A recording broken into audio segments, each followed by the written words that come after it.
Ladies and gentlemen, FAB-Racing in 2024 is well underway. After the success of round one at Lydd a couple of weeks ago, we head to one of the largest circuits in East Anglia. It is, of course, the Ellough Park Raceway here in Beccles. Myself, Zach Sweeney, Ross McIntyre alongside me in the comments booth to talk you through all of the racing action this weekend. Before we get into that, let's talk to some of the riders. Ladies and gentlemen, FAB-Racing in 2024 is well underway. Talented riders all over the paddock here at FAB-Racing. Here we are with one of the MotoGP Mini GP 50 riders, Dylan Terine. Dylan, I suppose to start with what you are expecting out of Ellough Park. I mean, off the back of Lydd a few weeks ago, what sort of challenges are you looking to face here at round two? I don't know. I'm not going to really... this is my first time riding in a long time, so, I mean, yeah, I don't know what to say, really. So are there going to be a lot of adjustments you need to make, or do you think it's going to be something that you can just straight away get back into the swing of things on? After the practice today, are you feeling quite comfortable? Yeah. So what are you going to aim for here at Ellough Park? Are you going to go for podiums, wins, top fives? What's the aim? I'll try and aim for 7th or something. 7th. And what about Ellough Park makes it so special? I mean, is it the long straights, how fast it is? Is it quite a demanding circuit to ride on? Yeah, it's quite fun. Well, thank you very much for speaking to us. Best of luck, of course, for this weekend. Hopefully, we'll see you on the top step. All right, then. One of the potential championship contenders here for 2024 of FAB-Racing. It is, of course, the Mini GP 70 rider of Archie O'Brien. Archie, I suppose just start, I suppose with the comparison from Lydd a few weeks ago into Ellough Park today, what sort of challenges do you reckon you're going to face? What are sort of the similarities and the differences between the two circuits? There's quite a few fast corners at Lydd, which I particularly enjoy, but around here there's quite a few heavy braking zones in comparison, so it's going to be quite a difficult weekend, especially with rain on the forecast. And what sort of adjustments do you have to make, of course? Is rain a sort of a riding style that you're quite comfortable with? Is it one that you, I suppose, feel a bit less comfortable with? How do you reckon the pace is going to fare if it starts to rain tomorrow? I used to struggle quite a lot because I used to be quite a smaller rider on the Metro kit, but now that I've grown a bit, I'm feeling quite confident. Last year at Three Sisters we had a wet session and I was right up the sharp end, so I think Wilson's going to be really strong no matter the conditions, so we're just going to have to fight it out and see what happens.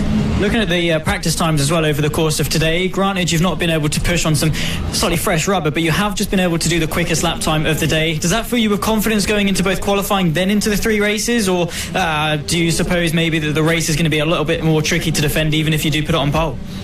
Well, we're just looking forward to it. We're going to see what the weather does first of all, but obviously we've got 4 races this weekend, so we're trying to keep as little tyre wear on the bike as possible. We're trying to save our fresh rubber for as late as we can in the weekend.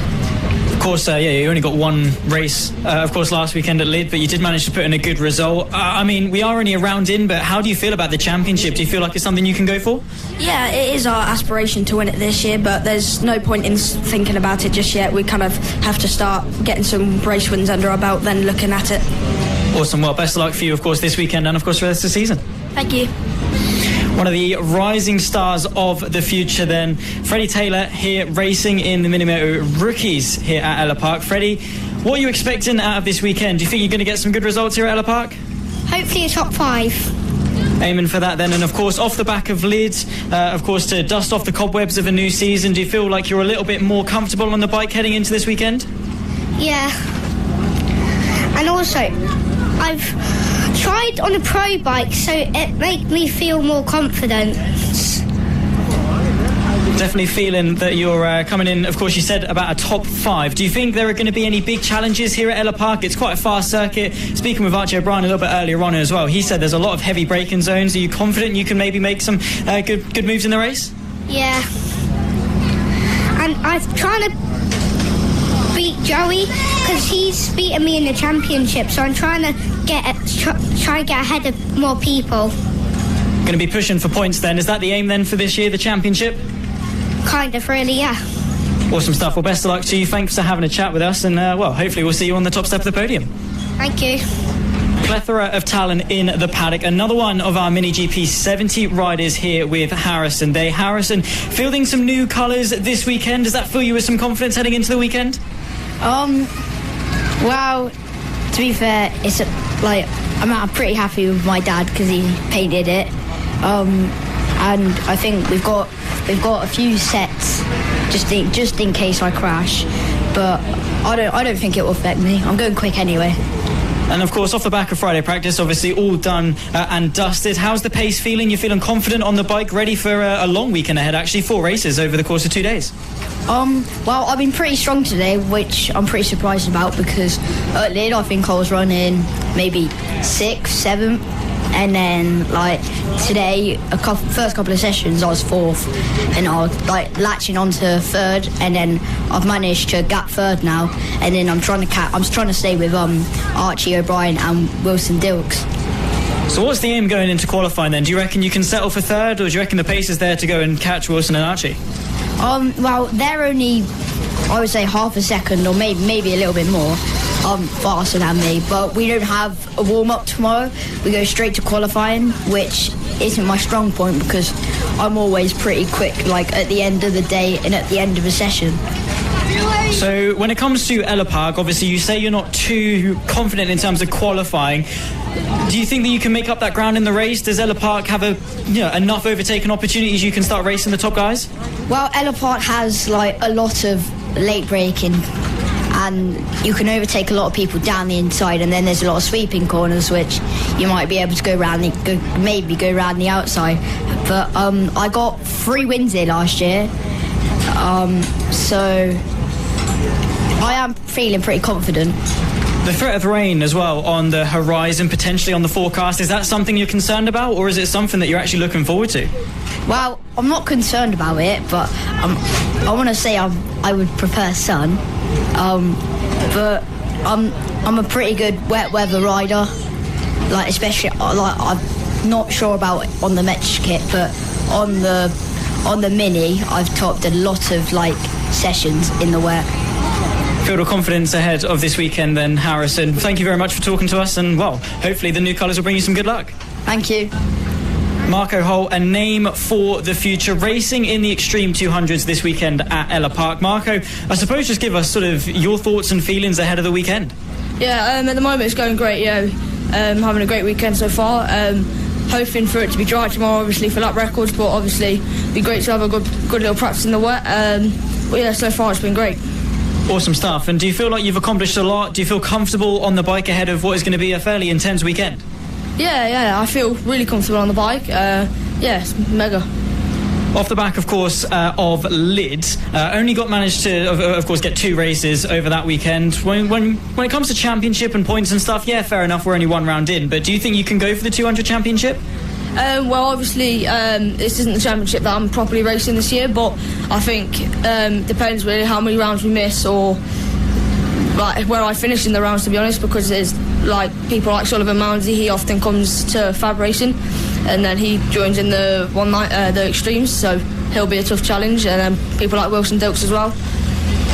Talk to us a little bit about Ellough Park as well. You noted some of your rivals out on track as tough competition. Is there anything specific about Ellough that poses a challenge? I think it's just a really technical track, and there's a lot of overtaking places, and yeah, it's just really fast and flowing, so you can set up moves really easily. Qualifying tomorrow then, is that going to be something that's incredibly important, or are you confident that even if you sort of goes amiss a little bit in qualifying, you can make up the ground in the race? Yeah, I feel like it'll be important to get pole in the qualifying, but if we don't, we just got to build in the race. Awesome stuff. Well, thanks for having a chat with us. Best of luck for this weekend. No problem. Thank you. One of the riders racing in 2 classes this weekend at Ellough Park. We have got with us Isaac Greenstreet, finally, to have a chat with us this weekend. Talk to us, I suppose, coming into Ellough Park, how are you feeling about obviously both your endeavours this weekend? Feeling good, apart from heard it's meant to rain, so I don't really do good in rain, so hopefully I don't crash too much, but try my best though not to. Always the aim, does help as to not crash, of course. When it comes to your mini moto racing, how are you feeling specifically about that? And then, of course, your transition into the sidecars. Is there sort of much difference that you have to adapt to as you go between class to class? Not really too much. I just kind of try and chill off in between each session, so I don't like ache too much. But On the sidecar, you ache your legs more, I reckon. Or actually, ache your hands more. On the bike, you ache your legs more. So it splits your aching between the two. Getting a full body workout then this weekend, especially at Ellough Park. Is it a particularly demanding track for both bikes? Not really. It's a fast track though. I like it a lot, but I had a crash earlier, so hopefully that doesn't happen again. Is that something that's going to knock your confidence, or do you sort of know where you went wrong and you can adapt and sort of it out for the rest of the weekend ahead? I think I know what went wrong. I kind of just went a bit too wide and went over the rough patches, but I think I'll be alright with confidence. Awesome stuff. Well, best of luck, of course, for all of your races this weekend, and hopefully we'll see you take to some decent positions. All right, thank you. Working our way through the Green Street Heritage, then it must be said, these two are going to be on the bike together here at Ellough Park. What are you thinking coming into this weekend? Do you have some trust in each other to not crash? Yeah, always. Really happy with Leo. He's best passenger out there as far as I'm concerned. So got the right person on the bike. It's me that tends to make the mistakes rather than him. So, you know, that's our weakest link is the person on the bars. So obviously you as the supposed not limiting factor, how are you feeling coming into this weekend? You ready to be thrown about? Yeah, it's all good. Don't have any worries, to be fair. Just see how it goes. Rain on the forecast, potentially. What sort of feelings do you have about that going into the weekend? Is it something that knocks your confidence, or are you going to be going for it? I think we're pretty happy with the wet. We've not got any experience of this track in the wet, so that could be interesting. Obviously, it's where we don't get practice on the Friday. Our first session on track for the weekend is a qualifying session, so that's never good. But yeah, we've got plenty of wets. We're more concerned about our awning leaking than actually being on the track. So caused a little bit of an issue a couple of weeks ago, just a small one, minor issues, but of course, Ellough Park, are there any specific challenges about this circuit compared to maybe Lid? Any similarities that you're happy about? No, I don't think so really. It's don't know, it's all good to me. It's fast and flowing. That's the nice thing about this place. Again, don't know what it's like in the wet. I seem to remember getting a sore neck in the past here because the corner's quite high speed. Yeah, it's nothing too out of the ordinary, I don't think. It's a pretty average surface in the wet. While the bike was holding the oil last time out at Lid, you were actually running really quick. I think it was in race 2. You were like 30 seconds ahead after 9 laps. Do you hope to carry similar pace into Ellough? Yeah, we should be sort of equally as competitive. I think we've got Mick back, so we'll have someone to have a race with. To put the record straight, seeing as I got you on, we didn't drop any oil at Lid. We were sent out to clear the oil up, and where we picked up the dust over the oil, they thought we were putting more down, but we did prove ourselves to be the innocent party. Just so that's out there on the record, because we're probably paddock enemy number 1 at the moment, but we proved we didn't drop any oil. Awesome stuff. Well, best of luck for this weekend. Hopefully it stays dry both underneath and of course up in the skies as well. Best of luck to you both. Okay, thank you very much. Cheers. One of the contenders then for this weekend, one of the big names in the paddock as some of the quickest riders. We've got with us Wilson Dils, of course, racing this weekend in the 70s and, of course, in the Extreme 200s. Wilson, start off with your thoughts and feelings ahead of this weekend and what sort of challenges Ellough Park might pose. I'm feeling quite excited because Lid, we got 1 race and I'm hoping to get this 4. So, Ellough Park, of course, a little bit different. We are going to be running with 4 races for you guys on the 70s. That means you're going to be doing a total of 7 over the weekend. Does that get quite physical? You're going to be exhausted come Sunday evening? Maybe. See how I go. And what sort of aspirations are you going to be going for? I mean, off the back of Lid only getting that 1 race, do you feel like you can come back punching for 4 races this weekend? Hopefully. And the championship, of course, when it comes between you and Archie O'Brien and the likes of those guys out on track, bit of a rivalry spurring up. Do you reckon you can come out on top come the season's end? Hopefully. Rain on the forecast as well. We've been talking to a couple of riders about that. Is that something that you're a little bit worried about, or do you reckon you'll go out there and smash it in some wet weather? I think I might do okay, but we'll see how it goes. Awesome stuff. Well, best of luck for the rest of the weekend, Wilson Dils, and well, we'll catch up with you hopefully on the top step. Yeah, thank you. Moving on then to Frankie Watson racing in the Mini GP 50s this weekend.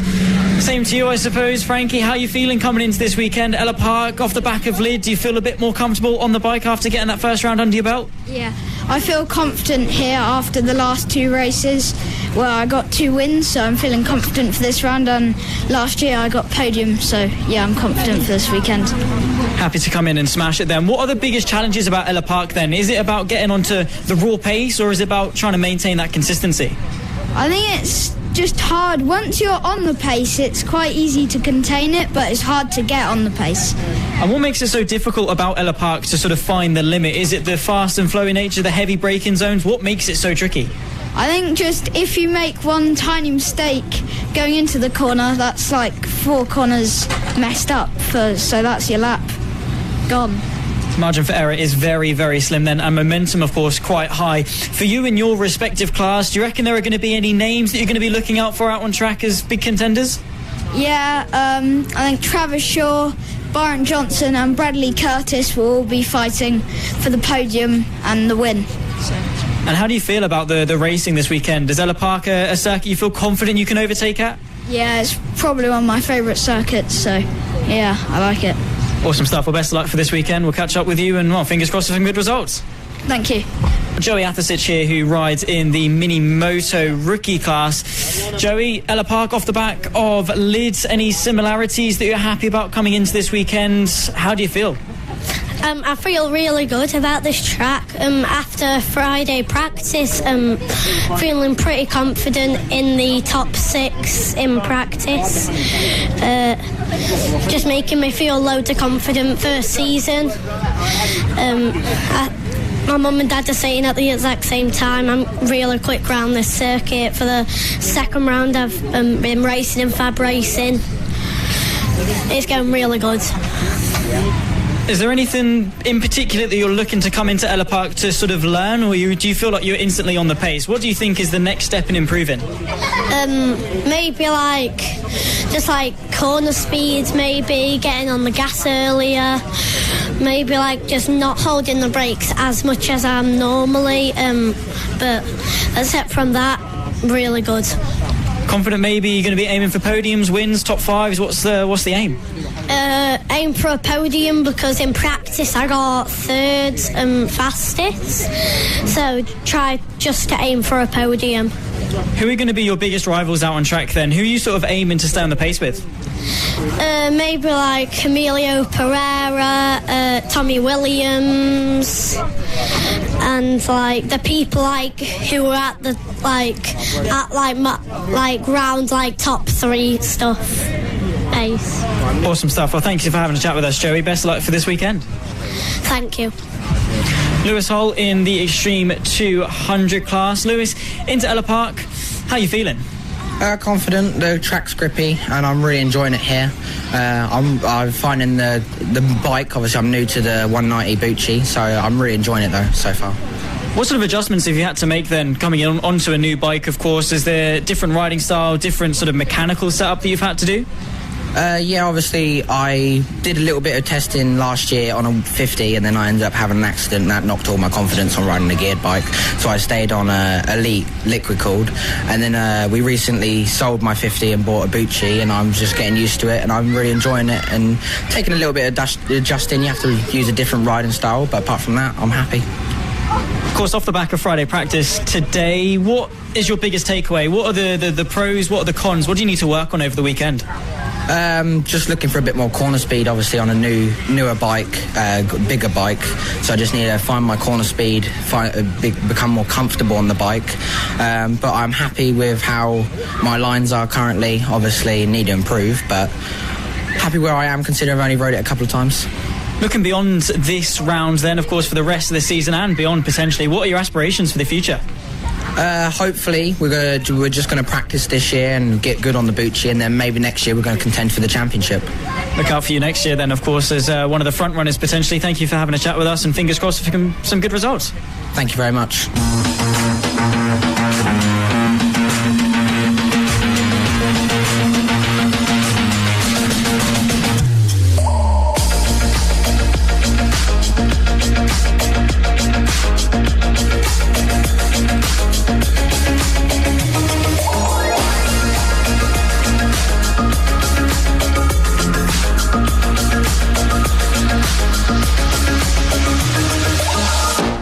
Welcome back to Beccles, welcome back to the Ellough Park Raceway, and welcome back to FAB-Racing. You join us here on Sunday for the second round of the 2024 FAB-Racing Mini Bike British Championship. And of course today we have all of our race 2s and race 3s to look forward to. The weather seemingly holding off for the moment. It did rain a little bit overnight, but we've got our fingers crossed. A few damp parts out on the track, still very much wet tyres, but you know, there's no rain falling as it stands. We can actually see, so that's a good start. You join myself, Ross McIntyre, alongside me, as always, it is the wonderful Zach Sweeney. Zach, pleasure to have you back here. We saw some great racing yesterday, some treacherous conditions, but some tremendous riding nonetheless.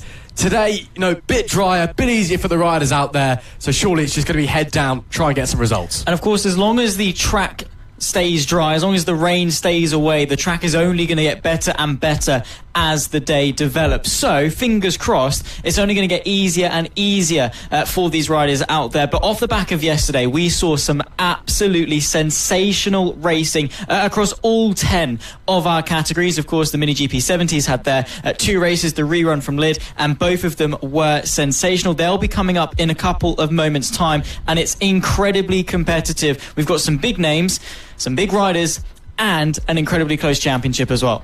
We did indeed. We are not too far away from actually the opening race of the day. The warm-up sessions have all come to an end, so we should hopefully be getting going underway very, very shortly and bringing you some racing action. If you're just joining us, do not panic. You've not missed anything. Moments away from the opening race of the day. But as you said, some fantastic racing yesterday, Zach. Lots to enjoy and lots for the riders to learn as well, all throughout the changing conditions of this weekend. Obviously, when we arrived here on Friday, it was, well, very sunny and lovely, and then yesterday it was torrential and horrid, and now today it's kind of just pretty average for Suffolk, to be honest. It's just a bit grey and, well, yeah, just it is what it is. But still, nonetheless, we are very excited to be back here at FAB once again, as always, and very excited to be getting ready to go in just a few moments' time for the opening race of the weekend. And actually, I can see now that the riders for the first race are making their way out onto the track. Yeah, so of course with same starting procedure as yesterday with the LS2 helmets, Mini GP 70 British Championship, of course the gateway onto the big ladder all the way up to MotoGP. Those with eagle eyes would have been watching the Moto 3s there this weekend at Catalonia. Of course, Scott Ogden, a graduate from FAB-Racing, was inside the top 16, narrowly missing out on points, and that could well be the future of some of these riders. They'll be running off for their formation lap, one cycle lap off the back of their warm-up session to acclimatise themselves with the grip and, well, hopefully ahead of some good racing.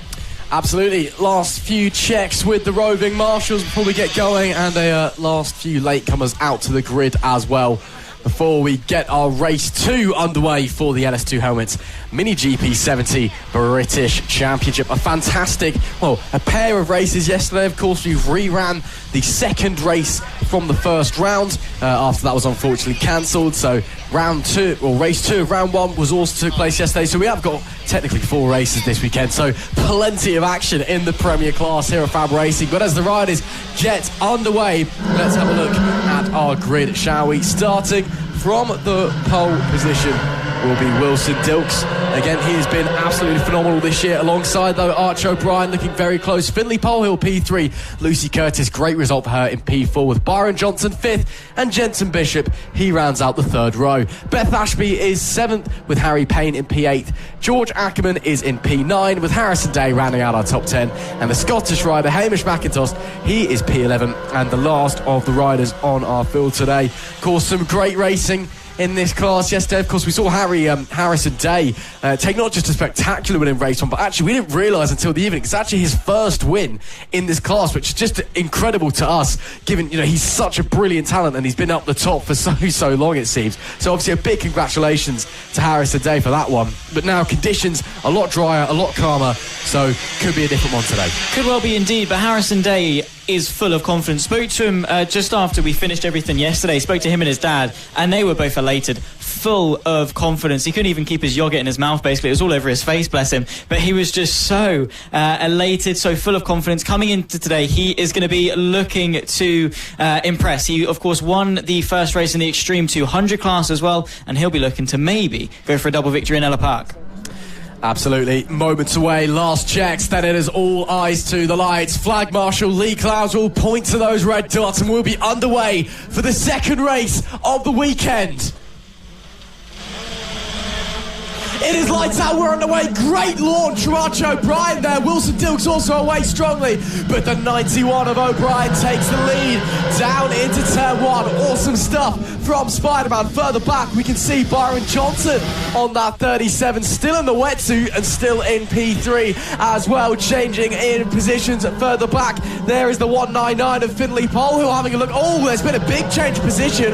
Archie O'Brien from the lead of the race dropping very, very fast. I wonder, potentially a problem for the number 91 as he drops down the order, but as it stands, Wilson Dils, he now retakes the lead. P2 goes to Byron Johnson. I believe it's Finley Polhill in P3. Harry Payne's now in 4th. Archie O'Brien went from 2nd to 1st to 5th, and we've not even completed that one. Serious issues there for the 91. Yeah, not entirely sure what's happened, but he seems to be back on the pace at the moment, so maybe just a minor issue, small mistake, and he's getting back into his groove. We'll have to track his progress as the race develops. Of course, Archie O'Brien so far this season, 3 second place finishes, yet to take to the top step of the podium in 2024. Did it once last year in the Mini GP 70s in 2023, and he's going to be looking to sort of emulate that success and go for that first win, because he's definitely got the pace to do so. That's Lucy Curtis has had a big one there. That is down, I believe, coming into the first turn, or the second turn. Looks like we're still going, so hopefully she's okay. Of course, yellow flags are out. And it is, in fact, a red flag. So, red flag in the opening race of the day. That is Lucy Curtis has had a big accident coming into turn 2. Of course, we will let you know as soon as we know that she is okay. But, yeah, red flag, that is not the way that we want to see the day's racing getting underway. But looking back at the racing for a moment, though, obviously hoping that this is a short delay. If it is, we'll have a full race restart, given we're only a couple of laps into the race. That potentially a bit of a lifeline there for Archie O'Brien. I'm not sure what happened, if he ran wide, made a mistake, or if there was a problem with the bike, but he suddenly started going backwards very, very quickly after a great start. And that's obviously fantastic for him, because we know that starts are something that O'Brien has struggled with for a very, very long time, and he's seemingly just about started to get the hang of them. So, bit of a lifeline there for O'Brien. If we're going again shortly, what does he need to do? Just needs to, refocus, reset, just sit back and then try and get that start again and hopefully not drop back. Well, yeah, lifelines are a very rare thing when it comes to motorsport. It's very rare that you do actually get that second chance. It's usually just the one, and you have to capitalise on it. If you don't, then tough luck. That's the aim of the game when it comes to motor racing, is that it is a very cutthroat sport and it will punish you for mistakes. But he's been thrown this lifeline. He cannot waste it. He needs to get another good start. Of course, just manage that clutch bite point and get the throttle release off the start. Get that bike going into T1 and once again challenge Wilson Dils. But so too is Wilson Dils. He's also been thrown this second chance. It could be a good thing for him, because he now knows that Archie O'Brien is going to be punchy off the start. But also, he was one of those riders that got a really good launch initially. He's then got to do that again and hope that he doesn't get a bad start this time around. Yeah, I mean, obviously, first race of the day, these guys might still be waking up a little bit, to be honest. Not a lot of sleep sometimes does happen in the paddock. Everyone up playing football or whatever until the very, very early hours. And given the weather, a few, the mums and dads that we've been talking to in the paddock this morning, fair few bangs and bruises on some of the younger riders, shall we say, just, because everyone's been falling off it all throughout practice and in the races because of just the torrential rain. If you are just joining us, we are just under a red flag period in the opening race of the weekend, race 2 of the LS2 Helmets Mini GP 70s Championship. Of course, hope you have enjoyed the brief amount of racing we've had so far today and all of the racing that we've had this weekend. Make sure that you are sharing, subscribing, and let us know your thoughts as well to help get the names of the stars of tomorrow out there. Of course, Lucy Curtis, we will let you know as soon as we know that she is okay, but that is a big shame for her. Yesterday was her first day back racing after breaking her elbow a while back in a training accident. She had a great result as well, of course, qualifying 4th, came 6th in race number 1. So a big shame there for Lucy Curtis. Hopefully she'll be able to get up and get back onto the bike, if not in this race, then certainly in race 3. But for now, as you can see, the rider's just being held down by the start line. Few conversations being had. You can see some of the marshals there. Luca Allen at the back of your shot. Josh Day, should I say, just former BSB rider, just bending down to speak to his son Harrison. Of course, the race 1 winner from yesterday. Hamish McIntosh on the right hand side as well. He's had a lot of rotten luck so far this year. Maybe today's the day that Hamish turns it around. But for now, it's a bit of a waiting game. You've got to think it's probably quite frustrating for the riders during a red flag period, especially when it's the first race of the day. You've done a handful of laps, you've got yourself all psyched up and into the zone, and then suddenly you just got to sit there and kind of go through the whole process again. Yeah, rhythm, particularly in conditions like this, is an invaluable thing. It really pays well to settle in, get that nice consistent rhythm, find that groove that you find yourself in, find the pace, settle in. Of course, ride that adrenaline off the start as well. The spike that you get when those lights go out is obviously the suspense when they come on and then they flash out and then it's engines revving and off you go. The adrenaline spike that you get and then the crash immediately after when it comes to the red flag. It does play a toll on these riders, and they're going to have to quickly acclimatise themselves, getting themselves back into the flow of things very, very quickly, because if they don't, they are going to be one of the ones that suffers. Absolutely, it's part and parcel of racing. Unfortunately, sometimes stoppages do have to happen. Of course, safety is absolute paramount. And while we say that, of course, a big thank you to all the marshals here, not just this weekend, but all throughout FAB as well. Obviously, the marshals in orange, they're the trackside marshals here at Ellough Park. Those in yellow that you see on screen, they're roving marshals, members of the FAB paddock who travel around with us all year, typically parents or something along those lines that come in and help out and make sure that everyone stays safe. And of course, we couldn't go racing without them or the medics. So obviously, a massive, massive thank you to all of them for their efforts and the fantastic job that they do all year round. But yeah, it's got to be frustrating for these young riders to be sitting there, and well, we'll wait and see what is going to happen. But while we're waiting for this red flag to get concluded, and of course we'll let you know what is happening with Lucy as soon as we know, but looks to be all okay. Before we do that, we're just going to go back to the paddock and speak to a few other riders. We've got one of our young female stars here, Beth Ashby, who we're just going to have a quick word with. Of course, Beth, one of the young female talents being promoted by the House of Moto Foundation, helping to establish the FAB Rider Female Rider Competition Cup. So let's head over and have a word with Beth. Some of our very talented female riders here for FAB-Racing, the future, of course. And, well, introduce yourself and how you're going to get on today. I'm Bethany and I'm riding in the 70s and Extremes. Of course, off the back of Friday practice, are there positive signs to take from today? Yeah, definitely. What sort of adjustments have you had to make for this weekend? Of course, for you guys on the 70s, short running last time out at Lid. Coming into Ellough Park, what sort of learning adjustments have you made to the bike? We've just adjusted like the carburetor, but there's not really a lot of a learning adjustment to do. I just gotta learn to run it better than I normally do.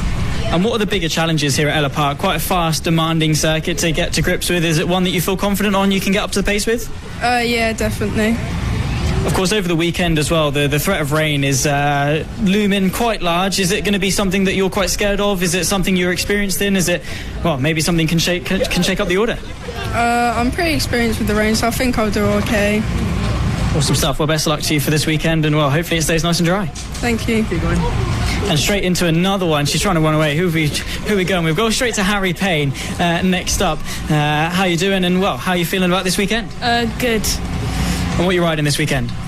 Mini GP 70s and maybe the Extremes. So going for 2 classes, does it get quite demanding on a race weekend to have, 2 lots of racing and 2 lots of qualifying?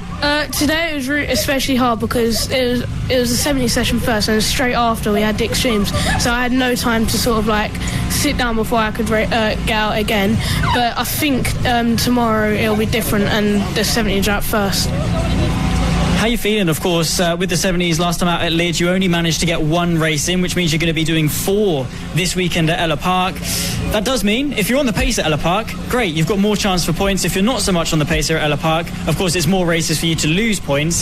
How are you feeling about your pace, and do you reckon the 4 races is a good thing or a bad thing for you? I think the 4 races could be good, as I think it might be raining, and I'm quite quick in the rain as well. But this morning I was with the front 3, and then I dropped back and they all improved, and I stayed the same. So then I was struggling for the rest of the day, but when it's wet I should be doing better. Awesome stuff. Well, best of luck for this weekend. Hopefully you can bring home some good results. The stars of tomorrow here at FAB-Racing. Another one of our very talented female riders of Annabelle McCarthy. Annabelle, tell us your thoughts and feelings coming into Ellough Park. At first, it was a bit like trying to get used to the track because I haven't been here for nearly a year. But then, now that I've got used to it, I'm getting into some of the times that I wanted. And we spoke to you, of course, last time out at Leeds, and you're sort of trying to adjust to a new bike. Do you feel a little bit more confident after having a few races last time out? Yeah, I feel a lot more confident because now that I feel like I've bonded with the bike a lot more now. So going to be looking to get some good results. I mean, the Extreme 200 class, incredibly competitive, some huge names. Do you reckon you can bring home some good results? Yeah, I'm hoping to get in the top 5. Big aspirations, of course, and, well, pretty much every rider has brought up the fact that it could well be raining over the course of Saturday, maybe Sunday as well. How do you feel about that coming into a weekend?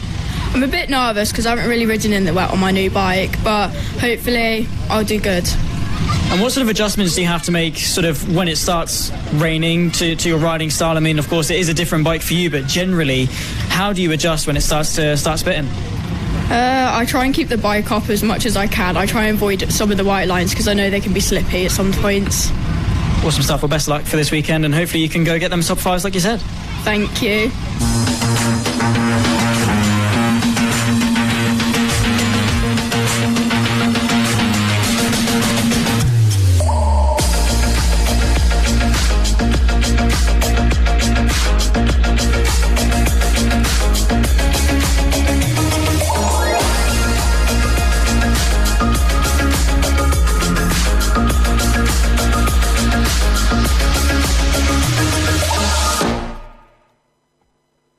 Ladies and gentlemen, we are moments away from getting the LS2 Helmets Mini GP70 Race 2 of Round 2 here at Ellough Park for FAB-Racing in 2024. The riders are ready. We've just come off the back of a brief red flag period, but it seems the delay has subsided, and we will be going back racing once again. Still myself, Zach Sweeney, Ross McIntyre alongside me in the commentary booth as we get ready for 20 races here today. Ross, what are we expecting? Well, from the couple of laps we managed to get run before, of course, that red flag that we just saw, some exciting racing, some interesting moments. Again, first race of the day, very different conditions from yesterday. So, only time will tell. But Archie O'Brien looks very quick off the start, but then made that mistake early on, so he'll be looking to try and avoid that. Meanwhile, Wilson Dils from pole position is going to be wary that O'Brien's going to be there on his inside, because pole sits on the outside coming into turn 1, so he maybe be thinking of trying to cut across and squeeze O'Brien down into turn 1. Now he can back out of the move so he can hold that position early doors and then just do a Jefferson airplane and take off, I suppose. But it's, should be interesting to see nonetheless. You can see there the riders just getting ready to go. Roger Keys, race director, just at the back of the picture there. Just last words, we've been told in our ears that we are going to have a full restart with 8 laps of racing. So not a full race, but we're restarting and with 2 sighting laps as well, I've just been reminded. Thank you, Zach.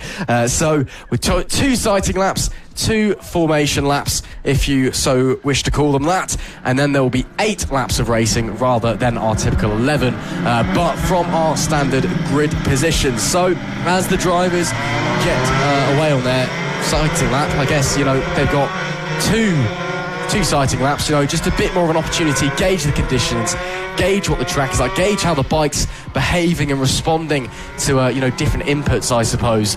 and just gives them an opportunity to really nail it. Yeah, it really does. I mean, they had a quick 10-minute warm-up session just at the start of the day, but recently the sun in some patches is starting to shine through. Not entirely as of yet, but the track is going to be drying, and because it's a fairly long circuit, in fairness, we are going to be having to we're going to have different parts of the track with different sort of levels of dryness. The back end of the circuit is still quite wet, but most of the first sector is quite dry.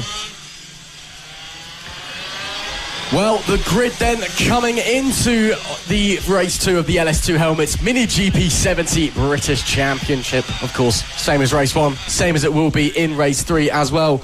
The riders making their way down. They should get another sighting lap. And as we wait, it will be Wilson Dils on the pole with Archie O'Brien alongside in P2. Of course, no Lucy Curtis. We're all, of course, sending our thoughts and hope she is okay. But it looks like we might actually be getting ready to go racing by the looks of things. We'll wait and see, but League Downs Flag Marshal, and no, we are going one more sighting lap. So a bit of confusion there. Let's try and run through the grid properly this time, shall we? It is Wilson Dils who will start from the pole position alongside Archie O'Brien. He was fast starting in the first start. Let's see if he can get away well in this one. Finley Polehill starts in P3. Of course, Lucy Curtis would line up P4. Hopefully she's alright and can make race 3. Byron Johnson starts in 5th with Jensen Bishop. He's alongside, completing the 3rd row.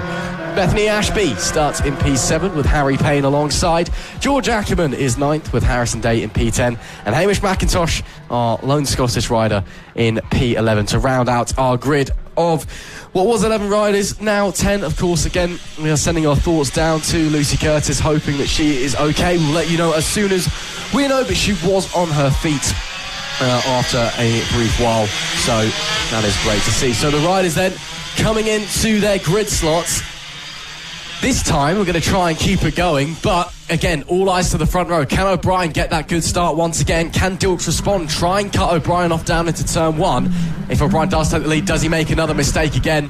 Time will tell. Time will tell indeed. The adrenaline then will be spiking. O'Brien, it's imperative that he replicates that good start. Wilson Dils, though, he needs to make sure he doesn't throw this away. He got a good start initially, kept the lead after the first lap. All eyes to the lights. Race 2, round 2, Fab Racing 2024 here at Ellough Park for the LS2 helmets. Mini GP70, 2 title contenders share the front row. We are up and underway. What a launch from Byron Johnson. The 37 catapults himself up in a P3, tries to contend for Archie O'Brien, who is unable to contest, and a rider down in the background. I think that might well be Hamish McIntosh, and indeed it is. The young Scotsman unable to continue. Harrison Day through turn 2, not quite able to make some progress in this race as they run their way towards the second hairpin.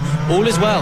There's see McIntosh at the front of your picture, just trying to get back onto the bike, but with only a short race this time round, I don't think he's going to have the time, unfortunately, to really catch up to the back of the pack. Real shame there for McIntosh. Up the front, though, Dils from O'Brien, from Johnson. Your top 3. Dils this time, much better start. O'Brien was okay, but just couldn't quite nail it, couldn't get that traction down. Again, they are still running the full wet compound of tyres, so there are grooves. It's not the full traction that you will be getting on the slicks. Dils, though, leads the opening lap here from Archie O'Brien in P2, Byron Johnson 3rd. Finley Polehill, though, into 4th once again. He was looking racy over the first couple of laps before the red flag. Let's see if he still has that pace on board that 199 machine. Polehill, again, we know he's a rider that when he's on it, it can be one of the absolute finest that FAB-Racing has to offer. Up the front, though, it is Wilson Dils, championship leader by 1 point, may I just add, at the moment, or by 6 points even, should I say, getting my championships messed up. He's leading from pole position once again, but the gap not really extending that much at the moment. Archie O'Brien still very much within view. Yeah, I mean, it was pretty much the status quo for race 1 as well. I mean, O'Brien got a decent launch, but the gap sort of maintained itself. It wasn't until late in the race that O'Brien was then able to start closing in on Wilson Dils and start applying some pressure. But the good thing is that Wilson Dils, for Archie O'Brien, of course, he's not home free. He's not completely in the clear. Granted, he's not really under too much pressure. However, speaking of pressure, the 11, of course, of Harry Payne could well be from Harrison Day going into turn 2. And there he goes. The race 1 winner, of course, of this weekend picks his way through and is up into the top 5. Great stuff there from Harrison Day, but can Harry Payne respond as they get the drive out of the hairpin, and now the really fast and flowing S's section? You've got to get the bike down and keep turning, and then last minute bang it over to the right, up and over the undulation. Of course, no real puddles there today, which means they can take the proper racing line somewhat up and over the crest of the hill, and then braking once again for that awkward hairpin into a chicane complex. Coming to the end of the lap though, again very awkward through there. Wilson Dils, we see gap currently stands at 0.8 of a second. Himself, Archie O'Brien, starting to bridge away from Byron Johnson in P3. Maybe Johnson just starting to switch his focus to Finley Polehill behind on the 199, because right now O'Brien and Dils, they've started to push away in front.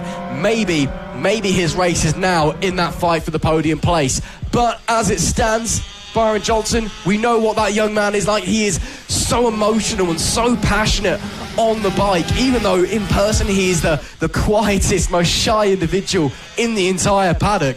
He's going to try and push for absolutely everything. He is going to not give up until he's, quite frankly, either last or off the bike. He's going to just push and push and push and push and push. Even if the front two are pulling away from him, he wants to be in the attack, even if he should be defending. Well, it's a champion mentality, isn't it? Not giving up at all, making sure that you're maximising every opportunity. And we were talking about it yesterday, weren't we? The split personality of some riders. However, back to the front of the action, Wilson Dils is closing in on Hamish McIntosh, who was able to get back onto the bike, which is good. That still is going to be scoring him some championship points. 6 points, of course, for finishing in P10, which is where he is on track. What that does mean is that Wilson Dils has to negotiate him. This could well open the door for Archie O'Brien.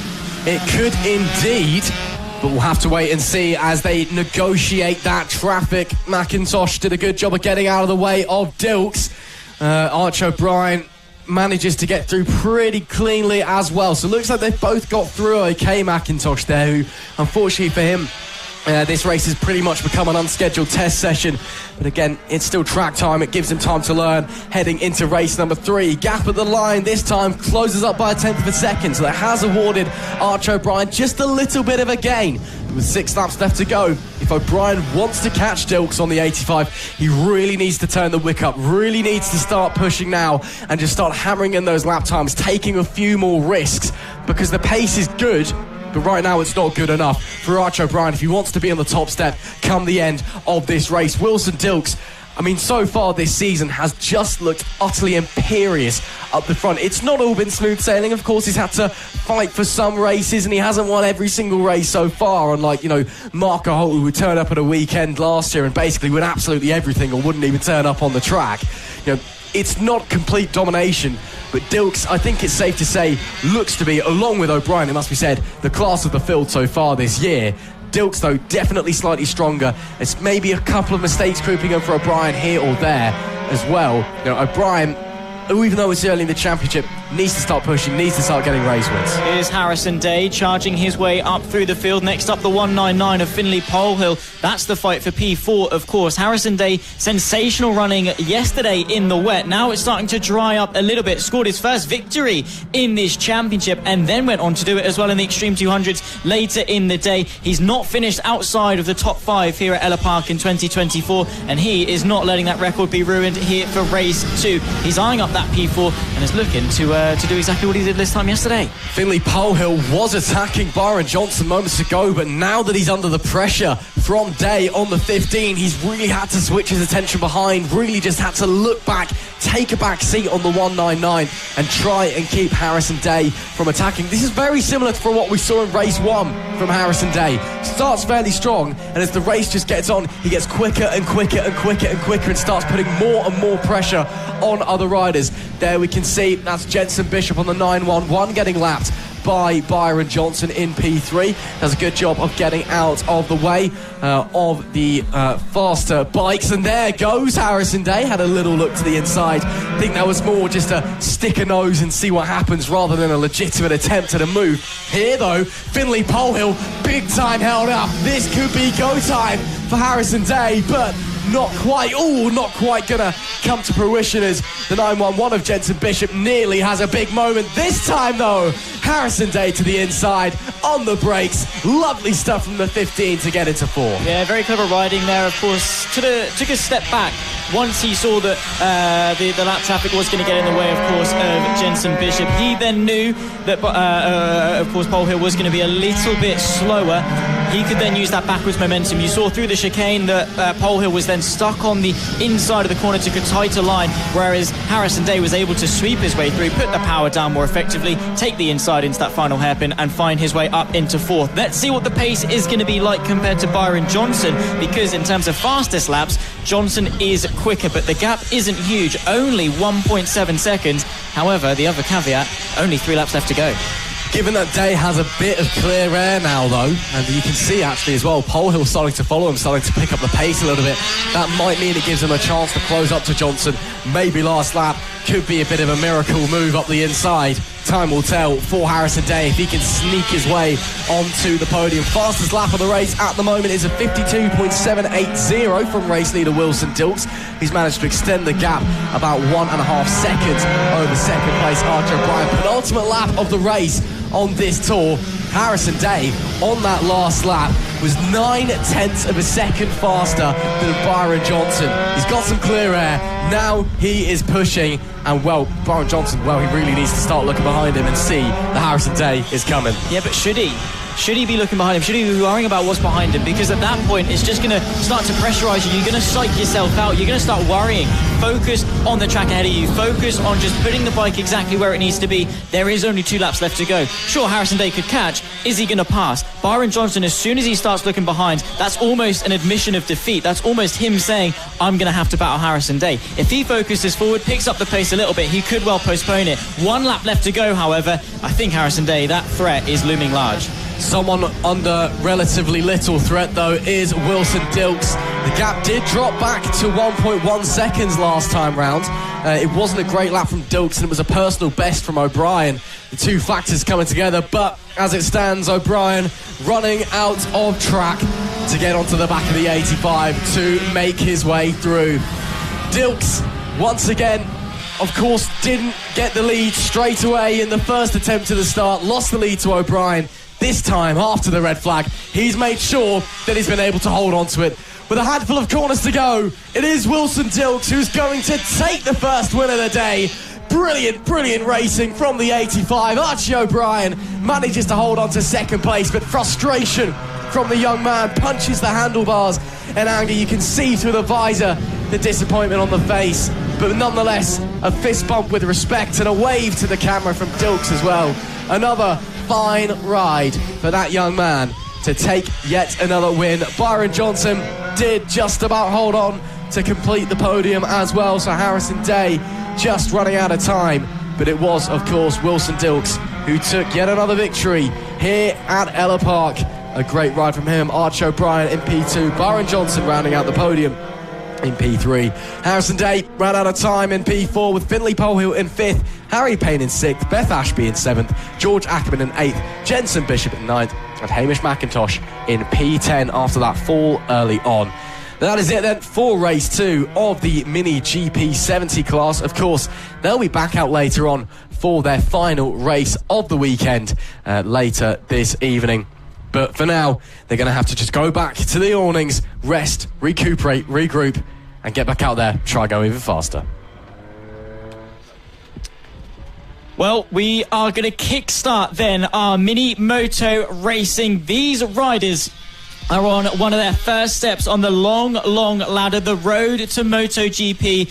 And, well, FAB-Racing is the grassroots. These guys, well, they're the roots of the roots. These guys are the seed that will then grow and blossom into some very large talent. Of course, this is the second race of the day. These guys are looking to impress on the first race, or their first race of the day, it must be said. Very large grid and a very entertaining race over the course of yesterday as well. Yeah, of course, the FAB-Racing Rookies Cup, it never fails to disappoint, partly due to just the nature of this category. You've got riders at very different experience levels, very different stages of their development on the bike. So you get just very different battles all throughout the field with all different paces, but also we saw some absolutely spectacular racing as well. Of course, Emilio Pereira, current championship leader, took a phenomenal win in the wet and looked like he was riding in the dry, should I say. Honestly, he was so calm and collected out there. Of course, I know he's been doing a lot of work with Danny Webb's GP camp. Of course, many of the riders here at FAB Racing, Danny Webb helps them out to help them improve and to help raise the next generation of British riders, which is obviously brilliant from Danny. But clearly, that training's been doing Emilio Pereira some good, because he was just mesmerising. He was. It was remarkable, honestly, the gap that he was able to pull in such little time this time yesterday. It just showed such maturity and so much experience on such a young rider that he was able to then go and do that. I mean, it's astonishing, but today's a different day. It is a different day, it must be said. Different conditions. Maybe the dry will favour somebody else. As the riders get ready to get going on their sighting lap, it will be just heading around on their sighting lap now. We believe they are going to just have the one sighting lap. So indeed they are. Just have that confirmed in my headset for you. So one tour around, and then it'll be time to go racing. Starting from pole then, it is Emilio Pereira, Jensen Cedras in P2. P3 meanwhile, that will be Tommy Williams, I believe. P4, Austin Dils. As the riders make their way around. P5, Reed Saxelby with Finley Styles alongside. Randy Carter is in P6. P7 is... Finley Styles is P6, should I say. Randy Carter in P7. Joey Asich in P8. Maxwell Keater's 9th. Ethan Bayliss in 10th. Nelly Nuth is P11, James Dermott 12th, Emerson Oakley 13th, Freddie Taylor 14th, Noah Barfoot 15th, in 16th is Logan Paisley, 17th Daisy Grayson, 18th Jensen Brown, 19th is Tyler Shiraldi, Claudia Dudman in 20th, and 21st and 22nd is Caden Bailey and Casey Reeson. That is your 22 rider grid heading into race 2 of the FAB Racing Rookies Cup. You know, again, young riders, the youngest out there. You know, not just here at FAB but in Britain, some of them as young as 6 years old. Some of them, this could be very well the first time they're racing on a bike. And yet they're out there doing this, and they're always going to put on a fantastic performance. Yeah, they will. I mean, these guys always impress. It is actually remarkable. Of course, some of them backed with their respective sponsors. So a lot of these sort of corporations and companies and just sponsors generally knowing and seeing the potential, the talent in some of these young riders and want to support them at the very beginning of their journey. But I think everyone's lined up, ready to go. Yep, lined up. Sun's now come out as well. The temperature suddenly rising and the wind dropping down. Suddenly we've got lovely conditions here at Ellough Park. And it's time to go racing as well. 5 red lights are on. It is lights out. We are underway. Great start there from the number 31 of Emilio Pereira. Meanwhile, Austin Dils has a look to the inside and able to quite make the gap appear. Oh, dear me. 3 riders go down at turn 1. Luckily, all straight back up to their feet. But as there's a knee pad off there for someone as well, I couldn't quite tell. One of them, I believe, that's the 27 of James Dermott. That's one that's definitely gone down. And someone else really unhappy, I think. That is a big shame for them. That's also the 86, I believe that is, of Ethan Bayliss. Indeed, it is a real shame there for that young man. You can see the frustration, see the heartbreak.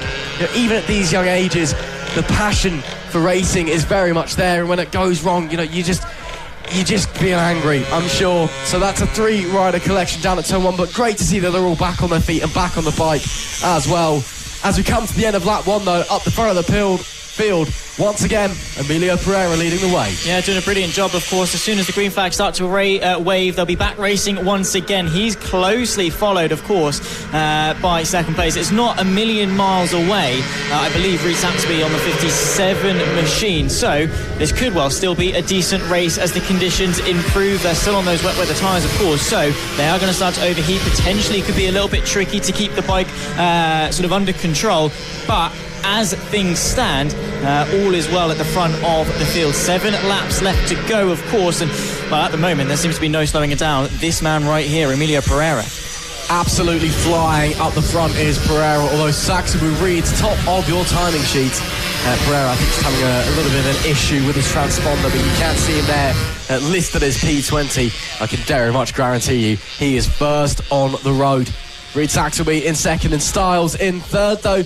Maybe can we see a change here for third place as I say that, because that is Austin Dils trying to have a go, trying to have a look, but unable to make anything appear on that occasion.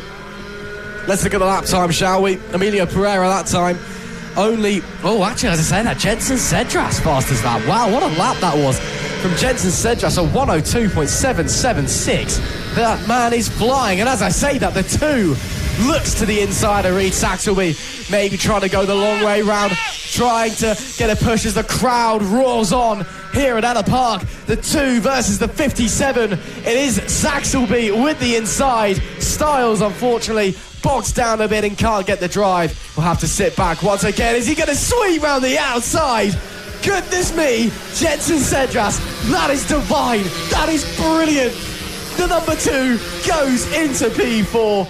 Unreal. These kids are how old? And they're pulling off moves like that. That is absolutely remarkable stuff. The bravery and courage that takes. He goes through and is immediately eyeing up the next bike on the road, which I think is the 51, of course, of Tommy Williams. So looking to get himself onto the podium place. P2 this time yesterday, and the pace could well be on to challenge for the victory. He looks to go to the outside of turn number 1 and sweeps his way through. There is no stopping in Pereira.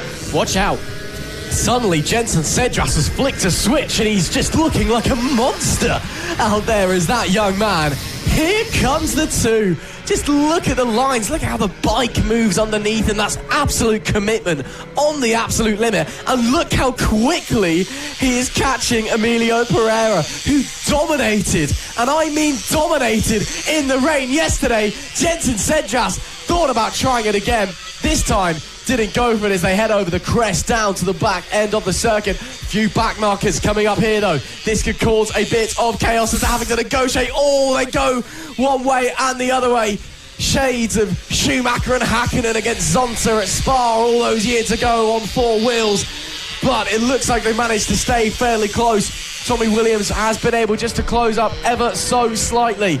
But once again, Jensen Cedras gets a great run. Heading out of the final corner, Jensen Cedras has to sit the bike up. Aggressive defending by Emilio Pereira. This race is not over yet. He is not giving this up easy. Cedras, you're going to have to work for this one as he tries to swoop his way around. Has the bike got the agility? A rider is down. Of course, we'll update you as to who that is as soon as possible. But the lead fight as well, we need to keep our eyes on. So there's plenty of action out on circuit. There it is, the number 2, still unable to find a way past the 31, but looking to go to the outside of turn 5. No way through there, but the commitment is on, and this could well be the change for the lead.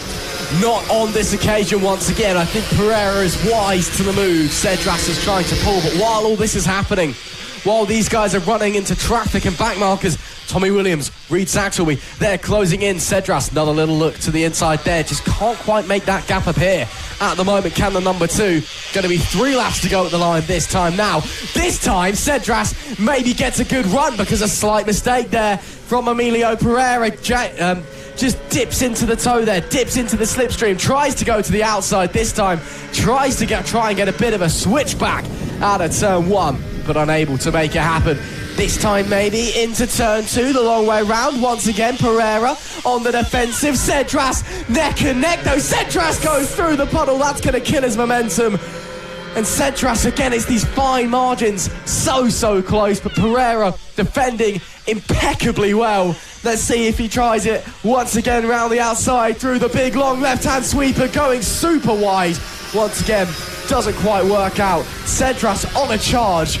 But right now, Emilio Pereira just looks like an unmovable wall. Yeah, he's doing exactly what he needs to, putting the bike exactly where it needs to be, putting Cedras onto the part of the track that he wants him to be on, forcing him into the suboptimal lines. However, a look to the final corner, maybe not quite there. Pereira, with 2 laps left to go, is having to fight tooth and nail for this victory, but Cedras is pumped full of adrenaline, and he wants it as well. They've been contesting lap after lap, looking to go to the inside. Can he be brave enough on the brakes as they approach T1? No way through as Pereira stays ahead.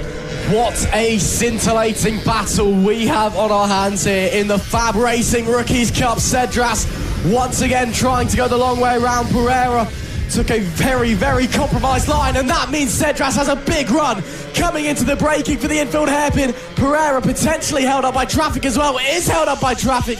Is this the chance for Jenson Cedras? No, he's backed out of it, I think. And Cedras is big time backed out of it. That is bizarre from Jenson Cedras, unless there's a problem or something along those lines. With 1.5 laps left to go, Cedras, whether he got spooked by the direction of the back marker or something along those lines, he's dropped back big time, but now it gives him an opportunity to regain his momentum and try again with 1 lap to go. Yeah, I mean, sometimes that's all you need. You can very easily get stalled behind a bike, but if you have that fresh momentum like this right here, you can take a clean sweep. Last lap flag is waved then, and the number 2 looks to the outside of T1. He is going to try and use the agility, or is he going to try and get the up and under at the mid part of the corner? He has got the acceleration, bit of traffic to contest with as well, as the number 2, Jenson Cedras, sweeps his way into the race lead here for race 2.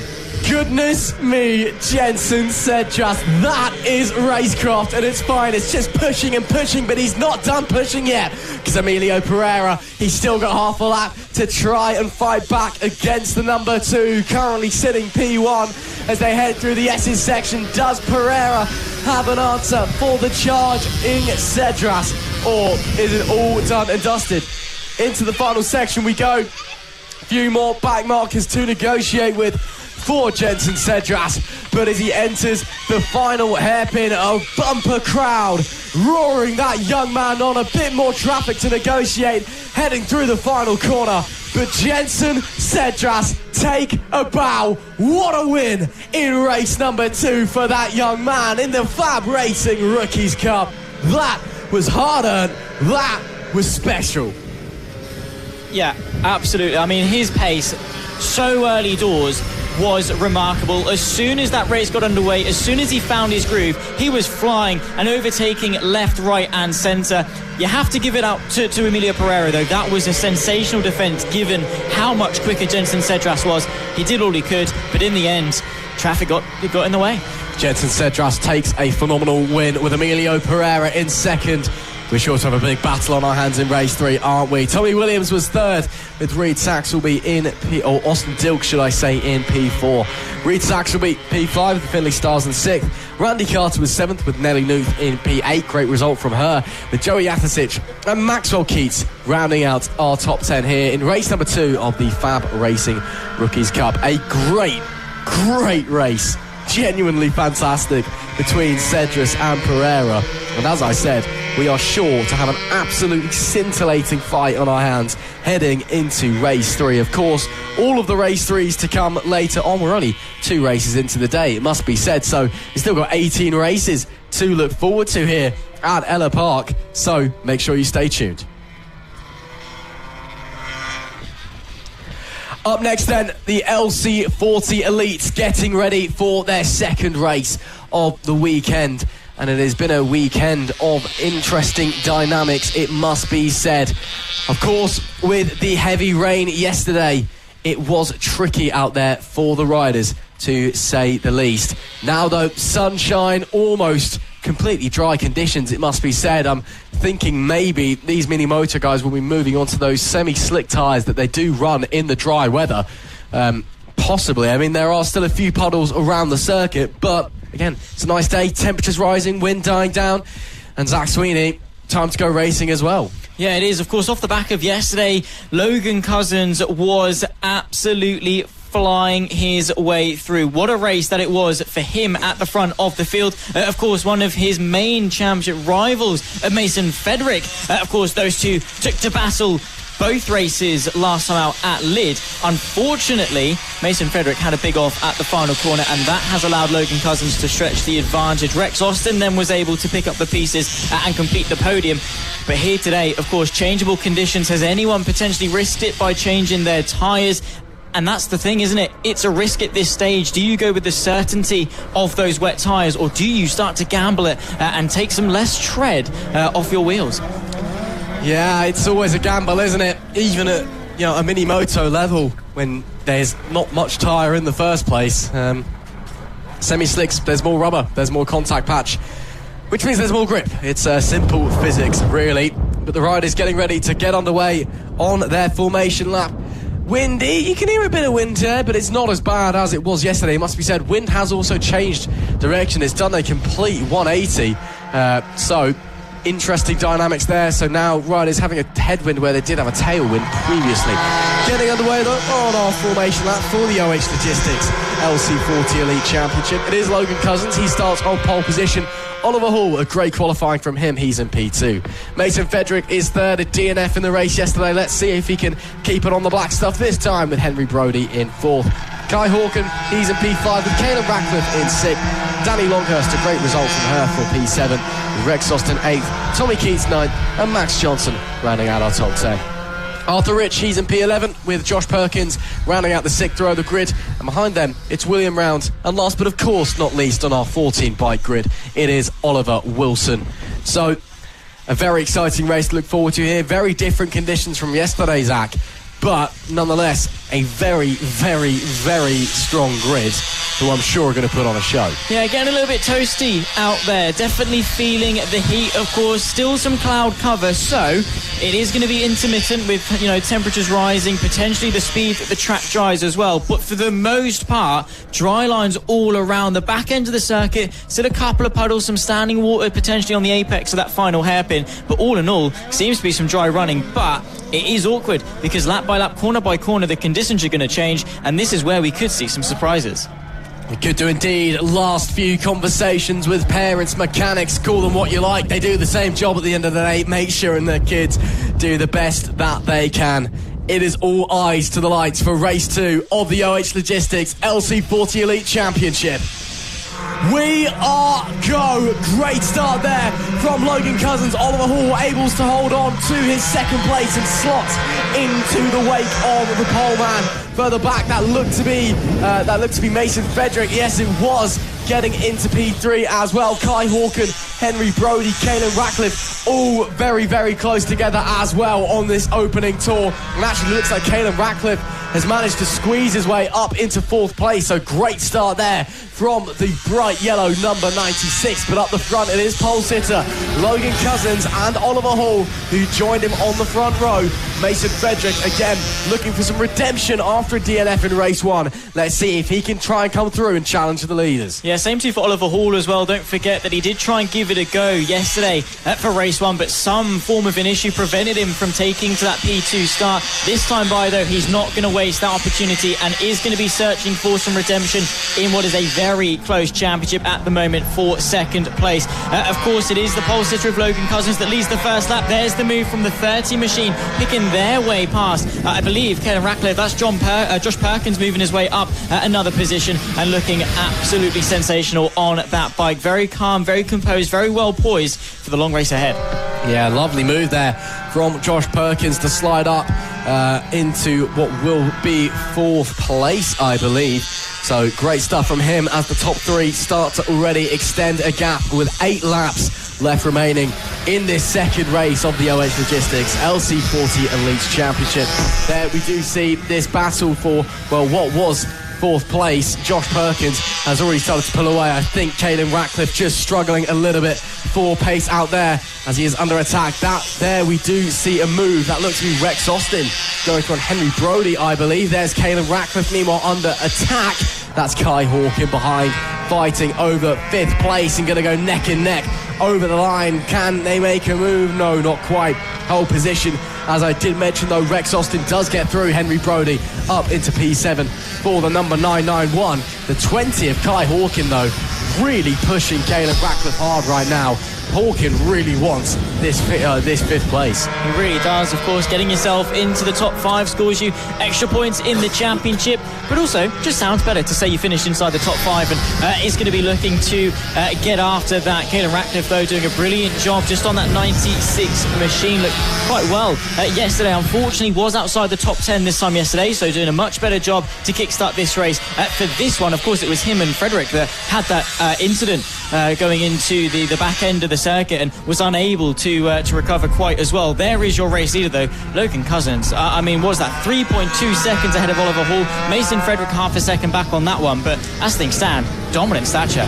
Yeah, I mean, Cousins has booked his ticket, got on the plane and disappeared off into the sunset, hasn't he? I mean, he's just flying away at the front. Fastest lap of the race last time round of 55.554.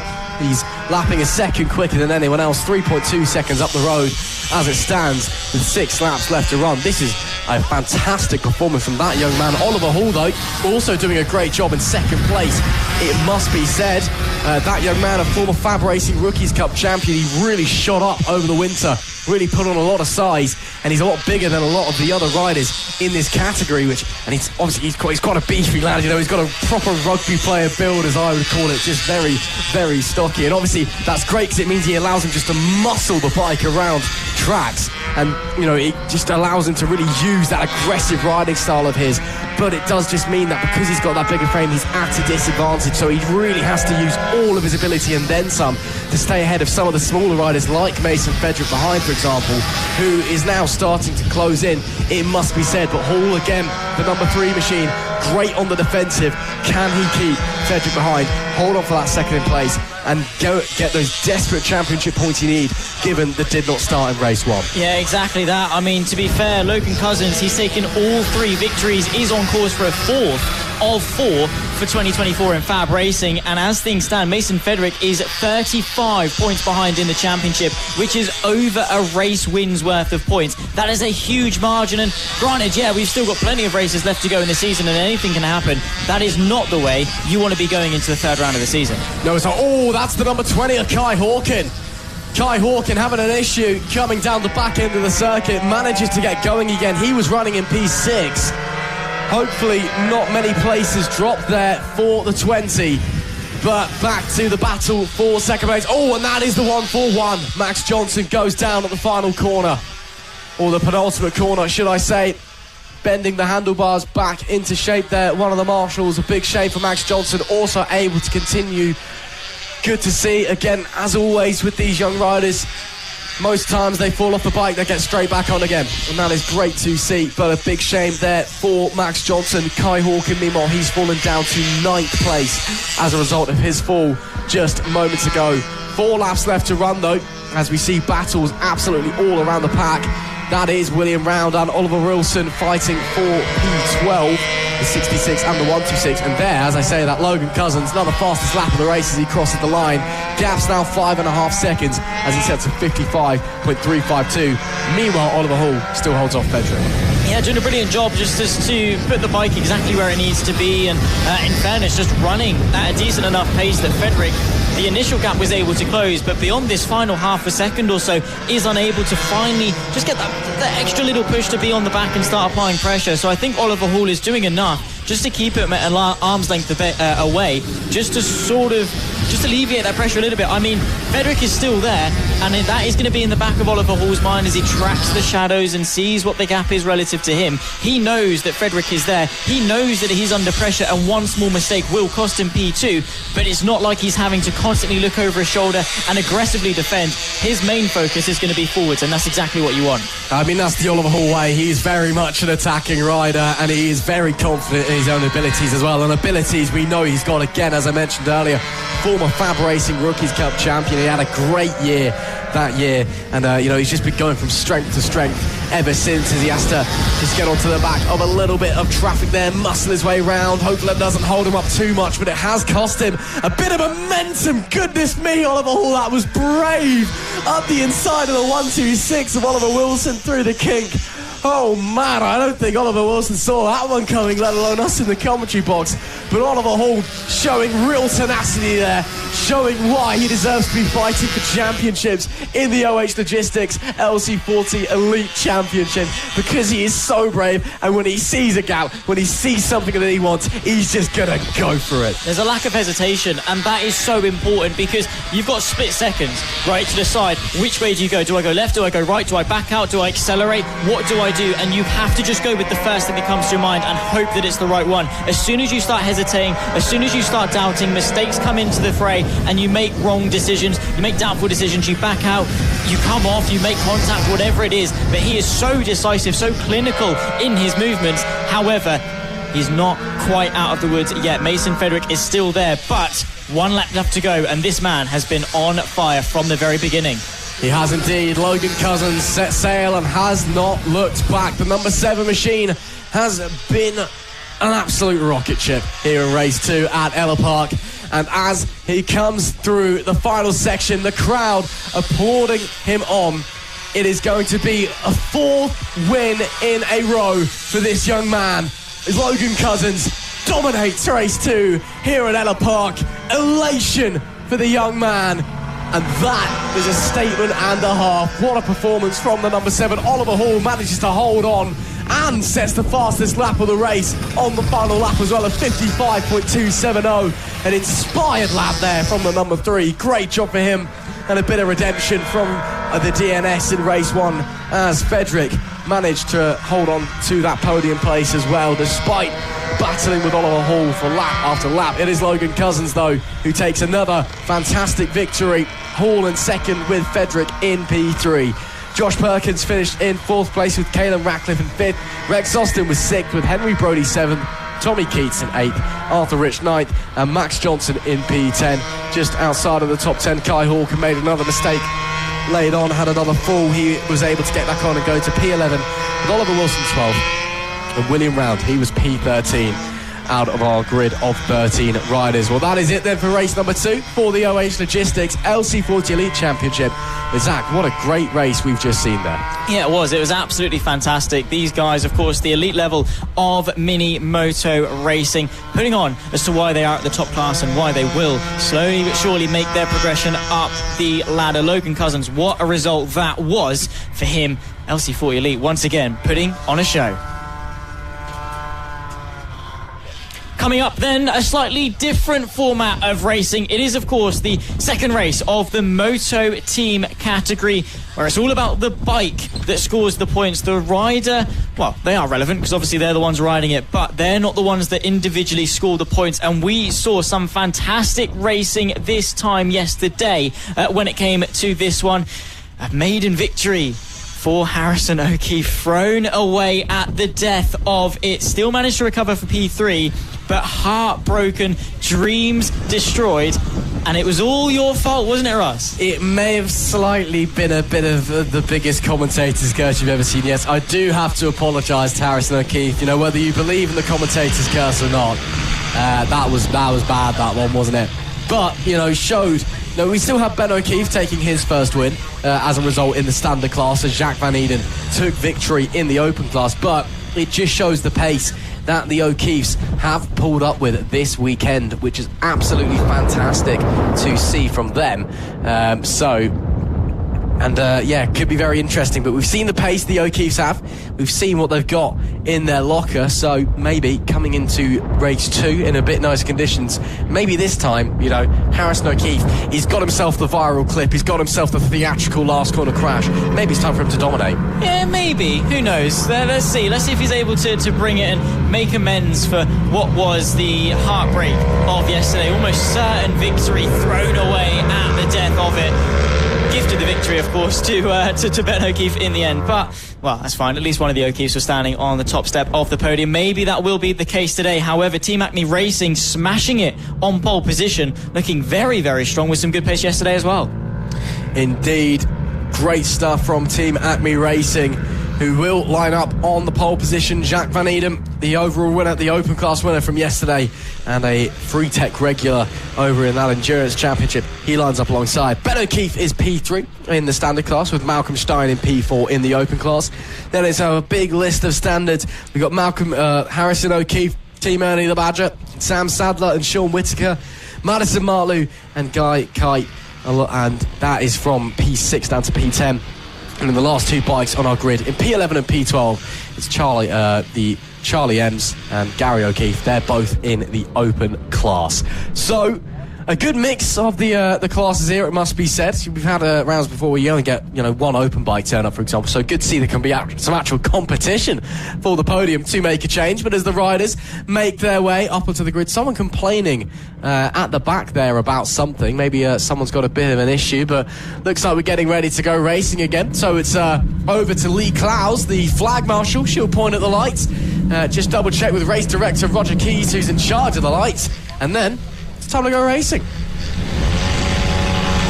Oh, several jump starts there, including pole sitters Team Acme Racing, but we are on the way in race number 2 of the Moto Team class.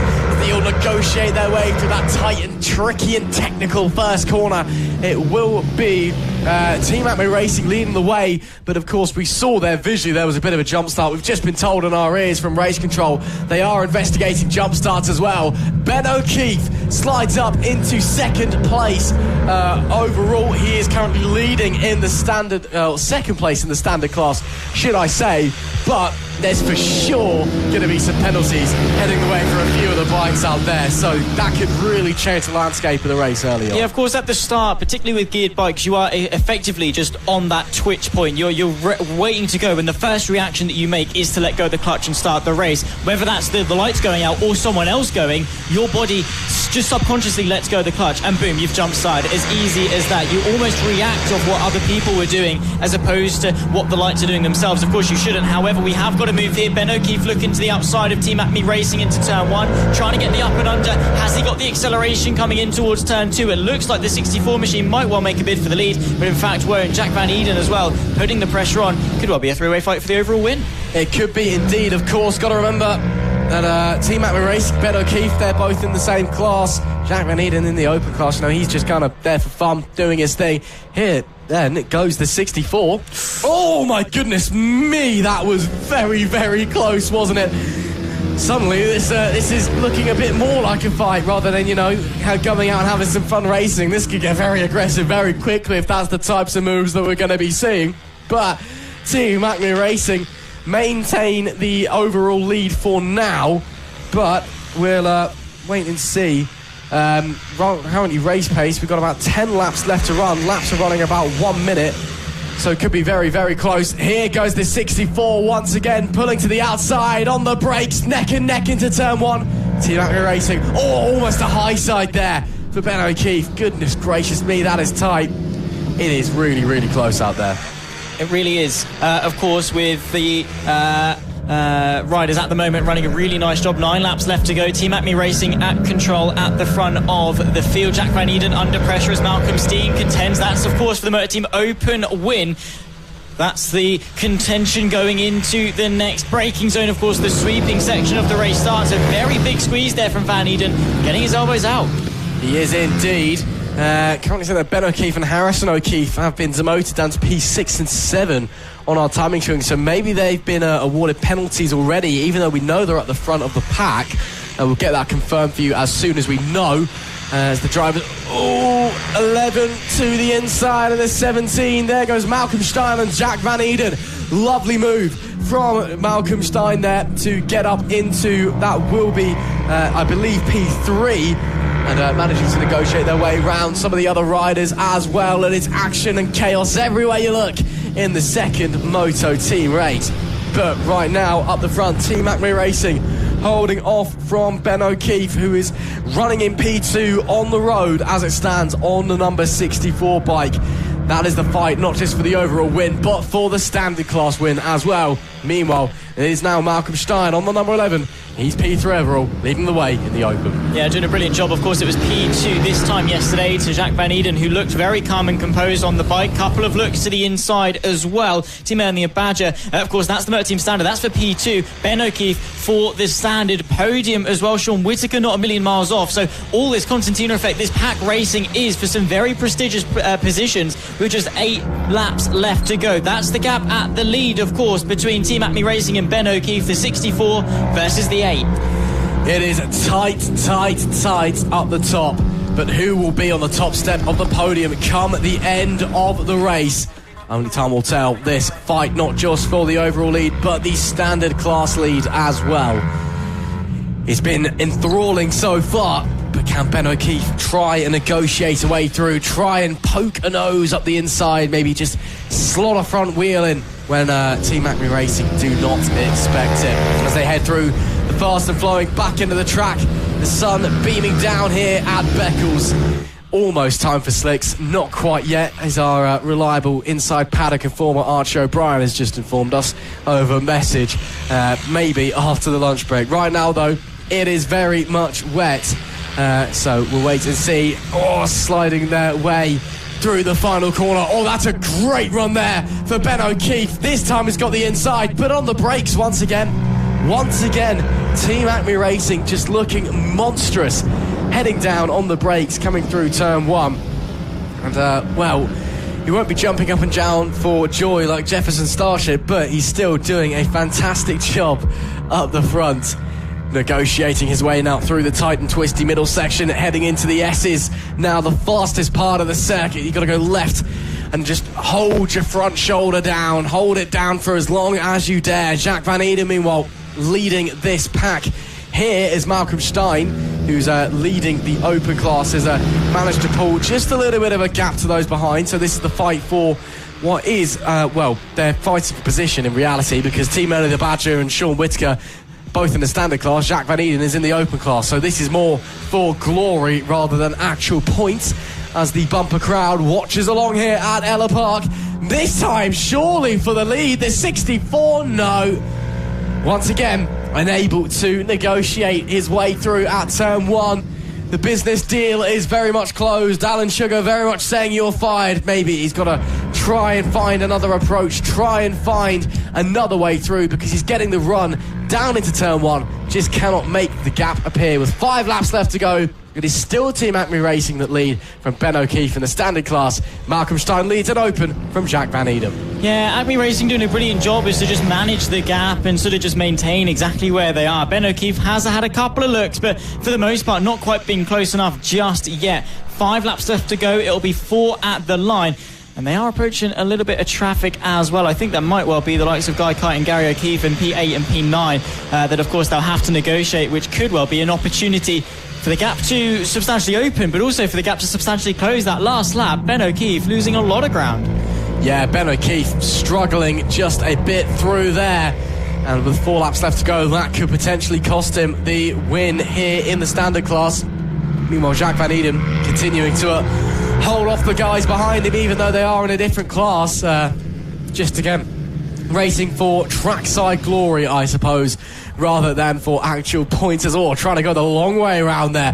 That is a brave move from the number 101, should I say, of Sean Whittaker, trying to get through the 119 of Team Ernie the Badger, but just not able to make it appear. And at the back of that pack, who's that I see? The 65 of Harrison O'Keefe is now closing in and trying to negotiate his way around. Oh, has a little look to the inside. Harrison O'Keefe thought about it, didn't quite make it work.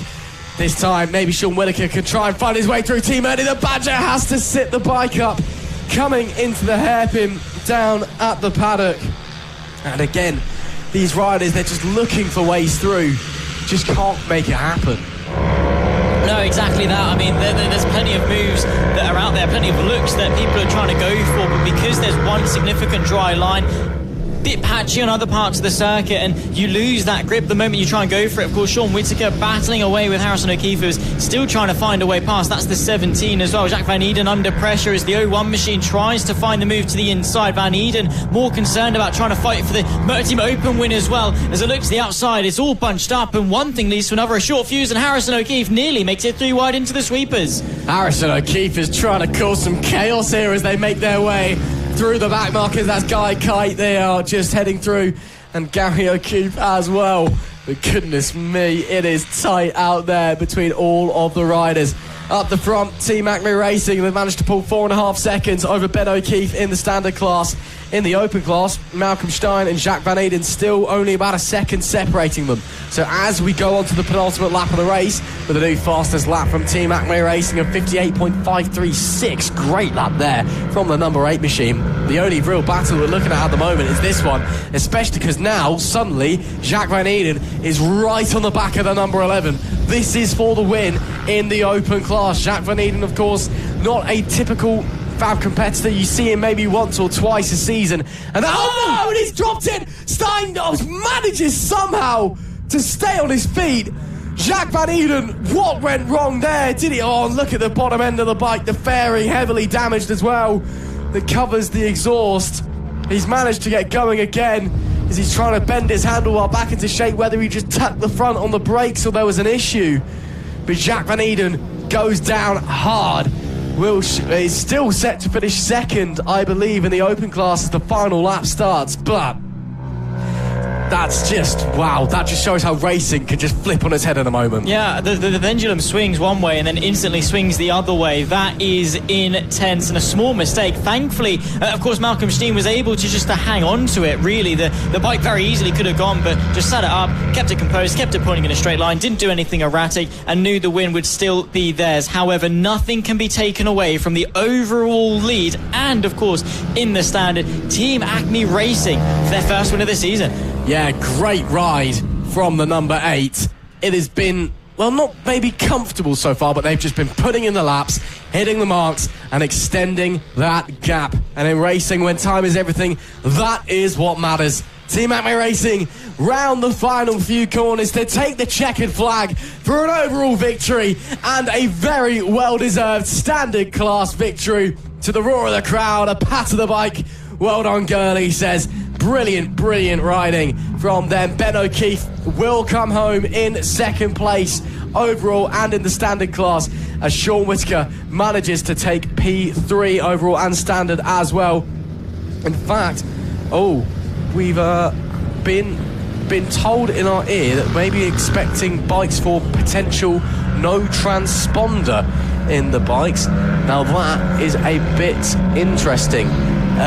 Of course, you are required by the FAB-Racing rulebook to have a transponder on your bike. If you don't have one on and you're found to not have a transponder on your bike, then disqualified from the race. Full stop. That's it. You know, no appeal, no second chance. So maybe the stewards could be causing some more chaos come the end of this one. But, well, meanwhile in the open class, it was Malcolm Shone who took the victory from Jacques Van Eden from Gary O'Keefe after their crash on the penultimate lap.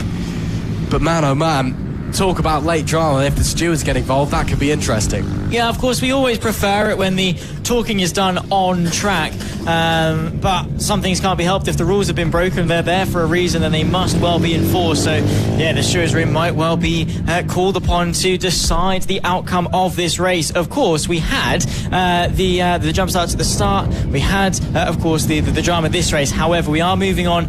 Moto Team done and dusted, and we'll see them later for race 3.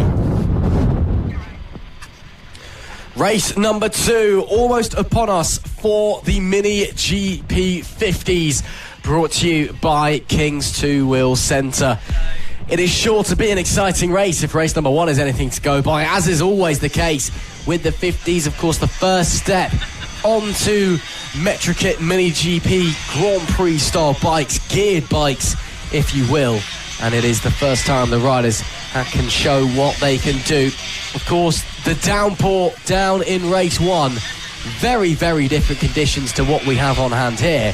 But nonetheless, the riders, they're just going to have to go out there, see what they can do, and see what, well, in the nicer conditions, if they've still got that same pace.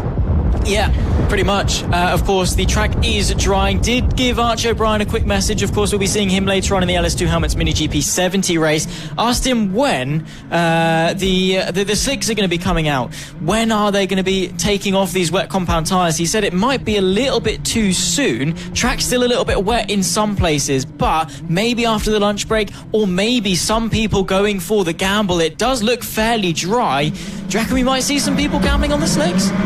Potentially. I can definitely tell that pole man Byron Johnson is on the wet weather tyres. Frankie Watson will join him on the front row. Bradley Curtis starts in third with Matthew Thomas alongside Archie Hooper and Sebastian Goslavsky on the third row of the grid. Riley Paisley is in P7 with Taylor Tomlinson going off in P8. Travis Shaw is 9th with Harris Watson rounding out the top 10. Daisy Polden starts 11th with Dylan Terine in 12th.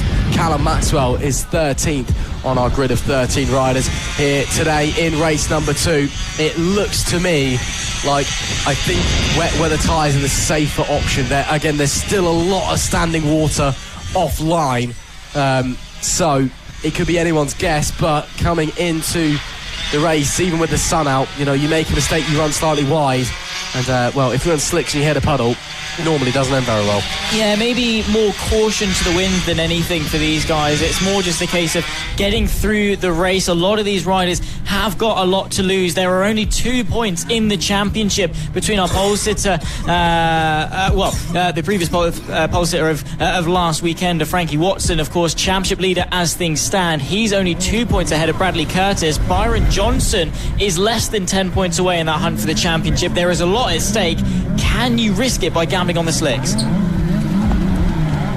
We'll have to find out. Preparations being made. Last moments with the mechanics before the race. Of course, there we see race director Roger Keys getting ready to turn the red lights on. It is lights out. We are underway. Byron Johnson gets a strong start once again. Matthew Thomas also away well, but unable to make up any places away from the line. Riley Paisley doing a good job there through turn 1, but it will be Byron Johnson on the 37 who leads the way as they come through turn 2. Riders starting to already spread out as they're trying to negotiate the grip.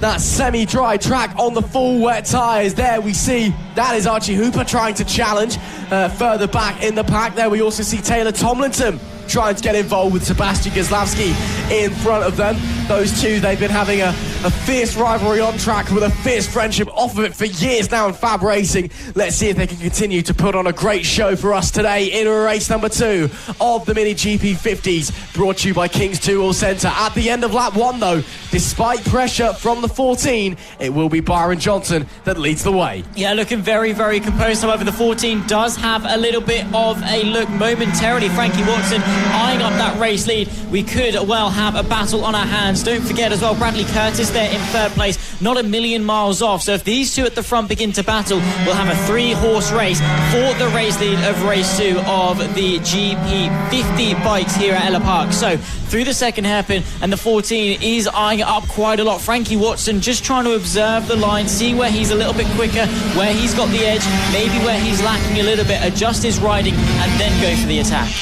Yeah, maybe it's just a bit of a waiting game for Frankie Watson. Follow Byron Johnson, but can Johnson maybe turn up the wick, turn up the pace and bring something different to the occasion and start to extend that gap? Coming to the end then of the second lap, will be 9 laps left to run. Byron Johnson still leads from Frankie Watson. Bradley Curtis in P3. Top 3 all pulling away pretty quickly. Sebastian Goslavsky in P4 with Taylor Tomlinson in P5. Field really starting to spread out early on here in the 50s class. There's still some battles going on though. This is Matthew Thomas, Travis Shaw and Archie Hooper. Matthew Thomas and Travis Shaw, they've swapped positions a couple times already in this race, so can they keep the pressure on? In fact, actually Travis Shaw has already got through Matthew Thomas, should I say. It's Matthew Thomas and Archie Hooper with Riley Paisley. These guys all fighting for position as they head down to the back end of the circuit. It is very, very close out there between this trio with 9 laps left to run. Can anybody maybe extend, try and pull a bit of a gap? Yeah, that's what they're going to be aiming for, of course. They want as much breathing room as possible. Person with absolutely no breathing room is Byron Johnson, who's leading the way. Frankie Watson has been unrelenting with the pressure. Fastest lap of the race with 8 laps left to go goes the way of Frankie Watson, who is vying for the championship lead. As things stand, he will be the championship leader coming out of race number 2, but it is going to be very, very close. It's all going to bunch up in what is a hotly contested title challenge that we're starting to see so early on in the championship. Byron Johnson, though, doing an excellent job with holding and withstanding that pressure as it stands.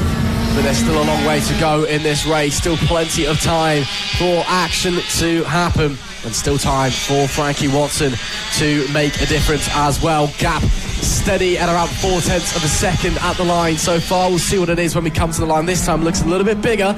And indeed it is 0.9 of a second.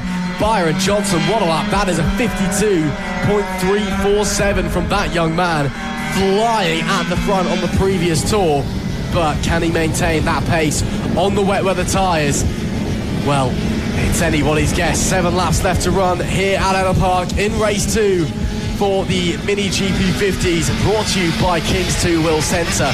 Byron Johnson maybe starting to extend his lead at the front.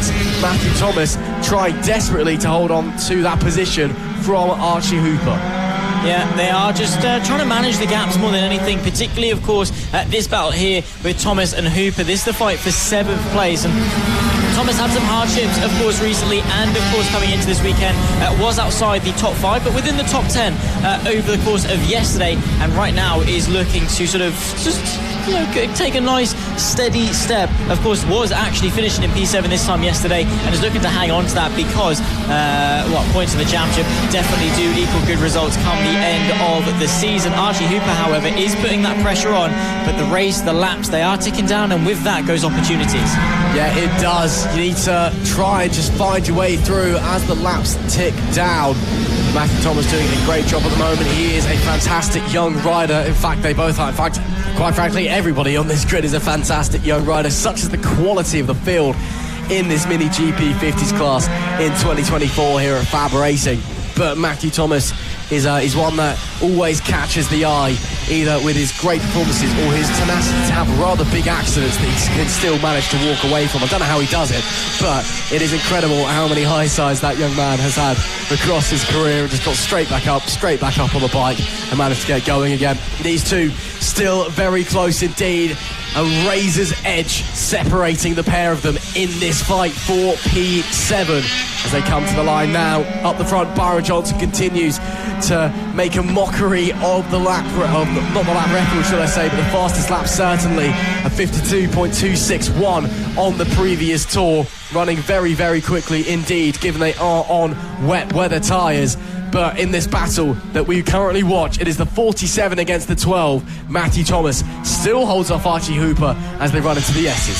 Yeah, Archie Hooper just not quite able to get close enough, I don't think. I mean, the opportunities aren't presenting themselves. He's there, he's putting that pressure on, playing that psychological game, letting Thomas know that you make a mistake, I'm going to be pouncing on you, and I will be absolutely on it. You give me one small inch and I will take a mile from you in this race. Battles as well. That's the 127 of Daisy Polden fighting away with the 54 of Harris Watson. Polden was able to find her way through and up now into the top 10 actually. So extra couple of points and inside the top 10, looking very, very good indeed. We'll obviously update you if and when we can. There is the 127, of course, riding her way through into the final sector. 4 laps left to go then. Johnson seems to be home free up in front. Yeah, Byron Johnson did a great job. Great stuff from Daisy Polden as well. Of course, one of our many young female riders here at FAB-Racing, and participating, of course, in the Female Competitor Cup that we've established this year in collaboration with House of Moto to recognise the up-and-coming young female British talents in bike racing, as Johnson laps Polden and continues on his quest for domination in this event. But it's great to see Daisy into the top 10 doing a spectacular job, and not just getting points on the board for the 50s championship, getting points on the board for the FAB-Racing Female Riders Cup as well. So great stuff from her. Up the front though, 3 laps to run. Byron Johnson, well, he's not even no man's land. He's just vanished up the road. 3.3 seconds is the gap at the line last time. Oh, and that isn't off there. That is Frankie Watson. Second place, Frankie Watson has gone down here in the second race of the Mini GP50s, and we have late drama. Yeah, saw him going into turn number 1, just, basically just put his hand up and said there's an issue. I'm not entirely sure as to what happened, but the bike clearly not working, pulled off, slammed the handlebars in frustration. And yeah, that is effectively race done. 2 laps left to go. There's no way of recovering it, and that is a P2 thrown out of the window, and with it goes the championship lead, which I think is going to give it potentially I think it's going to be 1 point in it. Bradley Curtis will lead the championship by 1 point ahead of Byron Johnson. Yeah, very, very close. Early doors in the championship. Just shows we've got a couple of fantastic riders here ready to take the fight all the way down to the line. A big shame, of course, for Frankie Watson. Of course, mechanical issues, they're part and parcel of racing. Sometimes the racing gods they look down on you and despair. They just decided that today is not going to be your day. But of course, one more race for Frankie Watson. Hopefully they can get those issues fixed and get it back out for later on. Final lap though for Byron Johnson. It's been a spectacular performance so far, and with the yellow flags out, he will see what was his closest competitor stranded at the side of the road and know that he is set for a very, very easy victory. Yeah, I mean, I don't think maybe easy is the way to go about it, because there's no easy victory. But as far as it goes, I mean, this is ideal, right? We barely had an excuse to follow him because there's not been much action going on. He broke away from the pack, has been bulletproof in his defence, and has been chipping away at that gap, bridging away from the field, has been a rocket ship at the front. 6 seconds back to Bradley Curtis, a couple more corners to negotiate, and it will be a second victory in a row for Byron Johnson. Comes round to the applause of the crowd here at Ellough Park, the bumper paddock grandstand showing us a great display. But Byron Johnson rounds the final corners, takes the win and takes the championship lead in the Mini GP 50s, presented to you by King's Two Wheels Centre. What a ride it was from that young man. The visor goes up, cool and collected, offering Frankie Watson a lift, which is very, very kind of him, and showing some respect to his opponent, who unfortunately, of course, retired from this race, but as they get going again, I'm not sure how kindly race control will look to this, but it makes a lovely picture for us. What a result there from Byron Johnson. What a big shame for Frankie Watson, but two competitors out on track showing friendship the second the checkered flag is fallen. Yeah, I mean, the visors go up and immediately they're best friends again, and that's what you want, that sportsmanship, that camaraderie between such fierce rivals out on circuit, and yet still have time to show each other some support and, well, save his legs a little bit, get him back to the pit lane and the paddock a little bit quicker. Shame, of course, for Frankie Watson, but a great show of respect there from Byron Johnson. They respect each other, they know how quick each other are, they are, and of course how hard this championship is going to be for them. What a race it was for the Mini GP 50s. It was a fantastic result indeed. Byron Johnson takes the win in dominant fashion, with Bradley Curtis second and Travis Shaw rounding out our podium. Sebastian Gazlowski got into P4 with Taylor Tomlinson 5th. Matthew Thomas holding on to P6 from Archie Hooper, with Riley Paisley 8th, Daisy Polden in 9th and Harris Watson in P10. Just outside of the top 10 we had Callum Maxwell, and unfortunately we did lose Frankie Watson from second place very, very late on, so a big shame for him. But of course these guys, they'll all be back out for race number 3 a little bit later on. Still one more chance to get some big scores, put on some big performances and show what you can do. Coming up now is the race number 2 for the Mini F1 sidecars, and very, very different conditions means one thing. It means the order absolutely changes, because the sidecars are perhaps the most susceptible to condition changes in the whole of the FAB-Racing paddock. Take the number 26 of Mick Williams, for example, which has won so many championships you can't even count them. A drop of rain and the thing becomes an absolute boat. To be fair, yesterday wasn't too bad. When they went out on circuit, it had essentially stopped raining by their race 1, and it was more just the wet track, which even then dry lads were performing, but they certainly were not on the pace of eventual race winners Jason and Leo Greenstreet. Now the sun's out, track's still a little bit damp, but very different conditions indeed. Yeah, it is. I mean, of course, yeah, Mick Williams and Michael Elms were able to still take P2 in the end, but that's not enough when you've got Jason and Leo Greenstreet on top form. 3 wins from 3 in the Mini F1 sidecars. They just seem so well composed, even some small mistakes, and they're still able to recover. They want to get a good result before they head off to the lunch break, and then we'll have some more race 2s before the inevitable race 3s just after. Can see, of course, all the sidecars lining themselves up onto the field. Jason Leo Greenstreet, of course, taking to pole position. What a race that it is that we saw early doors yesterday, of course, with Jamie Alexander and Isaac Greenstreet with an early lead, able to catapult themselves around the outside of T1. Mick Williams was then able to take a good lead as well. But then it was unfortunate for the two Greenstreets, who appeared to have an issue. I did think that was a slow start. Could we well have the Titans of 2024 out before the race has even started? They're off the bike.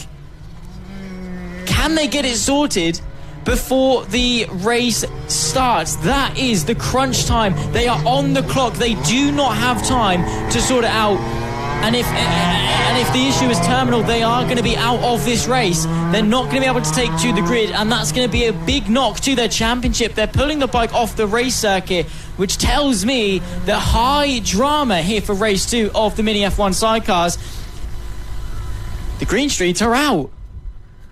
Of course, looking for the rest of the field, it will then be Mick Williams and Michael Elms that effectively take pole position. They'll start from the second position. Jamie Alexander, Isaac Greenstreet will then start from third, but then of course that will become P2 almost immediately. Mark Parker and Chris Impey as well, P4 and P5 respectively for the 230 and 457 machines, which means this race could well be on, and could this be the redemption that Mick Williams needs to kickstart a championship campaign? Missed the round at Lid a couple of weeks ago, but thankfully it was only two races lost for him, which is only a 50-point deficit compared to what could have been a 75 points. And this is a good chance to, at the very least, get one of those races back and score 25 points over the two Green Streets. They're lining up, waiting for confirmation that it's safe to continue.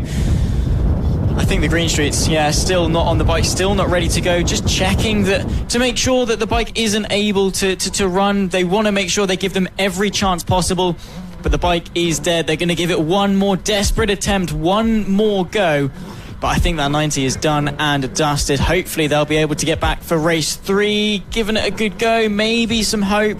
But there's only so long they can delay the start before everyone else, well, they have to get on it. They have to get on with it. They can't afford to wait. People want their lunch and people want to get on. They're going to give it a go, though. Getting onto the bike, has it been able to start in a desperate attempt, being told maybe to stop, or they're going to have to start after everyone has continued, or do they have to wheel it over onto the grid? I think they do. Bit of confusion on the start line. Let's see, though. All eyes to the lights. They're not going to take to the grid. We're lights out, underway, and a good start then, of course, for Mick Williams. The number 90 gets going as soon as everyone has passed. They are in the race. Could they still well take to the top step? Race 2 of the Mini F1 Sidecars is go, and Mick Williams with an early lead. Yeah, great start there. Normal order from Mick Williams, but it is going to be very, very tight because the Green Streets already negotiating their way around the pack. Mark Parker is done and dusted. Next up looks to be the 457 of Chris Impey and Dave Caves. How quickly can they negotiate their way through? The 457 had a few issues in the warm-up early on. Hopefully those issues do not persist, but the Green Streets, oh, look at the wiggling and the squirreling as they came over the crest and the bump, but making very light work of the field. As is very clear these guys have got the pace, and very clear these guys could potentially win this. Of course, yesterday was Leo Greenstreet's birthday, so a belated happy birthday to Leo Greenstreet, the passenger on that number 90 machine. And at the end of lap 1, after starting off the track behind everybody else, the Green Streets already pressuring for second. Absolutely incredible stuff there. And now they're going to get through into second and have all eyes on the 26 of Mick Williams. I mean, last the first, casual, as you do it. Yeah, as you do. Just they wanted to give us a little bit of suspense. They wanted to make it a bit interesting, give the others a bit of hope, and then carve their way forward. But this perseverance, this determination, they didn't give up. I mean, a lot of people would have just been like, oh, well, bike's not starting, guess I can't start this race. But they gave it every chance possible. They delayed the start for as long as possible, and thankfully they did, because they're now in this race. Of course, they are going to be with the slight doubt that maybe the bike's not going to get to the end, but they're there, they're in P2, and all they've got to do now is chase after the reigning champion. 7, soon to be 6 laps left to run in the second Mini F1 Sidecar race. And it is very much on here. The Green Streets and Mick Williams. Who has the pace? Who has the nerve? Who has the consistency to finish on the top step in this one? Again, Mick Williams, a no-show at the first round in Lid. And then race 1 was not able to stand on the top step of the podium. Can he take a victory for the first time this year? The eternal Mini F1 Sidecar champion. Or can the Green Streets continue to rain on his parade, showing the work they've put in over the winter and showing just how quick and efficient that outfit has become as they make their way through the undulating section down the bottom end of the circuit and then flying back round. The gap at the line last time was 1.7 seconds, but the Green Streets also set a lap that was 1.5 seconds quicker than Mick Williams. We'll see what the gaps are coming to the line this time, but visually I can tell you it's certainly a lot smaller than 1.5 seconds. There goes Mick Williams now. Here come the Green Streets, just 9/10 separating them at the line. Another fastest lap from Jason Alea. Green Street at 58.024. So they've got the pace. Mick has also upped his pace, but times are still dropping. Within a couple laps, they'll be all over the back of that 26. Yeah, they're in pursuit, and they are not going to be giving up easy, of course. They are, with fire in their hearts, determined to go and get their 4th win in a row of 2024. But the adversary they've got up against them is not a mean one at that. Of course, Mick Williams, Michael Elms, reigning champions.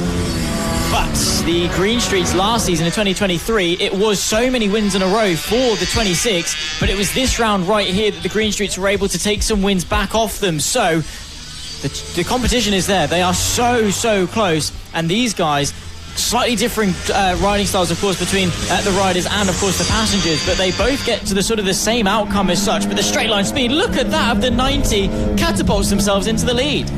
Sayonara, see you later, say the Green Street. That, well, I don't think I've ever seen anything like that in mini F1 sidecar racing before. Just vanished. And when the person you're overtaking is Mick Williams, who has won this championship time and time again, just shows how good the Green Streets are right now. Obviously, they've been working on the sidecar over the winter. They've been working on themselves over the winter as well, and their ability and what, where can we be faster? What can I do maybe as the one behind the handlebars? What can you do as the passenger to enable us to go even faster? And now look at this, just gone. Unbelievable stuff. The number 90 well on its way after nearly not starting the race to be taking a very comfortable victory, coming on to 3 laps left to go now, and already it's at a point where you just got to stay on the black stuff, hope nothing goes wrong, and you're taking a very comfortable victory, because they, in 1 lap, have just pulled 2.5 seconds. Yeah, it's mega what the Green Streets have done. Of course, these mini F1 sidecars, they are effectively as DIY as they get. Everything from the chassis is all bought on, is built by the teams and the riders themselves. So it very much is a project for both off the track and on the track as well. So these guys, it's sort of everything coming together for them. And the Green Streets over the winter have found some pace, shed some weight, or found some more power, whatever it is, pushing, I think, sort of 26, 28 horsepower or so, which is pretty decent for something that weighs practically nothing. And their riding style as well, they're so in tune. The chemistry, of course, between Jason and Leo Greenstreet, father and son combo, is, well, unprecedented. And of course, Leo Greenstreet finding more and more pace as a passenger, finding that confidence, finding how to respond as best he can with the bike as well. 2 laps left to go, and what looked to be disaster has now turned into very much delight for the Green Streets. It has indeed. I think Mick Williams has backed off. His lap times have dropped a little bit. I think he's just, he's registered he's not going to catch the Green Streets on pure pace alone. May as well back off, lap a couple of seconds slower and just bring it home, collect some points, collect another second place, his second one of the weekend. There we do see another Green Street, of course, Isaac Greenstreet, the passenger on Jamie Alexander's number 11 machine. The Green Streets, of course, it's a FAB Racing, it's a real family affair, shall we say. But great to see Isaac Greenstreet doing a great job here. And, it'd be great to see him if he manages to, if the number 11 manages to finish in P3. Great to see 3 Green Streets on the podium out of 6. That's a 50% Green Street success rate, if you do your maths right. So great stuff there. And the family's domination of FAB Racing mini F1 sidecar racing continues.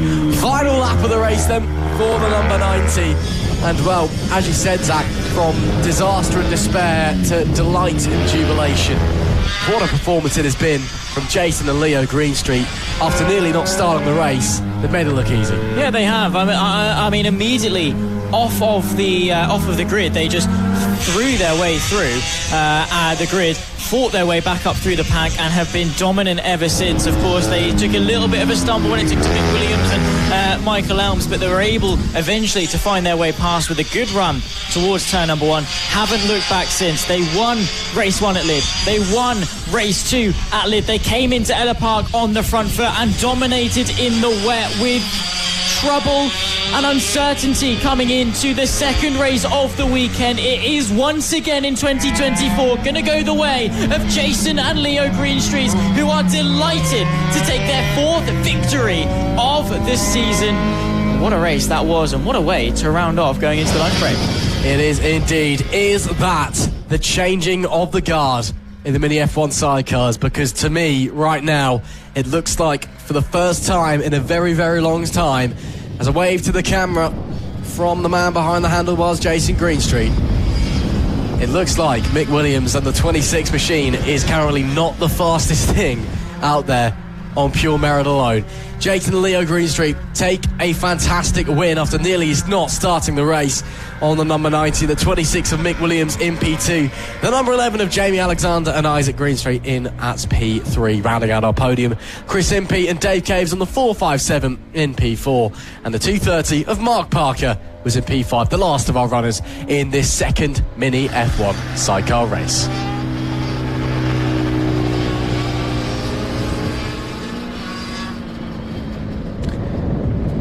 Right then, that is it for the morning's action. It is time now for the lunch break. So we will be back in after a short break to bring you all the rest of the race 2s and race 3s. But for now, to make sure you're not bored and to make sure, of course, you don't lose interest in the FAB Racing action, we're going to head down to the paddock and speak to some of the riders and listen to a few interviews that we've taken over the weekend. So we'll see you shortly.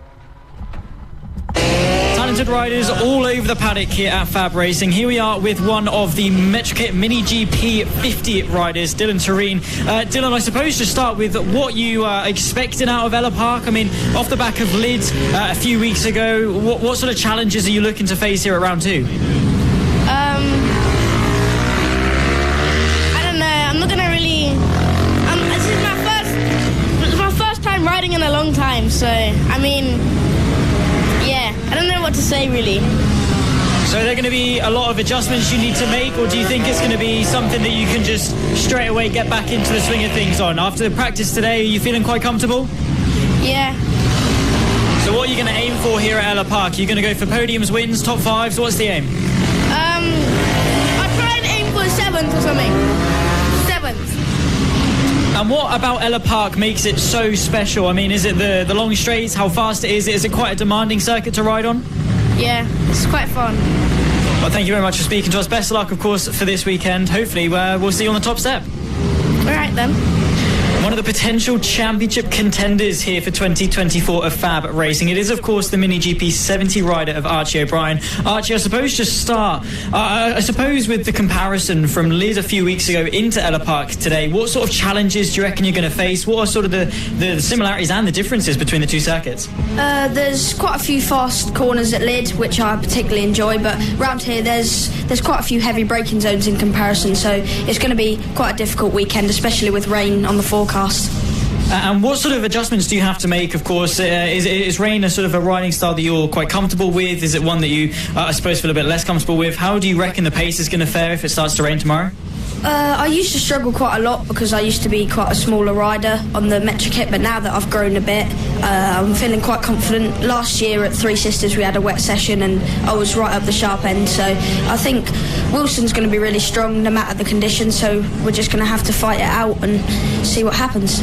Looking at the practice times as well over the course of today, granted you've not been able to push on some slightly fresh rubber, but you have just been able to do the quickest lap time of the day. Does that fill you with confidence going into both qualifying then into the 3 races, or do you suppose maybe that the race is going to be a little bit more tricky to defend even if you do put it on pole?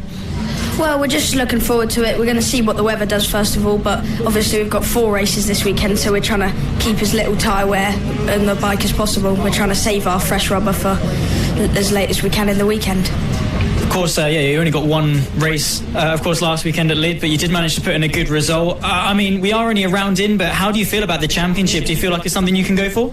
Yeah, it is our aspiration to win it this year, but there's no point in thinking about it just yet. We kind of have to start getting some race wins under our belt, then looking at it. Awesome. Well, best of luck for you, of course, this weekend and, of course, for the rest of the season. Thank you. One of the rising stars of the future then, Freddy Taylor here racing in the Moto Rookies here at Ellough Park. Freddy, what are you expecting out of this weekend? Do you think you're going to get some good results here at Ellough Park? Hopefully a top 5. Aiming for that then, and of course off the back of Lids, of course to dust off the cobwebs of a new season, do you feel like you're a little bit more comfortable on the bike heading into this weekend? Yeah. And also, I've tried on a pro bike, so it makes me feel more confident. Definitely feeling that you're coming in, of course, you said about a top 5. Do you think there are going to be any big challenges here at Ellough Park? It's quite a fast circuit. Speaking with Archie O'Brien a little bit earlier on as well, he said there's a lot of heavy braking zones. Are you confident you can maybe make some good moves in the race? Yeah.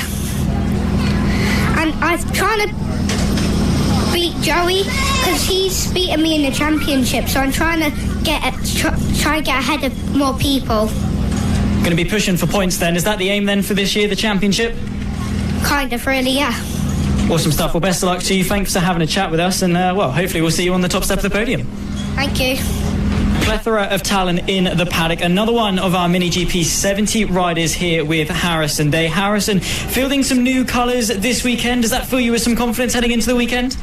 Well, to be fair, it's I'm pretty happy with my dad because he painted it.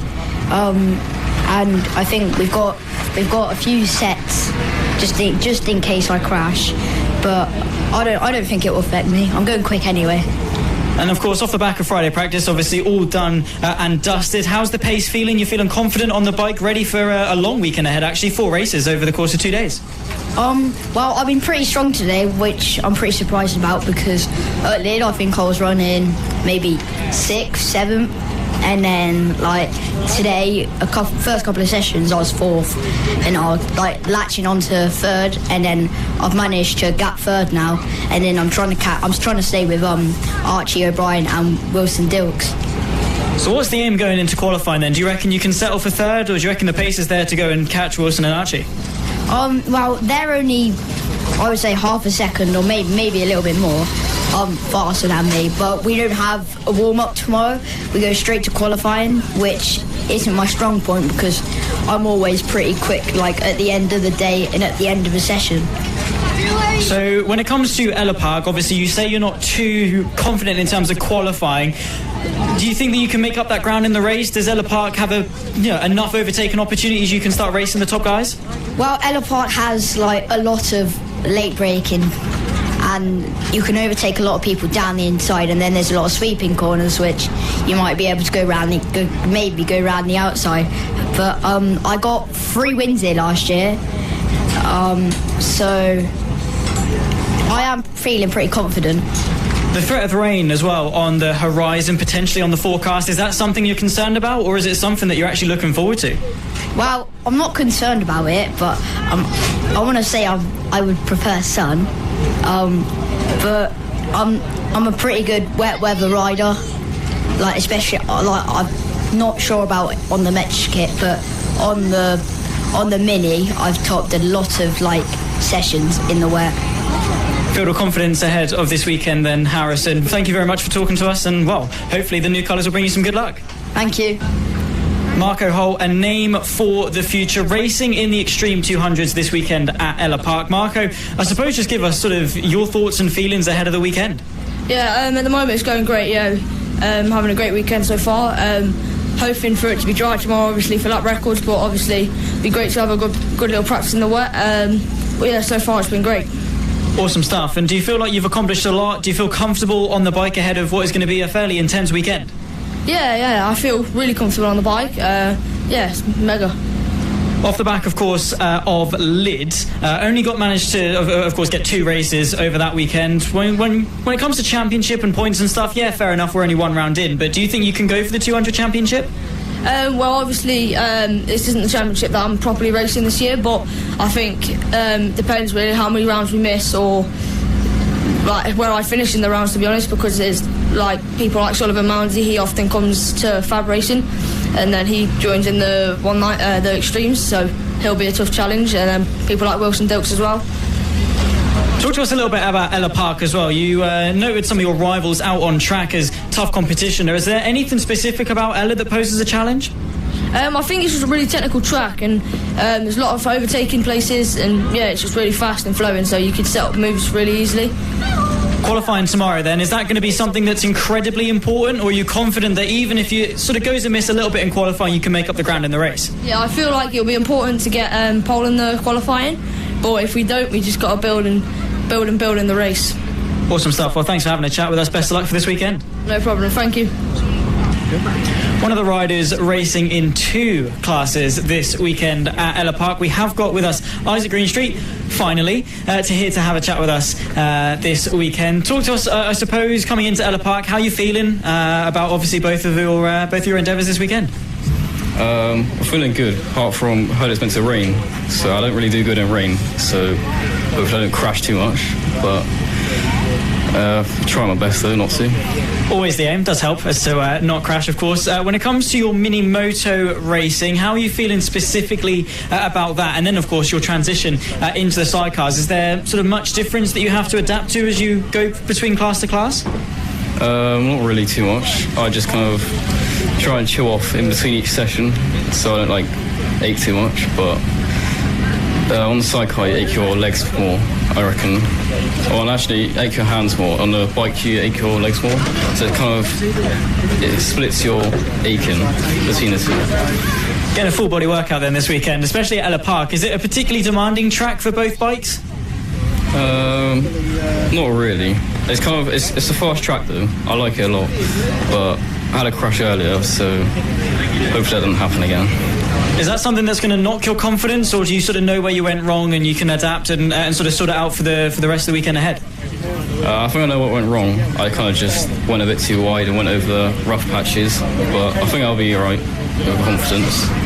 Awesome stuff. Well, best of luck, of course, for all of your races this weekend, and hopefully we'll see you take to some decent positions. All right, thank you. Working our way through the Green Street heritage, then it must be said. These two are going to be on the bike together here at Ellough Park. What are you thinking coming into this weekend? Do you have some trust in each other to not crash? Yeah, always. Really, really happy with Leo. He's best passenger out there as far as I'm concerned. So, got the right person on the bike. It's me that tends to make the mistakes rather than him. So, you know, that's our weakest link is the person on the bars. So, obviously, you as the supposed not limiting factor, how are you feeling coming into this weekend? You ready to be thrown about? Yeah, it's all good. Don't have any worries, to be fair. Just see how it goes. Rain on the forecast, potentially. What sort of feelings do you have about that going into the weekend? Is it something that knocks your confidence, or are you going to be going for it? I think we're pretty happy with the wet. We've not got any experience of this track in the wet, so that could be interesting. Obviously, it's where we don't get practice on the Friday. Our first session on track for the weekend is a qualifying session, so that's never good. But yeah, we've got plenty of wets. We're more concerned about our awning leaking than actually being on the track. So, of course, a little bit of an issue a couple of weeks ago, just a small one, minor issues. But of course, Ellough Park, are there any specific challenges about this circuit compared to maybe Lid? Any similarities that you're happy about? No, I don't think so. Really, it's don't know. It's all good to me. It's fast and flowing. That's the nice thing about this place. Again, don't know what it's like in the wet. I seem to remember getting a sore neck in the past here because the corners are quite high speed. Yeah, it's nothing too out of the ordinary, I don't think. It's a pretty average surface in the wet. While the bike was holding the oil last time out at Lid, you were actually running really, really quick. I think it was in race 2. You were like 30 seconds ahead after 9 laps. Do you hope to carry similar pace into Ellough? Yeah, we should be sort of equally as competitive. I think we've got Mick back, so we'll have someone to have a race with. To put the record straight, seeing as I got you on, we didn't drop any oil at Lid. We were sent out to clear the oil up, and where we picked up the dust over the oil, they thought we were putting more down, but we did prove ourselves to be the innocent party. Just so that's out there on the record, because we're probably paddock enemy number 1 at the moment, but we proved we didn't drop any oil. Awesome stuff. Well, best of luck for this weekend. Hopefully it stays dry both underneath and, of course, up in the skies as well. Best of luck to you both. Okay, thank you very much. Right, cheers. One of the contenders then for this weekend, one of the big names in the paddock as some of the quickest riders. We've got with us Wilson Dils, of course, racing this weekend in the 70s and, of course, in the Extreme 200s. Wilson, start off with your thoughts and feelings ahead of this weekend and what sort of challenges Ellough Park might pose. I'm feeling quite excited because Lid, we got 1 race and I'm hoping to get this 4. So, Ellough Park, of course, a little bit different. We are going to be running with 4 races for you guys on the 70s. That means you're going to be doing a total of 7 over the weekend. Does that get quite physical? You're going to be exhausted come Sunday evening? Maybe. See how I go. And what sort of aspirations are you going to be going for? I mean, off the back of Lid only getting that one race, do you feel like you can come back punching for 4 races this weekend? Hopefully. And the championship, of course, when it comes between you and Archie O'Brien and the likes of those guys out on track, bit of a rivalry spurring up. Do you reckon you can come out on top come the season's end? Hopefully. Rain on the forecast as well. We've been talking to a couple of riders about that. Is that something that you're a little bit worried about, or do you reckon you'll go out there and smash it in some wet weather? I think I might do okay, but we'll see how it goes. Awesome stuff. Well, best of luck for the rest of the weekend, Wilson Dils, and well, we'll catch up with you hopefully on the top step. Yeah, thank you. Moving on then to Frankie Watson racing in the Mini GP 50s this weekend. Same to you, I suppose, Frankie. How are you feeling coming into this weekend? Ellough Park off the back of Lid. Do you feel a bit more comfortable on the bike after getting that first round under your belt? Yeah, I feel confident here after the last 2 races. Well, I got 2 wins, so I'm feeling confident for this round, and last year I got podium, so yeah, I'm confident for this weekend. Happy to come in and smash it then. What are the biggest challenges about Ellough Park then? Is it about getting onto the raw pace, or is it about trying to maintain that consistency? I think it's just hard. Once you're on the pace, it's quite easy to contain it, but it's hard to get on the pace. And what makes it so difficult about Ellough Park to sort of find the limit? Is it the fast and flowy nature, the heavy braking zones? What makes it so tricky? I think just if you make one tiny mistake going into the corner, that's like 4 corners messed up, so that's your lap gone. Margin for error is very, very slim then, and momentum, of course, quite high. For you in your respective class, do you reckon there are going to be any names that you're going to be looking out for out on track as big contenders?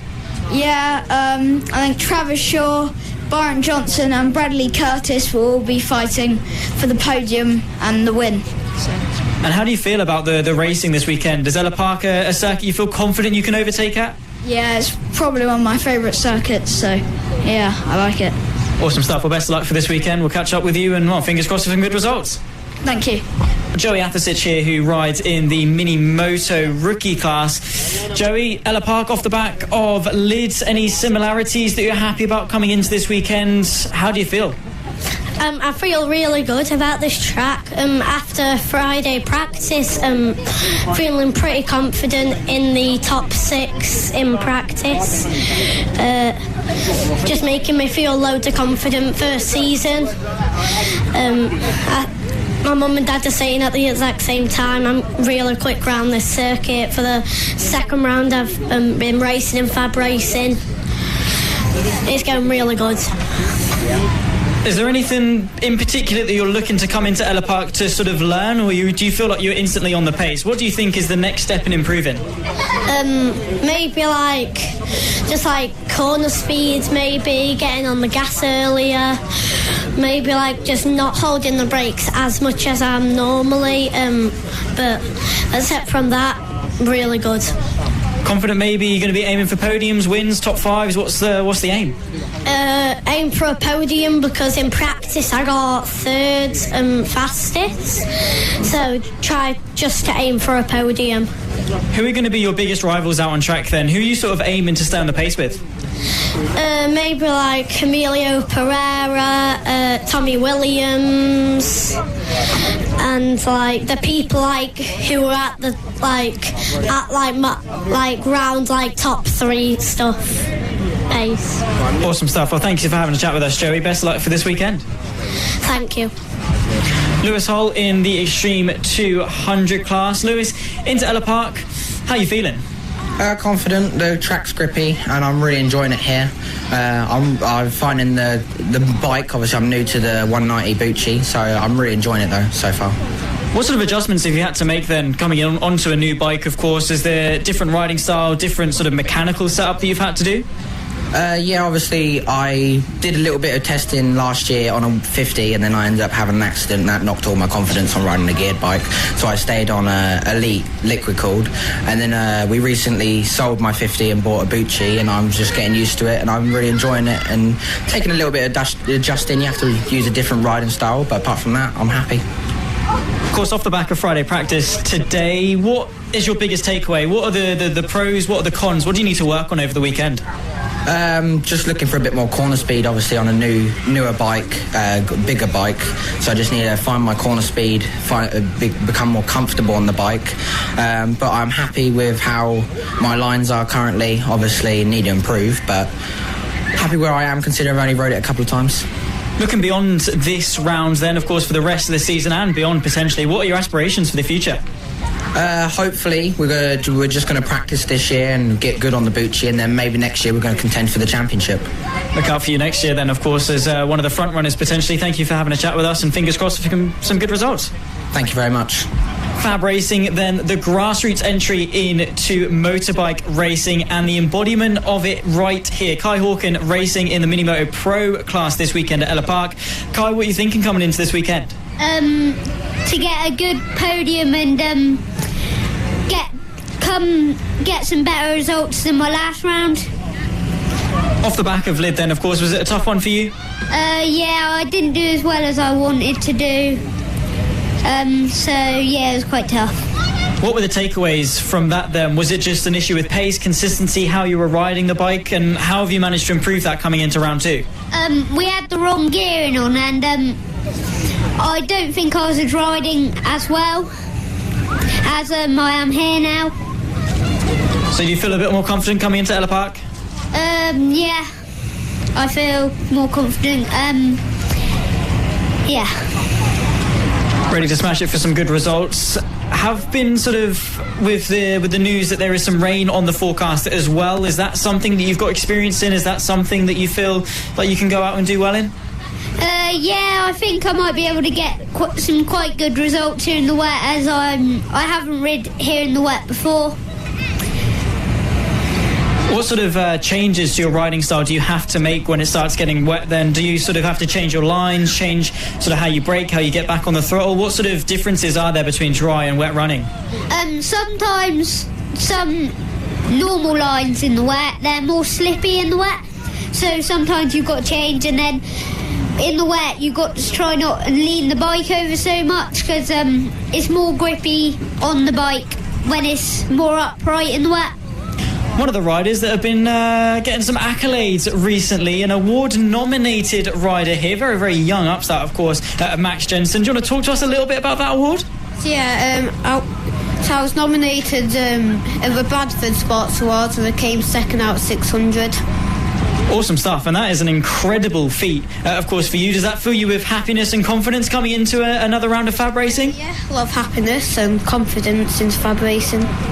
About Ellough Park as well, is it a circuit as well that you can sort of use that confidence to go and get some good results? Well, it's my favourite track, and I love all the corners and how fast it is and that.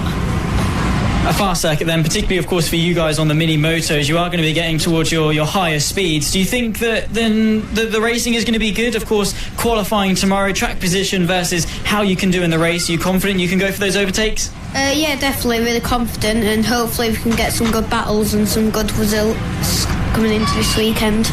Should be very, very good to watch indeed. Well, thank you very much, Max, for having a chat with us, and best of luck for the weekend. Thank you. Racing on the Mini Moto Pro class this weekend for round 2 of FAB-Racing 2024. Kaylin, how confident are you coming into this weekend? A very, very tough circuit in Ellough.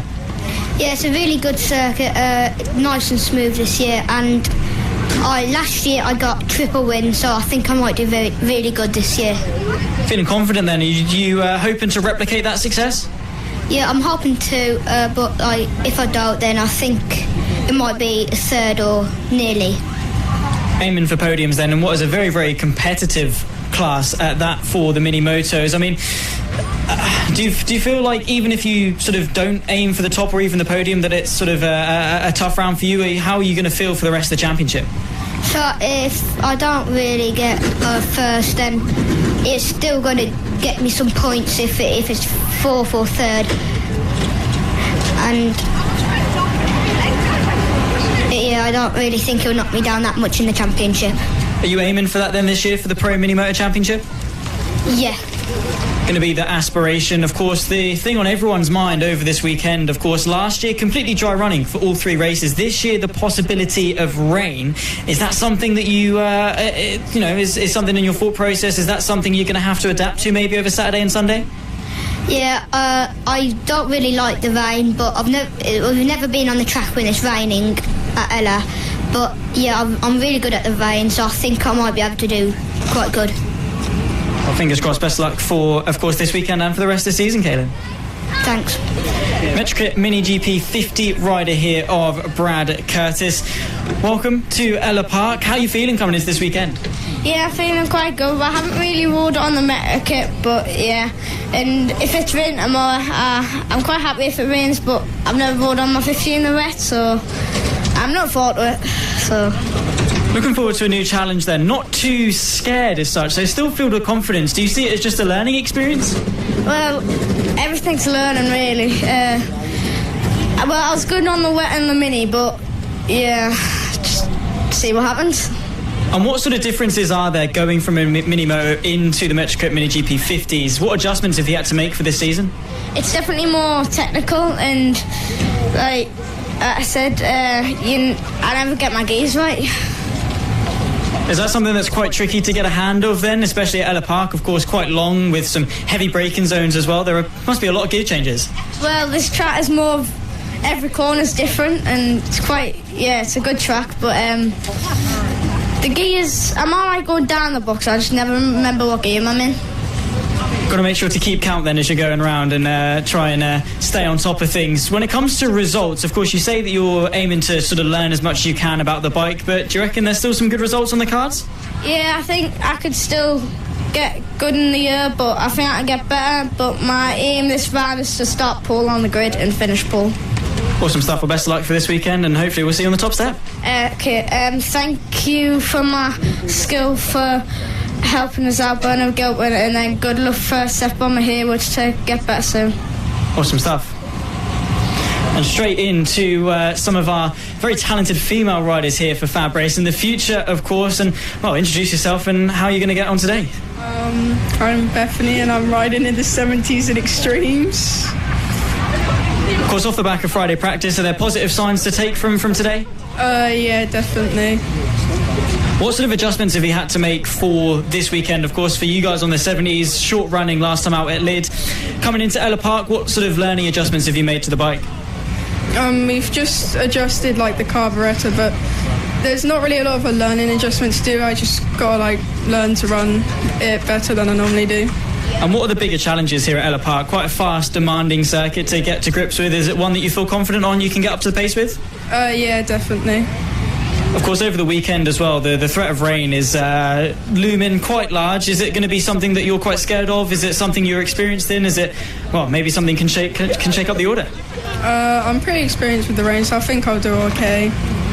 Awesome stuff. Well, best of luck to you for this weekend, and well, hopefully it stays nice and dry. Thank you. Keep going. And straight into another one. She's trying to run away. Who are we going with? We'll go straight to Harry Payne next up. How you doing, and well, how are you feeling about this weekend? Good. And what are you riding this weekend? Mini GP 70s and maybe the extremes. So going for two classes, does it get quite demanding on a race weekend to have, two lots of racing and two lots of qualifying? Today it was especially hard because it was a 70 session first, and straight after we had the extremes, so I had no time to sort of sit down before I could get out again.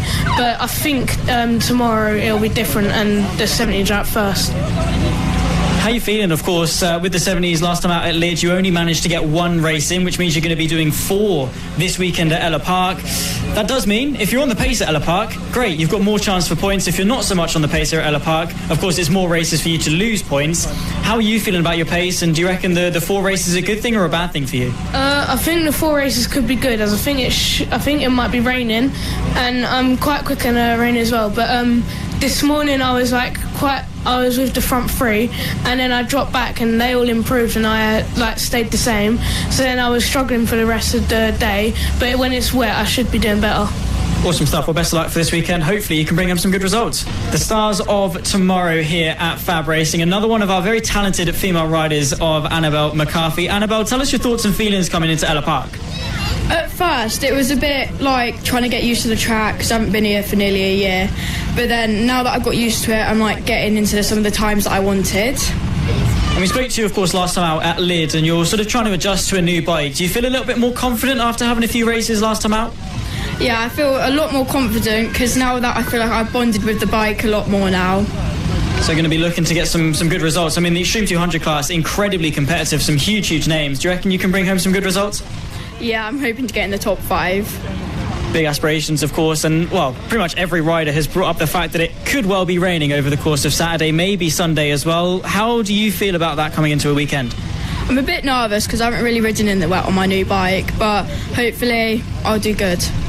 And what sort of adjustments do you have to make sort of when it starts raining to your riding style? I mean, of course, it is a different bike for you, but generally, how do you adjust when it starts spitting?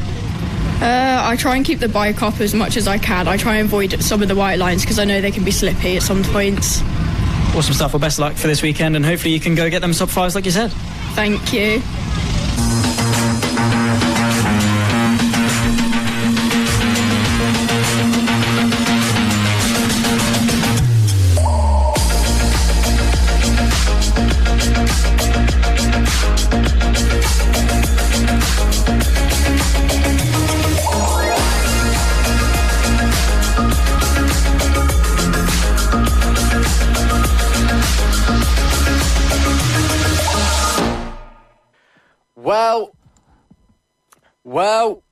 Well, we are back here at Ellough Park for Sunday's racing action in the afternoon, and it is great to be here once again for the second round of the FAB-Racing Minibike British Championship. Had a great morning's worth of racing, and now the sun is out, although still rather cold and rather windy. It's certainly looking like it's going to be dry running all afternoon, which is fantastic to see. So a whole range of weather options on display here today. You join myself, Ross McIntyre even, Zach Sweeney alongside me, should I say, in the comment truck. We've been bringing you all of the action all weekend, and we shall continue to do so. Zach, a great mornings of racing. Again, we've got a few race 2s still to go, all of the race 3s, and, well, judging by what we've seen from this morning, should be very, very exciting. It should be. You are definitely not helping your accusations of secret admirer, though, it must be said. Wishing you and me. It's fine, Ross. I'm flattered. But yeah, awesome to be alongside you in the commentary booth. Awesome to be here at Ellough Park, and the amazing morning that we had is looking a lot drier, though. We were speaking before the lunch break, maybe a couple of people would gamble onto slicks, but over the duration of the break, so many of the riders and parents made their way out onto circuit just to, scrape their feet, put their hand down, see what the moisture level was like, see how slippy the track is going to be, and I think we are going to begin that transition onto slicks. Doesn't take anything away from the difficulty of racing, though.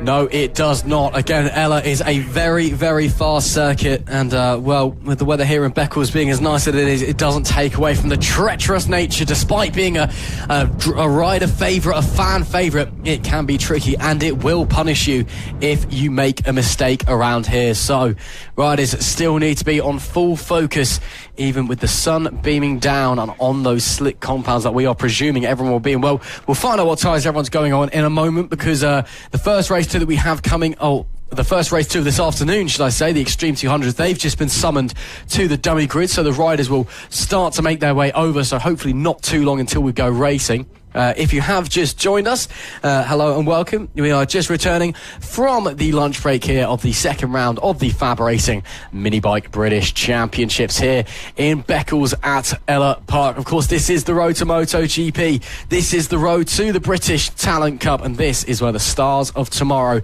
in British bike racing are born and made. Of course, if you've been watching MotoGP over the lunch break, I'm sure you have been, and you've been watching, you're watching Moto 3 this morning as well. We had the likes of, we had Scott Ogden, running in, some almost in the points positions there, a former FAB graduate, so great result for him there. Of course, Scott gets all of our best wishes for his results. And Josh Watley as well, let's not forget, up there the 18-year-old, another former FAB graduate already riding in on the World Championship stage, and another strong result for Josh as well, so big congratulations to them. Of course, MotoGP is currently on, but hopefully it should finish by the time we go racing, I think. So just the perfect time, if you are watching that right now, to tune over for our first race once that checkered flag has flown. And of course, it's been a great day of it's been a great weekend even of sport. Obviously, had the FA Cup yesterday. You've got the Championship playoff final today. You've got the Monaco Grand Prix, the Indy 500. Obviously, here at FAB-Racing, we're happening. Got MotoGP in Catalonia, British touring cars over at Snetterton. It's been a fantastic weekend of sport, and what a way to cap it off, Zach Sweeney. Yeah, with all of our action here this afternoon. This weekend is typically sort of known as Motorsport Christmas, isn't it? Because there's just so much on. The NASCAR Coke 600 a little bit later on as well. For those that like fast cars that are very loud and turn left a lot, you can go and watch some of that a little bit later on as well. But we're here, FAB-Racing. This is the priority. The stars of tomorrow here today for Sunday's action. The Extreme 200s are getting called up to the dummy grid, and they'll be ready for race 2. What a race it was yesterday. Of course, Harrison Day taking his second victory in a row. Of course, he did it earlier on in the LS2 Helmets Mini GP 70 race of yesterday, and then went and done it in his first Extreme 200 race of the season. Marco Holt, poor qualifying result, but was able to ascend himself up the field into P2 as well. Harry Payne as well, late entry into the Extreme 200s. He was there up to complete the podium. Always a lot of action in the Extreme 200 class, some big names and some big competition. Absolutely. The following races are the final race 2s of the weekend that we've got coming up for you now. The Extreme 200s, the Senior Mini Motos, the AC40 Pros and the Pit Bike 140s. And then all of the race 3s to look forward to as we head further into the afternoon. Wind has changed direction yet again. Again, obviously here in Beccles and Suffolk, we're not horrendously far from Lowestoft, the coast. So although maybe not like Lydd last time out, where the sea breeze can cause a bit of chaos, the wind, it can be very windy here. We are seeing that now. It's now pivoted 90 degrees. I'm not entirely sure what direction that is entirely, but it's giving a big headwind down the main straight, but a big tailwind coming out of turn 1. So very pretty scenes. You can see the clouds moving off into the distance, and crucially, some riders getting ready in the dummy grid. Yeah, that's exactly what we want to see. Riders out on track, ready to deliver some fantastic racing, of course. And yeah, of course, the changing winds and stuff, it is fairly intense, actually. The flags here on the outside of the hairpin are flying fairly high. Strong winds on bikes, of course, narrow wheelbases. The centre of gravity, the centre of mass moves a lot, shifts a lot, and wind can very easily sort of manipulate that. I mean, even in go-karts and race cars, it affects them, let alone when you've only got 2 wheels as opposed to 4 to keep you nice and planted. When you're leaning into corners, trying to get back on the power, it does manipulate the balance of the bike ever so slightly. So that changing condition, even though it's not physical properties on the track, even if it's just the overall conditions in the air, it still takes effect, and it is still going to be something these riders are going to have to adapt to as the race develops. But as we move through our list of races that we've got on, we've managed to complete a good number of them. We managed to get 6 done before the lunch break. We're now moving on to 7 of 20. Race 2 then of the Extreme 200s, riders making their way out to the grid, and boy oh boy, well, it looks like it could very well be slick tyres. Certainly slick tyres on some of the riders anyway, from what we can tell out of our commentary box window. So now it's getting up to full pace. First time since Friday that these riders have run on slick compounds. So this could be very, very interesting. The order, the pace could be completely flipped on its head. And well, we've seen a great race already in the Extreme 200s. Granted, very different conditions to this. What's going through the riders' minds now that it's dry, Zach? Well, adaptability really is the first time, obviously, as you say, in a while they've been on slicks, getting back up to actually being able to have grip and go quickly, being able to be committed and actually be quite aggressive with the bike through corners, because you've got the grip to do that. That is going to be a slight adjustment, but these guys, they've got so much talent that it shouldn't take more than a lap or so to get themselves back up to speed. However, it's not all sunshine and rainbows. There are still some puddles around the track. Of course, if a rider goes off, splashes water back onto the track, or even just some standing water around, a little bit of moisture still there. So it's not exactly like they've got infinite grip, but the grip levels have improved substantially. They have indeed. Off we go then on our sighting lap. It will be Wilson Dils starting from the pole position. Austin Johnson alongside him. Harrison Day starts in P3, took victory in race 1. Can he follow that up here? He's alongside Harry Payne. Third row of the grid, Finley Polehill and Harley Baker, with Marco Holt in P7. Jensen Bishop in P8. Beth Ashby starts in P9, and battling on our grid, to Annabelle McCarthy, all the top 10. So 10 riders here in the Extreme 200s. Not the biggest grid that we've had in the Extreme 200s before, but a very, very high quality grid nonetheless, and one that is sure to bring excitement. As the riders make their way round, this sighting lap is crucial. Again, first dry running they've had since Friday, and they're getting thrown straight in the deep end. You've got one lap to figure out where the grip is, figure out how to use the slick tyres on what will be a relatively green track given the rain that we've had all weekend. And so as the drivers make their way now to the grid and for the race start, the pressure's on. It's all about essentially who can switch on the tyres the quickest, who can knuckle down and get on with it the quickest, and that is really going to be the deciding factor in this race. Dils from pole, Johnson alongside in P2 there on your front row. Again, lots of Avalis here in the Extreme 200 class. Great to see some great Avali participation. Of course, if you have an Avali at home and you participate in other championships, you're more than welcome to come along and join in the Extreme 200 class alongside these great riders. Make sure you head over to the FAB-Racing website to find out more. But right now, we're about to find out who's going to take victory in race 2. It is lights out, we are underway. Great stuff from Wilson Dils as Austin Johnson gets a bit of a wheelie away from the line. Looks like that was a Harrison Day losing the position there, heading down into turn number 1. But look at the gap that Wilson Dils has already pulled. What a great start. Austin Johnson, I believe, has dropped down a place there on the run into turn 2. And yes, he has. So Austin Johnson falls into 3rd place. Wilson Dils will lead up the front there. So great start from that young man further back in the pack. The riders trying to force their way around there. We see Annabelle McCartney and Bethany Ashby, two of our talented female riders here at FAB, doing a great job on this opening lap. But again, everyone trying to take every corner, figure out where the grip is, what they can do on this slick compound of rubber as we get thrown straight into racing conditions. And you can see there, if you make a mistake, go off the track, it is still very, very wet in some of the runoff areas. So lap 1 completed.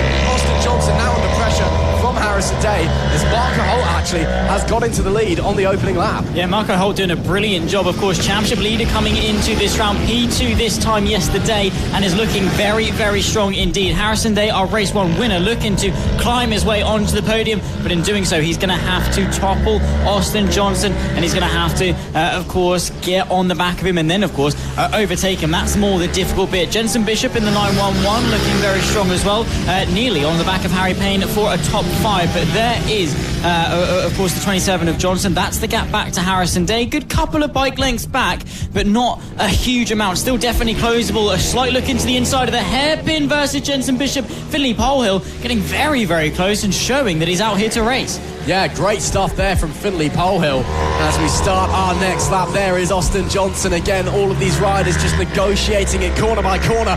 Finley Polehill, though, wants to get a move on up the inside of Jensen Bishop. That's a nice move. Jensen Bishop gets the switchback, but does not get the drive out of the opening turn. That will be Polehill moving up into P6. Wilson Dils fastest lap on the opening lap, but Marco Holt up into 2nd place.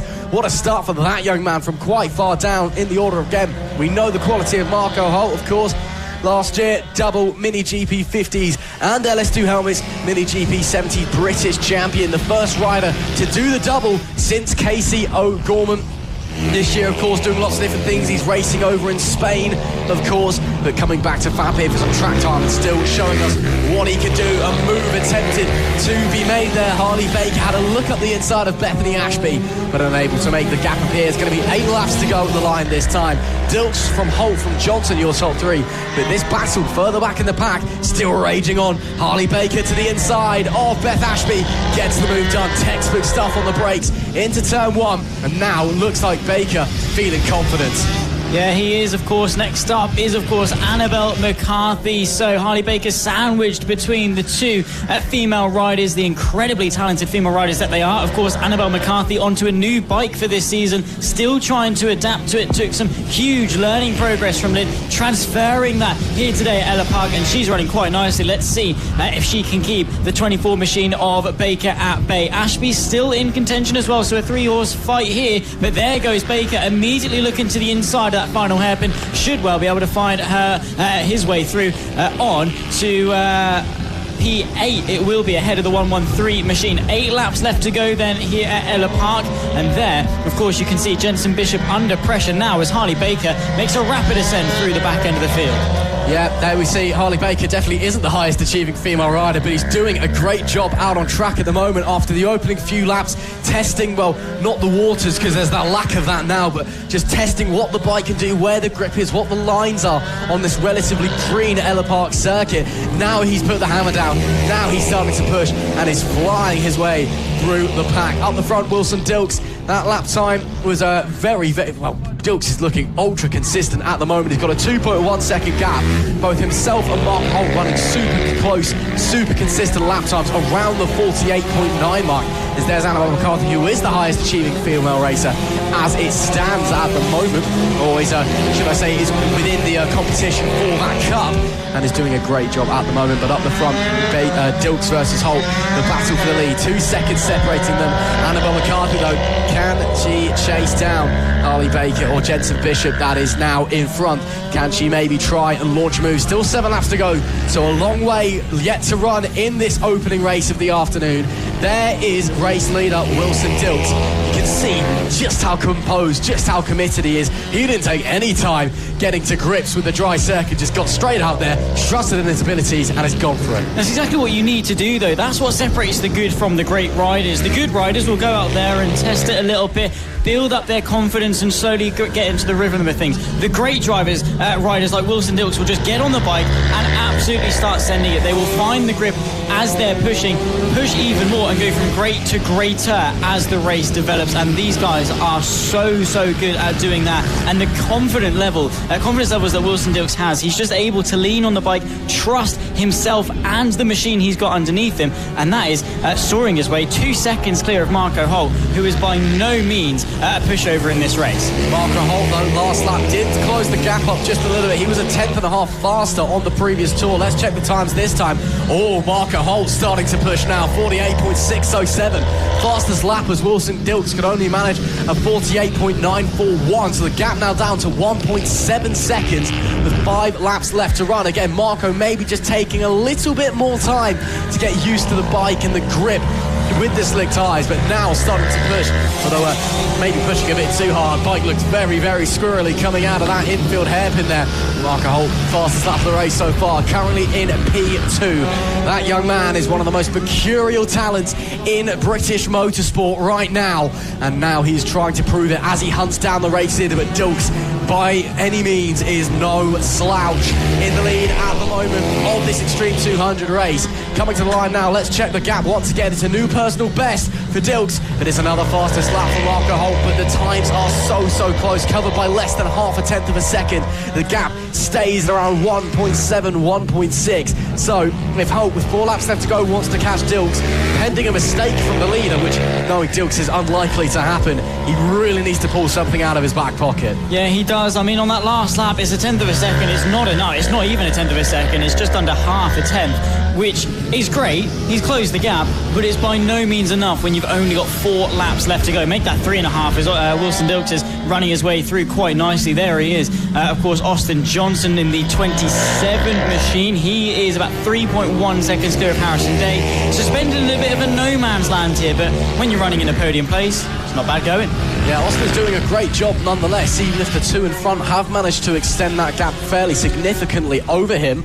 But yeah, Johnson still doing his thing. He's got the gap behind. He's doing what he needs to do to pick up a podium place, pick up a medal at the end of the day, and of course pick up some crucial championship points as well.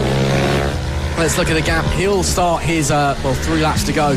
He's 22.5 seconds back from Marco Holt, so a big gap the leaders have made. As there is Harrison Day, race winner in race 1, both in the 70s and the Extreme 200. He's been having a great weekend so far as that young man, currently running in P4. As we look further back, that looks to be, that is indeed Harley Baker trying to put some pressure on Finley Polehill for P6 again. Baker, bit of a disappointing start, bit of a slow build-up, and now he's got the pace, and now he is flying flying as the leaders already start their penultimate lap of the race. So much is their pace. Baker looking for a way through on Pole Hill. But Pole Hill doing a good job at the moment, just putting the bike exactly where it needs to be to hold the charging Baker behind. Yeah, exactly. Nice little look there as well as Baker nips his way up the inside. Beautifully done. However, the move might not be quite finished. A slight little look there to the penultimate corner, but no way through. So Harley Baker gets himself up into 6th place ahead of Finley Pole Hill. 2 laps left to go then. The penultimate time by Wilson Dils, Marco Holt, 1.2 seconds. There we see further back in the pack, that's Jensen Bishop and Annabelle McCarthy battling, but there is Dils for the race lead. And I tell you what, Marco Holt only a second behind him at another fastest lap, but it may be too little too late because there's only one more tour of the Ellough Park circuit in race 2 of the Extreme 200s to go. Marco Holt really needs something special. We know he can produce moments of magic, but this maybe looks a bit too far in front. But he's still pushing, still leaving nothing on the table. You can see the puddles of water glistening in the sunshine just off the side of the circuit. But heading into the final section now, Wilson Dils will have a bit of traffic, maybe late chaos, but I think he should be able to negotiate it fairly easily. Coming into the final few corners now, there is Dils. Where is the traffic? Where is Holt? Final corner yet to run. Wilson Dils has been brilliant. He will take a fantastic victory in race 2 of the Extreme 200 class here in Beccles. Marco Holt flying once again, another fastest lap of 48.182. Ridiculous pace from that young man, but unfortunately it came just too little too late. A handshake from the riders and a wave to the camera, as always, showing the utmost respect after doing their battle out on the track. But for Holt, the pace came a little bit just too late, but it does show going into race 3, he can continue that pace, he might be within a chance. Yeah, exactly that. Wilson Dils then did a fantastic job. Marco Holt, as we say, unfortunately too little too late. The winning margin less than a second at the end of proceedings. Austin Johnson did a fantastic job as to round off the podium with Harrison Day, the race 1 winner, there in 4th, continuing his great streak actually of top 5 finishes this weekend. Harry Payne continues in the top 5 with Harley Baker, a sensational ascension to the top there in 6th. Finley Pole Hill only 7th for him, ahead of course of Jensen Bishop. Annabelle McCarthy and Bethany Ashby complete the top 10 and our field for the Extreme 200s. What a race that we just saw. They'll be back for race 3 a little bit later on. They will do indeed. Just telling you the pace of Marco Holt. Bear in mind, this is the first dry running they've had since Friday. Only 0.4 of a second off of the lap record. Holt looking ridiculously quick late on in that race. Up now is the second race for the senior mini motos.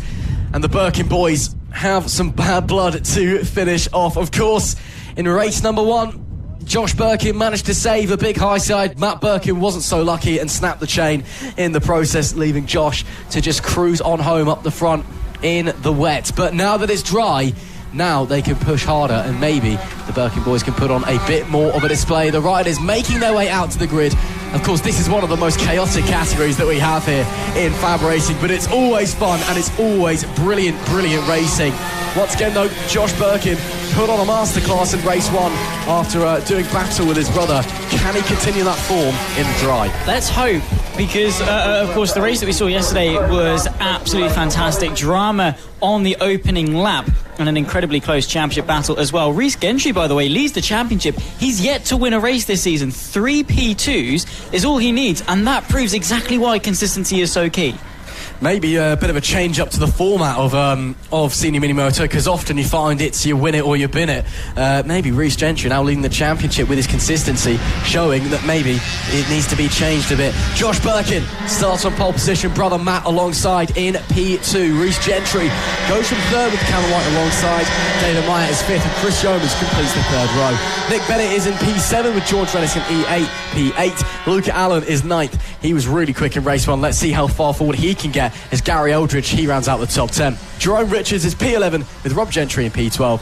Isaac Greenstreet rounding out our 13-rider grid. Again, a very entertaining race, to put it mildly, in race number 1.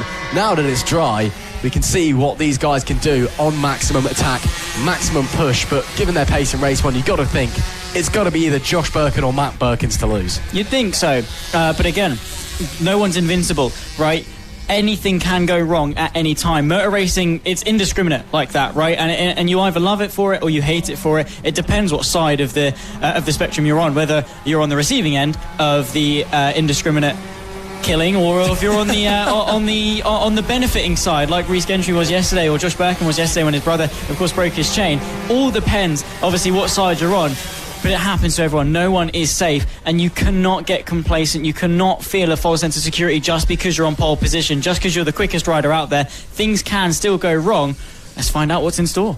We shall have to wait and see. Josh Birkin on the right of your picture, that golden number 1 plate shimmering in the sun as the last few riders make their way out into the grid. I believe the 22 of David Meyer actually didn't make it out to the sighting lap, but he's made it to the grid now, and the grid put their eyes to the red lights. It's lights out. We are underway. Great start there from Josh Birkin. Matt Birkin does get away well. Birkin bogs down. Meyer goes through, and it will be Matt Birkin who leads at the exit of turn 1, despite a good launch from the pole sitter. Just bogged down in that second phase and couldn't get the motor going as they hustle and bustle their way around turn 2 and into the infield section. Very, very tight racing already. There goes another rider up the inside there. Great move that is there from 100 of Rhys Gentry, who I don't think had the best start either, unfortunately. And that should put him in the podium, or almost into the podium places, should I say. Josh Birkin, meanwhile, challenging the 22 up in front of him. Can he try and force a way through? Can he try and squeeze a way through? Oh, no, there you go. He's gone down. Josh Birkin has not even made it a lap into the race, and he's hit the deck. Last time out it was Mac's turn. This time it's Josh's turn. Is he able to keep it going, or is it curtains for the reigning champion? I think that may be it. And Josh, well, we were hoping for a good Birkin battle. Once again, then there was one. Well, yeah, exactly. That is unfortunate, of course,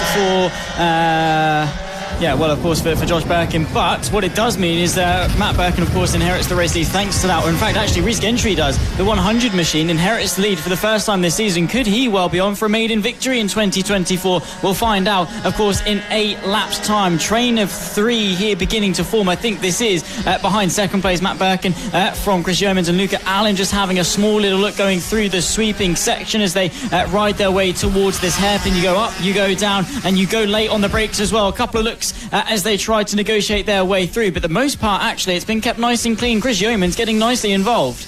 Yeah, nice stuff there. Very respectful, mature racing, which makes a change. But brilliant racing here. Early doors in this second senior mini moto race. Little bit of a look there, but decided not to take the gamble. Matt Birkin, race leader, new fastest lap. Actually, as I say that, Rhys Gentry, new fastest lap. 57.827. That's 3/10 quicker. Gap 2.5 seconds. With 7 laps left to go. Can Gentry keep that pace up, or maybe go even faster? Luca Allen currently running in P3. We know how talented that young man is on a mini moto machine, not just on mini motors, but in any form of bike, really. He is incredibly quick, and it's always great to see him turning up at FAB-Racing more often than not to help out the younger riders. But of course, he wants to go with the racing a go as well. Chris Yeomans back through on the inside. In the meanwhile, as they head through the SS section, Allen looks to the inside, but the gap isn't there for him to give it a go. That does mean Yeomans is up and through and away for the time being into P3. Gentry in front.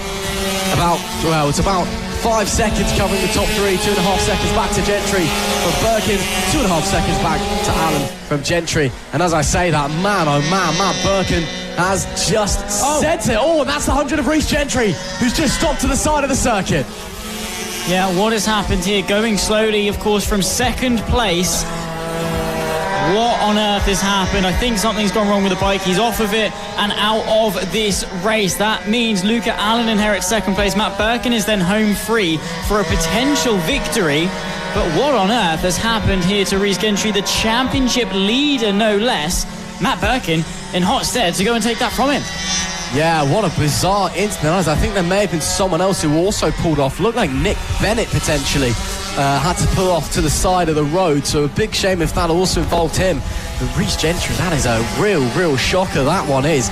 Means Matt Birkin is, out there for a Sunday afternoon cruise now, really, as he will potentially, looking in the back, that is Nick Bennett, who has come to a stop before the start-finish line. He's just pulled into the pit lane there. Matt Birkin, bit of a glance down. Oh, the chain's off again! Matt Birkin! The chain snaps clean off, and it is all over. And suddenly Luca Allen leads here in race 2 of the senior mini motos. What a dramatic few laps it has been here at Ellough Park. And it just goes to show, even when the sun is shining, sometimes the racing gods have other things planned. Well, both Birkins have gone down. Of course, it was Josh a little bit earlier on going into the back end of the circuit, and now Matt has unfortunately suffered the same ill fate that cost him victory this time yesterday. That is heartbreaking from almost certain victory, but that's what I was saying. It's indiscriminate. It doesn't care who you are, how quick you are, how likely you are to go and win.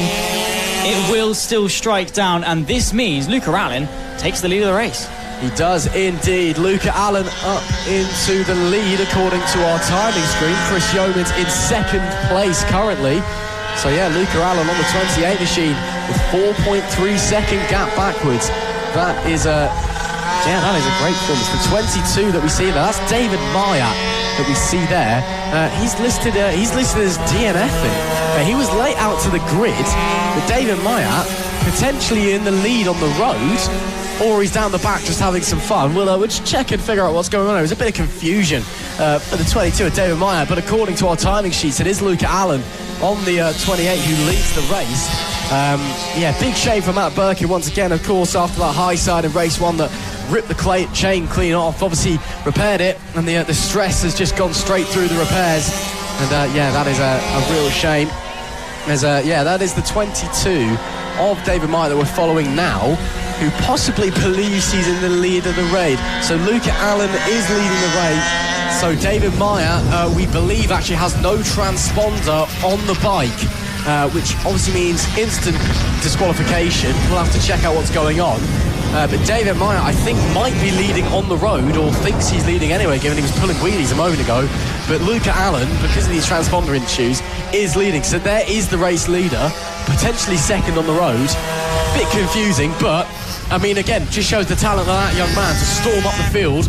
Once again, this time obviously a bit more of lady luck on his side, but he's leading the race with almost 2 laps to go. Yeah, started P7, of course, and has been able to ascend himself up to P1. A sensational job. Speaking of runs through the field, Isaac Greenstreet showing up as 4th place in this race from a P11 start. What a result that could well be for the youngster. Of course, we see him on the side of Jamie Alexander's sidecar a little bit earlier on, and we'll see him again later doing the same thing, but he's running really nicely.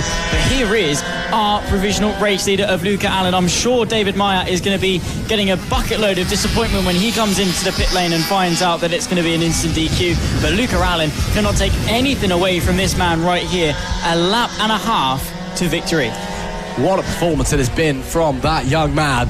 And as he just, again, I was talking about Matt Birkin being on a Sunday cruise. Luca Allen has, jumped in the hot seat and is certainly filling that role well as he negotiates his way. A little bit of a wobble there coming over the crest, just unsettled the front end of the bike a little bit, but nothing that would cause any panic realistically. Just looks a bit more dramatic than it is sometimes as he makes his way through the bumper crowd down there at the almost final hairpin. So Luca Allen, potentially, as he starts his last lap, this could be his first win in the senior mini motos, we believe.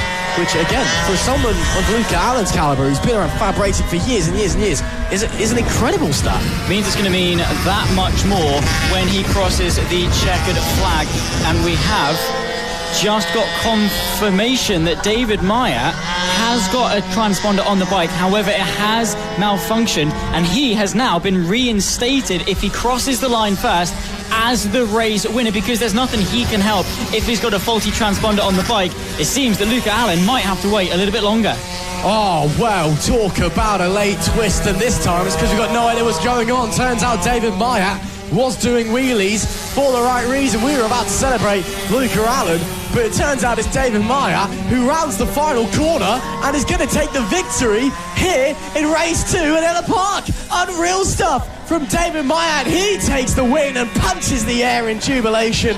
Luca Allen It will finish first on the timing screen, but second in reality. And Callum White, as he sets the fastest lap of the race late on, a 57.167. What a lap that was from the 3.22. He will round out the podium. But David Meyer, what a great ride that was. I mean, we thought he was at the back of the pack or was going to get disqualified. About half a lap from the end, turns out he's winning the whole thing. Yeah, well, yeah, exactly. I mean, fantastic job from David Meyer. He has pretty much been unbeknownst to the fact that he's had a faulty transponder and all the controversy behind the scenes around this win. However, he fully deserves it. He rode that race with such maturity and is now going to be able to reap the benefits of that. That was so good. He was inside the top 5 yesterday with a P4. He's taken the step not only onto the podium but all the way to the top. Yeah, great stuff there from them. But it must be said, a dramatic race once again in the senior mini motos. David Meyer takes the win with Luca Allen P2, Callum White rounding out the podium. Chris Yeomans is 4th with Isaac Greenstreet in 5th, Gary Eldridge P6, Jerome Richards 7th, George Rennick's 8th, Steve Johns 9th, Rob Gentry in P10, Nick Bennett was P11. Unfortunately, we lost Matt Birkin, Reece Gentry and Josh Birkin. Of course, all these guys, they'll be back out for another race later on.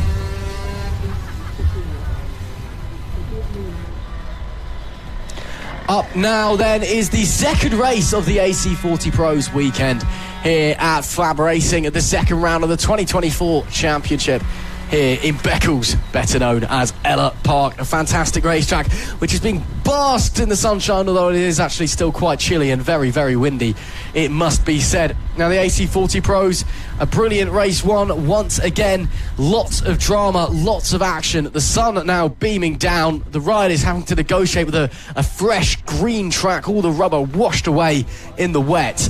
And as the riders make their way out to the grid, you know, this is the first real competitive step for these riders in the FAB-Racing ladder.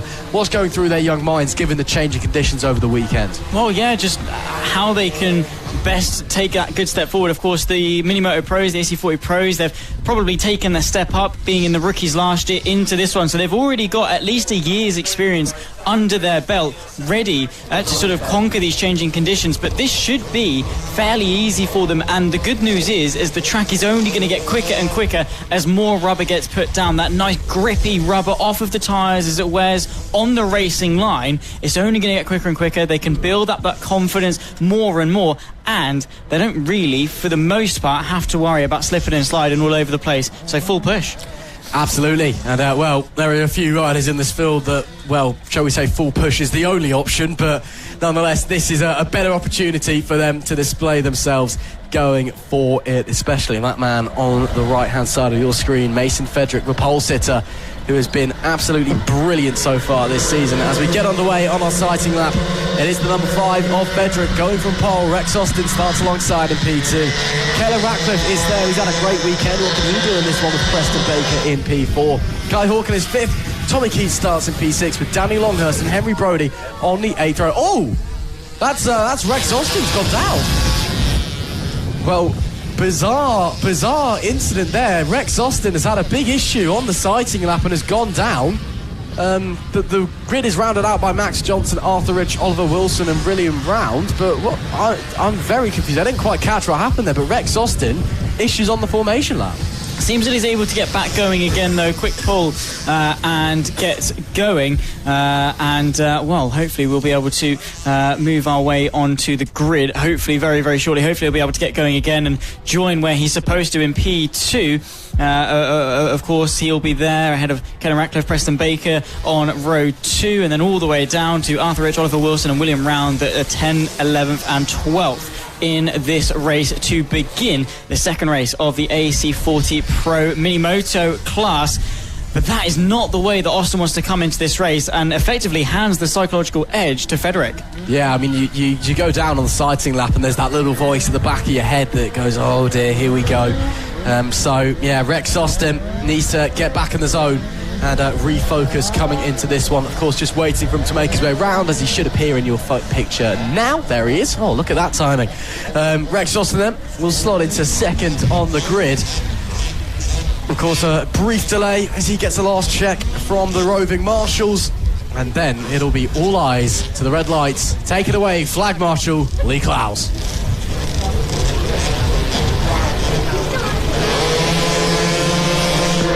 lights out. We are underway. It's not a great start there from Rex Austin, but look at the 93 of Preston Baker. Leapfrogs into the lead down at turn 1. What a launch that was from that young man. There's a disappointing getaway from Rex Austin. Sees him falling backwards. Further out in the pack, we've got a few riders trying desperately to negotiate their way through. There we see the 141 of Max Johnston trying to mount an attack, but unable to really make a gap appear as it stands. And now, actually, Caleb Ratcliffe has managed to get into the lead. So, elsewhere, the number 96 has shot up into the front. I believe it is still going to be Caleb Ratcliffe leads. I believe it will be Preston Baker that is still in P2, and somewhere in that battle is Mason Fredericks. But what a start that was from Preston Baker. Caleb Ratcliffe as well, capitalising to get into the lead early doors, all running very wide there. I believe that may have been Henry Brodie just running a bit deep into the hairpin. But as we get to the end of lap 1, it will be Caleb Ratcliffe from Mason Fredericks from Preston Baker, your top 3. Yeah, beautiful start then for the top 2. However, here we go. Mason Fredericks trying to launch a counter-attack. He started on pole position. He dropped down to 3rd. He's fighting for the lead once again. Gets a nice up and under. Sweeps his way underneath Caleb Ratcliffe. And back into the race lead goes the number 5 machine. A poor start, but he regained his composure. He got back onto a decent confidence level, and he is now fighting at the front. However, the 96 chucks the move back to the inside of the sweepers. You can hear the crowd roaring in excitement as we have got a battle of the ages on our hands. There goes Fredericks once again, sweeping up the inside into that hairpin chicane back section, call it whatever you want to call it now. The big hairpin down at the paddock. You can see the crowds watching along as they make their way into the final few corners. Preston Baker is now been overtaken by Rex Austin. So Rex Austin's recovered from that disappointing start, back up into 3rd place. Last lap though, fastest lap from Mason Fredericks of 55.979. First rider into the 59s, really starting to push at the front of the pack. Now he's got clean air, now that he has the lead of the race as well. And tell you what, Rex Austin, after that disappointing start, is looking absolutely mighty out there. Caleb Ratcliffe might have even more trouble on his hands soon enough. I think so, actually. Rex Austin, of course, went off on the sighting lap, but now he's sort of gotten into a rhythm, maybe shaken those doubts in his mind. He's settled into a nice groove and is riding really, really well. On the back now of the 96 machine of Caleb Ratcliffe, and wants that 2nd place back sooner rather than later. The yellow machine, as you can see just ahead, that's the 96 of Ratcliffe running in 2nd. Just in behind, of course, is Rex Austin. He's going to be tucked up, maybe trying to use a little bit of slipstream towards T number 1. And, of course, they've got Preston Baker. 3-way fight here, Ross, for P2. Yeah, it is very, very exciting indeed, because Preston Baker's trying to get involved, but Rex Austin wants to negotiate Caleb Ratcliffe as quickly as he possibly can. Again, Ratcliffe with some magnificent defence, holding that inside line into the hairpin, just making sure that Rex Austin, the 991 machine, can't quite find its way through. Shortly going to be 5 laps to go, as you just see Mason Fredericks leaving your picture up in front. Oh, a little bit of a wobble, a little bit wide, missed the apex there to Caleb Ratcliffe. That maybe opens up the opportunity, but once again straight on the defensive and is able to just hold back Rex Austin for the time being. And Preston Baker, again, who got that absolute rocket ship start, is all the while in the background trying to have a look to the inside. Did get a good slipstream there. Oh, that's a bit wide, shattering the front end. He's the 991 of Rex Austin, but he's managed to get away with it on this occasion. Once again, pushing wide, the front end working very, very hard on Austin's bike. He's really putting a lot of trust in that front rubber and the front end of that mini moto machine. But it is paying dividends because it's showing that he's got pace. And right now, Caleb Ratcliffe in P2, just no way through that number 96 to head back into this section once again over the crest and then down right. This time a lot better through there from Ratcliffe, this time a lot worse from Austin, and he's lost a lot of momentum on that occasion after missing the apex. Almost had to surrender a place to Preston Baker there, but once again, straight back on it, straight back on the attack. As I said, Rex Austin very nearly went from trying to push behind Caelan Ratcliffe to giving up third place. Yeah, 4 laps left to go then here at the line. And Mason Frederick has got a dominant lead, 4.6 ahead of this train of 3. The 93, of course, of Preston Baker trying to attack the pink and black leathered rider of Rex Austin just in ahead. And they're all queuing up behind the 96 of Caelan Ratcliffe, who's not quite on the pace of the 2 behind him, but he's the rider of the 3 that's putting the bike where it needs to be, being quick where he needs to be, not making those vital clinical errors that are enabling him to maintain this second place. Of course, he was P3 this time yesterday and would like to maintain that run of form on the podium and slowly but surely ascend the podium. Maybe if he finishes P3 yesterday, P2 today, he'll be taken to the top step a little bit later on. We'll have to go and find out, but keeping the throttle open and looking for the inside, there goes Rex Austin. A good attempt, but no way through yet. No, not quite. Again, there's glimpses. There's almost mirages of just gaps that appear, but it just can't quite come into fruition, can't quite make it become reality as Caelan Ratcliffe continues to hold on to P2. He's not really doing that much defensive effort anymore. He's kind of just started to ride his own lines and ride his own pace, because I think he's realised that Austin is just struggling to find a way through, and he will lose less time just riding as normal and riding and doing his own thing, which I think is what he's trying to do. Look at the time that Ratcliffe gains in this section. He is almighty in that S's portion of the racetrack. And now coming through here as well, much tidier from Rex Austin on this tour.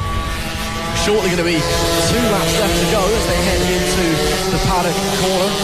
Rex Austin unable to wow the crowd with a late lunge, but maybe over the remaining 2 tours he'll be able to whip something up. Back onto the main straight once again.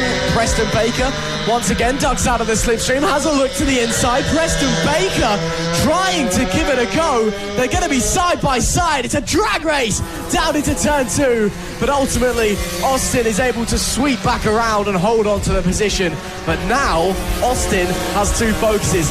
Now he knows he's under threat from Preston Baker behind. He can't just focus on attacking Caelan Ratcliffe. No, exactly. He's sandwiched between the 2 of them. Bit of traffic to contend with as well that they're going to have to negotiate. That is going to put Caelan Ratcliffe on the back foot, dismantle his momentum. Here comes Preston Baker back to the inside of Rex Austin, finds his way through. That was the opportunity he was looking for. Finds his way into P3. Ratcliffe now is going to be under pressure, and it got to the point for Preston Baker that Rex Austin had lap after lap after lap to try and attack, and he wasn't doing it. It got to a point where Baker said, I need to take this into my own hands. I need to pursue second place, but he's only got 1 lap left to do it. Yeah, crunch time for the battle for second, but time to celebrate almost for the man in P1. Mason Frederick has once again put on a performance for the ages after losing the lead early doors. Oh, here we go. It's not over for second place yet. Rex Austin still challenging Preston Baker. He can't find his way through into the hairpin, but it will be Mason Frederick with half a lap to go who will look back briefly and see a big margin of 8.5 seconds up the line last time, already waving to the crowd. So confident is that young man in his own abilities, and he knows that this has been a superb ride. Mason Frederick, race 2 winner in the AC40 Pros here at Ellough Park.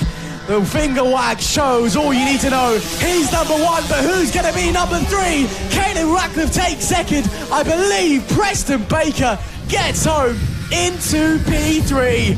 Wow, what a finish in that battle for the podium places. But it is Mason Frederick who once again is on top. Yeah, what a race for that young rider. Of course, redemption for yesterday after coming off, I think, with contact with Caelan Ratcliffe. There is the 991 of Rex Austin, who stopped just after finishing, actually. Not entirely sure if there's an issue or something like that, but nonetheless did manage to cross the line in P4. But Frederick, of course, fell off and then came straight back through, still finished within half a second of a lead, came back today and has absolutely smashed it in dominant fashion with a race win.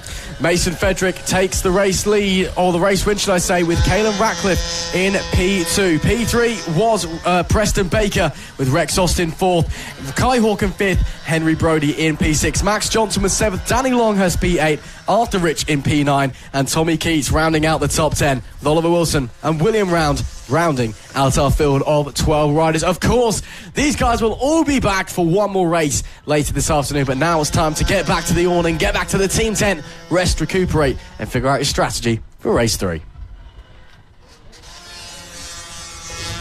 Coming up now is the final race 2 of the weekend, and it is time for the Pit Bike 140s. A very exciting race 1, but we're going to keep our eyes very firmly on the dummy grid, because as we're all aware, Jamie King missed the sighting lap and had to start from the back of the pack in race 1 at his home track, but it looked like he had a lot of pace on board, so hopefully Pit Bike Sonic can make it back out there as the riders begin to make their way to the grid before their sighting lap. And well, once again, I'm not seeing Jamie King as it stands, so well, hopefully he's able to make it out there, but right now I'm not seeing him. Oh dear, Jamie King. Oh, he is there.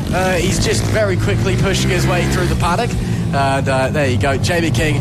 Jamie King has made it this time, and there he is. So Jamie King has made it to the grid this time. This time he can actually start from where he needs to start. Better late than never, I suppose, bringing his way onto the grid. Gave us a little bit of suspense there, but his pace is staggering. I mean, we spoke to him at Lyd and he was looking forward so much to coming to Ellough Park, of course, lives in the local area. It's his local track, it's his home track. He assumes P2 alongside Lucas Brown, who came off yesterday and was still able to take a dominant victory. He needs some competition. Jamie King's the one to give it to him. It is indeed Lucas Brown, pole position with Jamie King alongside in P2. Charlie Eagling starts from 3rd on the grid with Alfie Garrett in P4. Rory Jones is 5th with Thomas Dudson in P6. Sean Whittaker 7th, Sam Sadler in P8 and Michael Collis in P9. So it's all eyes on that front row, really. We know the pace that Lucas Brown has got, of course, British Talent Cup rider, a former FAB-Racing champion. Jamie King, a full-time FAB-Racing champion, although hasn't seen the top step of the podium since 2022. Maybe this time at his home race, given the pace he displayed tomorrow, maybe this time is the time that David finally slays Goliath and Jamie King is able to get back up there onto the top step in the Pit Bike 140s. But for now, he's got to get through Lucas Brown and the likes of Charlie Eagling. It was looking very, very tight in the racing yesterday. But of course, the wet weather had come into effect. These guys now on slicks. They've had their one sighting lap to figure out where the grip is, where they need to do, what they need to do. Now it's time to go racing and hope you got it figured out in time. Yeah, exactly. It's going to be a quick adaptation. They'll line up on the grid. Lucas Brown, Jamie King, a battle for the ages for race number 2 of the PB 140 here for Fab Racing in 2024 at Ellough Park. All eyes to the lights as we go racing here in Ellough Park. Once again, lights out, let's go. The 76 machine gets a good launch. Jamie King takes the lead of the race into turn 1 as Lucas Brown has to back out. The 373 of Charlie Eagling actually works his way into P3 as well quite nicely, maintaining that podium place that he was able to contest for yesterday as well. His best finish in race 1, taking P2, and he'll be looking to contest for that today. But look at the top 2 already. A good few miles ahead as, oh my goodness me, a bit of a mishap going into turn 4. Yeah, look at maybe Thomas Dudson who was forced wide there, but what a start that was from Jamie King. As and actually it looked like it may be Charlie Eagling, I think, actually got forced wide there and maybe a problem. So that is a real shame for that young man. But as we focus, there is the 22 of Thomas Dudson indeed. Further back, it was Charlie Eagling who got shoved wide. What a shame for him. As yesterday, he came up and told us it was his best ever result after just 2 years of racing. And he's a local lad as well, lives in Haysborough, and has only been racing over the last couple of years. He's been working a lot with Jamie King here at Ellough Park to improve his skills. So after a great result yesterday, it's a shame to see him falling backwards early doors, but he looks like he has a lot of pace and can work forward. Here is someone who has a lot of pace though. Jamie King in the lead of the race and now has his eyes set forward. Lucas Brown, of course, he's leading the British Talent Cup at the moment. The RNG British Talent Cup, where many of the young riders from FAB go on to star in, given it is the next step up into the world of bike racing, whether it be Moto GP, World Superbikes, British Superbikes, whatever it may be. British Talent Cup is certainly the thing to win if you want to go there. And Lucas Brown, clearly by leading it, we know he's no slouch. But as it comes to be 10 laps to go, in just a few moments' time, it is still Jamie King from Lucas Brown at P1 and P2. Yeah, looking very, very strong as Jamie King. Actually, that good start gave him the momentum he needs to now just sort of solidify this race lead. Of course, Lucas Brown in hot pursuit, and when you're behind a rider, you find more pace because you're motivated to go and catch. I don't know what it is. It's just subconsciously that when you're behind trying to catch, you find pace, you work your way up, and that's exactly what Lucas Brown is trying to do. The gap is teetering on the edge of about half a second or so. So Jamie King for now looks fairly okay, not under too much pressure, but still with 10 laps left to go, things can very quickly change. Well, last time out, Jamie King was about a tenth and a half quicker. We're waiting to see what the split is at the line this time. 7/10 was the gap between the pair of them. It looks a lot closer on this tour as they blast past our commentary box. Let's have a look. Jamie King. And actually, he's grown by about half a tenth. Oh, and who's that pulling off to the side of the road? That looks to be an issue for Thomas Dudson, I believe. That may be. No, it's Rory Jones, in fact. Yeah, Rory Jones pulling off to the side of the road. Big shame for him. Jamie King, though, fastest lap last time at 51.895. Speaking of Thomas Dudson, he did come up and have a word with us last night after his, what we thought was a blatant jump start in race number 1, which, while he had a great position on the road, obviously got a hefty penalty for it. Turns out he told us the bike just went into gear and just went while he was on the clutch. Very, very bizarre mechanical issue there, but luckily that didn't happen today, so he's been able to keep going, currently running in P8. And actually, Thomas Dudson, I believe it was Thomas Dudson actually who had the issue, because he's dropped right down the order, so maybe it is Thomas Dudson. That is a big shame. Coming to the end of another lap though, 8 tours left to go. Jamie King, and this time Lucas Brown a little bit faster, gap down to 5/10 of a second. Yeah, a quick look over his shoulder to Jamie King just to check what the situation was like, but he's got to keep his eyes forward. He needs to be focusing forwards because Lucas Brown is one of those riders that you do not want to give into. If you're constantly having to check over your shoulder and where is he, what's the gap looking like, Lucas Brown is immediately in your head and he immediately seizes control of the situation. Even though he's not in front, he has the mental high ground. Bit of a battle back here as well. This is the fight, I think, actually, for P3, the 20 being overtaken by the 12, maybe potentially working their way through turn 4. The 20, of course, is Alfie Garrett. He was running in P3, might well have just been overtaken, and there they go into the back section of the circuit. 8 to go, 7 at the line. Lucas Brown still holding the fastest lap, but let's see what Garrett could do on a counter-attack to the hairpin. Oh, has a look to the inside, can't quite make the gap appear on the number 12. As you say that, Jamie King now sets the fastest lap, gap back up to 3/4 of a second at 51.556. Up the front, Jamie King and Lucas Brown trading blows as we see that further back in the pack as well. It's actually Sean Whittaker on the number 12 AMR machine, it looks like, normally running the 01 or the 07 plate. Sean Whittaker on the 12 today, causing a bit of confusion. Up the inside though, Alfie Garrett has a look. Whittaker was very, very wide coming out of turn number 1, but he's managed to hold it in, and look at the big sweeping lines that he's taken, leaving a lot of room available for an attack on the inside, but on the other hand means he can just maximise his entry speed into a corner and just keep pushing as hard as he wants. Of course, that AMR bike, it's a higher bike that you can, a higher pit bike you can get here at FAB-Racing. AMR, they're a racing, they custom build the pit bikes so you can turn up on the race weekend, hire them and go racing. That's clearly what Sean Whittaker's decided to do this weekend.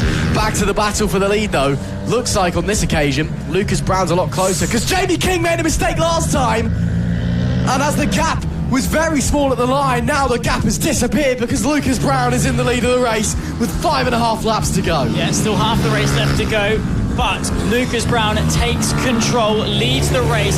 Now, Jamie King, this can either make or break this race. Does he use this as fuel to the fire, or does he let the foundations crack and crumble underneath him? He cannot lose motivation. He has to stay focused, has to stay with Lucas Brown.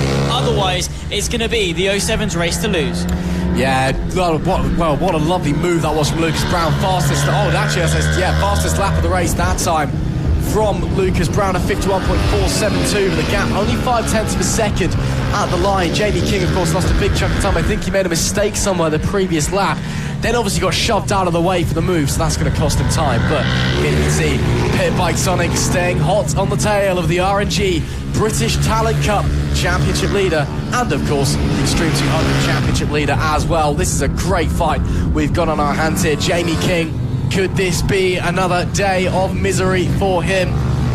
tantalisingly close to the top step of the podium after so long at his home race as well, but Lucas Brown may be here to crush his dreams in race 2. But the gap looks close.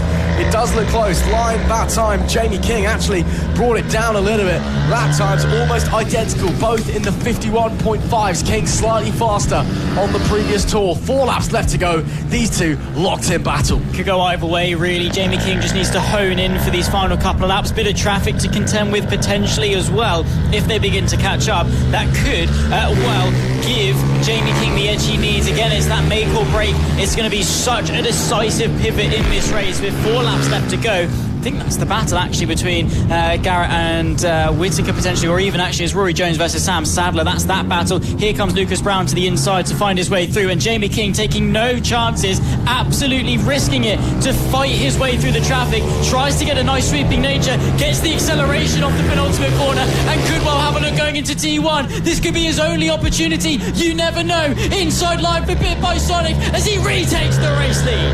But the up and under there from Lucas Brown. Great drive out of turn 1, inside to turn 2. King on the brakes.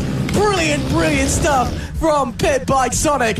Back into the race lead. Can he hold off Lucas Brown? Brown tries the same manoeuvre that he did a few laps ago when he initially overtook Jamie King. This time, the 76 was wise to the moves of the number 7. Managed to hold him off. A bit more traffic up in front. It caused... and it's going to cause a bit more drama potentially. Looks like Lucas Brown was just held up ever so slightly there. But it looked like for a moment that Jamie King as well could have been caught napping almost there by the traffic, just catching it at the wrong time. Penultimate lap. This time by, it is anybody's guess who is going to win this race. It's between King and Brown, but they're so close on pace. They're so close in terms of mobility as well, and they're so close out on track. Nothing to separate. Absolutely nothing. The gap is so minuscule, and it could come down to the final lap of this race. A lap and a half left to go for race 2 of round 2 of FAB Racing in 2024, and it could come down to who blinks first, who's the one to make the mistake. Jamie King searching for his first victory since 2022, a 4-time champion, but it's been a bit of a drought since he took to the top step. Lucas Brown did it literally yesterday. It means so much to the 76 machine. He's got one more tour of Ellough Park Raceway to seal victory. His home circuit, one more lap to go. What does Lucas Brown have in his locker? What can Jamie King do to hold off the British Talent Cup star? Here we go.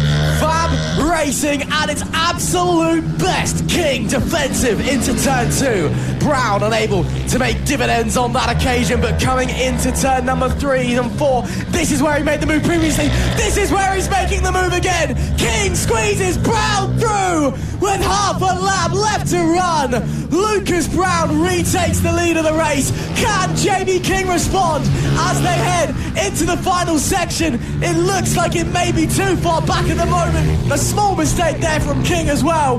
Will it be last moment miracles for King, or can Lucas Brown hold on? Final few corners for the 7, and it is last chance saloon for Lucas Brown. Race 2 winner. Heartbreak for King, jubilation for Brown. He wins in the Pit Bike 140s, but my oh my, what a race between the pair of them. You can see the devastation for Jamie King. You can see how hard Lucas Brown had to work for that one. But for lap after lap after lap, nothing to separate them, doing battle out on track, and it is one we will be showing and talking about for years. That is why we love what we do. That is why we come racing, for moments like those. So close, yet so far for Jamie King. The door was left open, and Lucas Brown, you could tell just in his body language, he was setting that move up, and he wanted just to keep the throttle open, stay to the left, wait for that gap to open, and then outbrake and absolutely send the move. He did it. Clinical precision and the confidence it took to take that. Jamie King fought it as hard as he could, but it wasn't quite enough in the end. That next win is going to have to wait. Lucas Brown takes the victory with Jamie King in P2. Sean Whittaker rounds out the podium with Alfie Garrett P4. Charlie Eagling was 5th. Sam Sadler 6th. Rory Jones P7. And unfortunately, we lost Thomas Dudson. Of course, Pit Bike 140s, they'll be back out later. Final race of the weekend awaits the premier class in FAB-Racing, of course.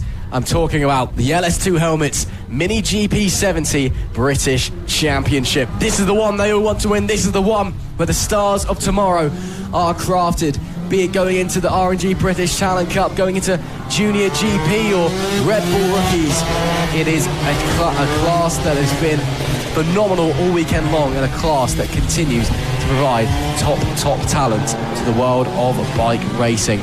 So it should be very, very exciting to say nonetheless, but it's all eyes, I'm sure, once again on Wilson Dils and Archie O'Brien. They've been the class of the field so far.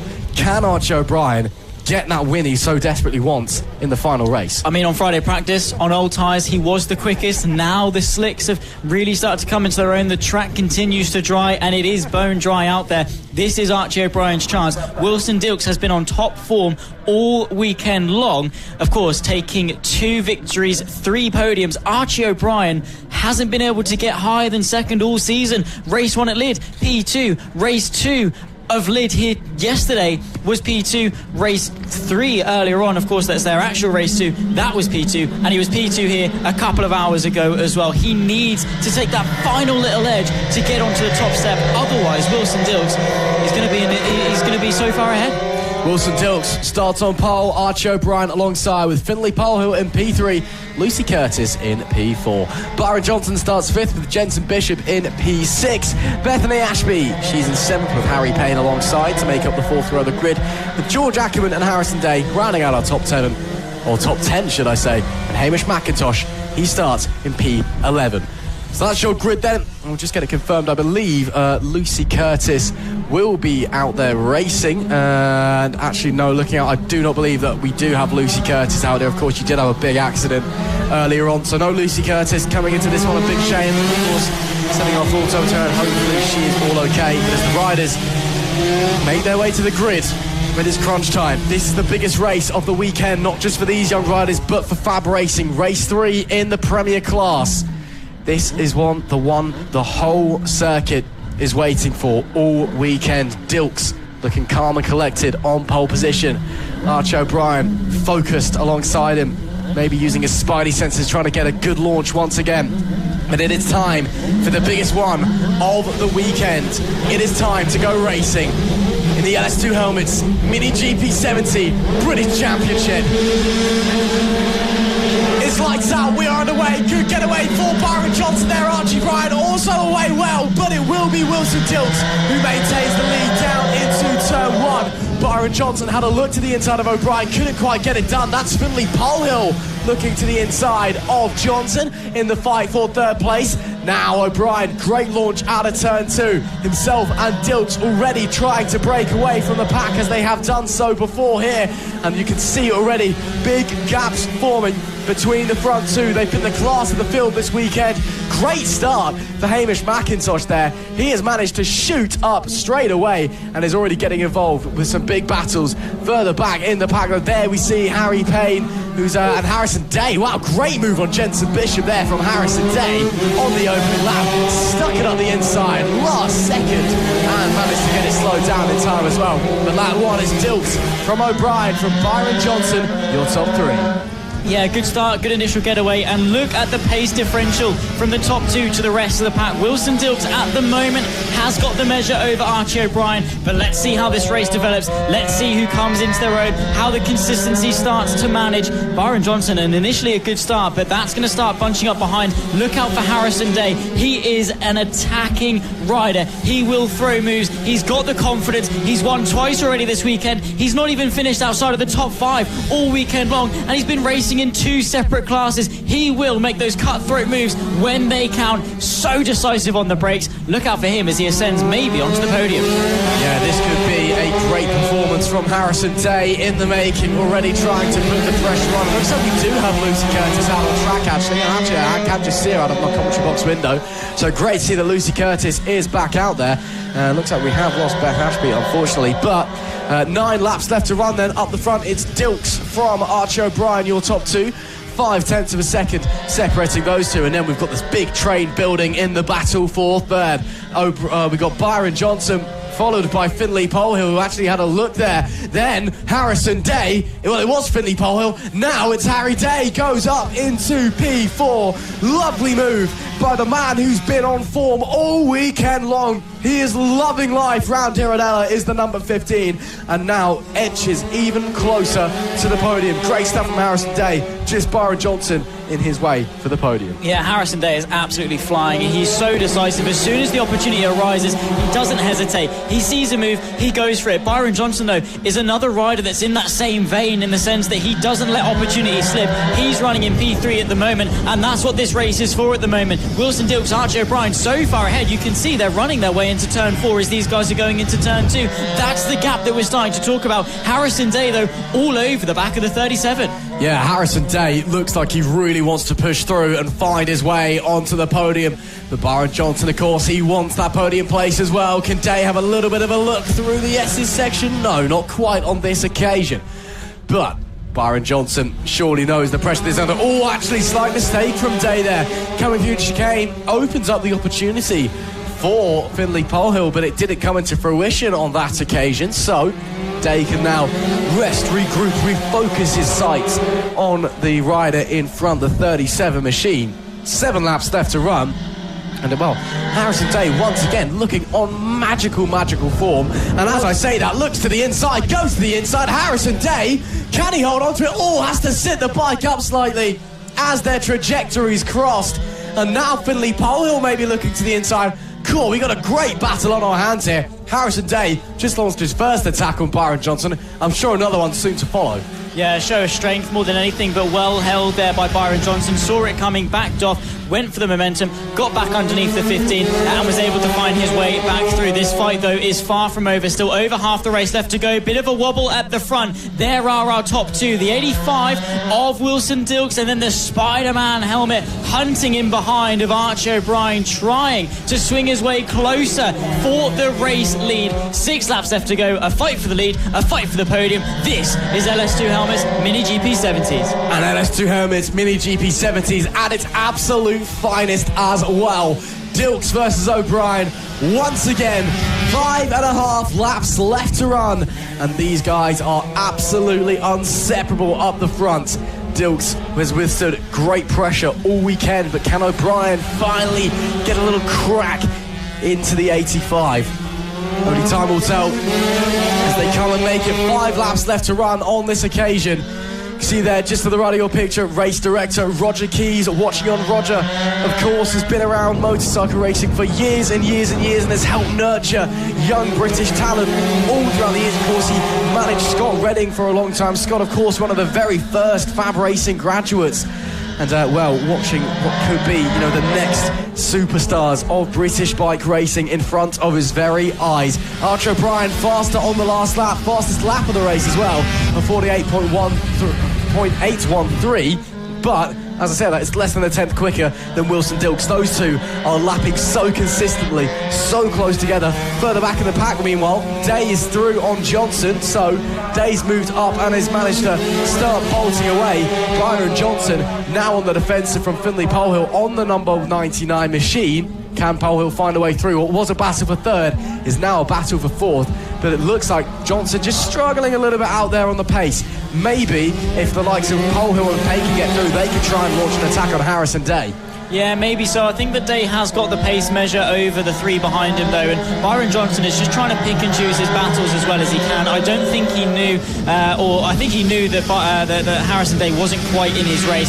His race is there for 4th, and he is going to be battling with Polehill and Payne for the rest of this race, doing his best to hang on. I think that is a more achievable goal. Harry Payne, though, on that 11 bike looks very, very sharp in the background, just constantly eyeing up, maybe thinking of a move to the inside of turn 4.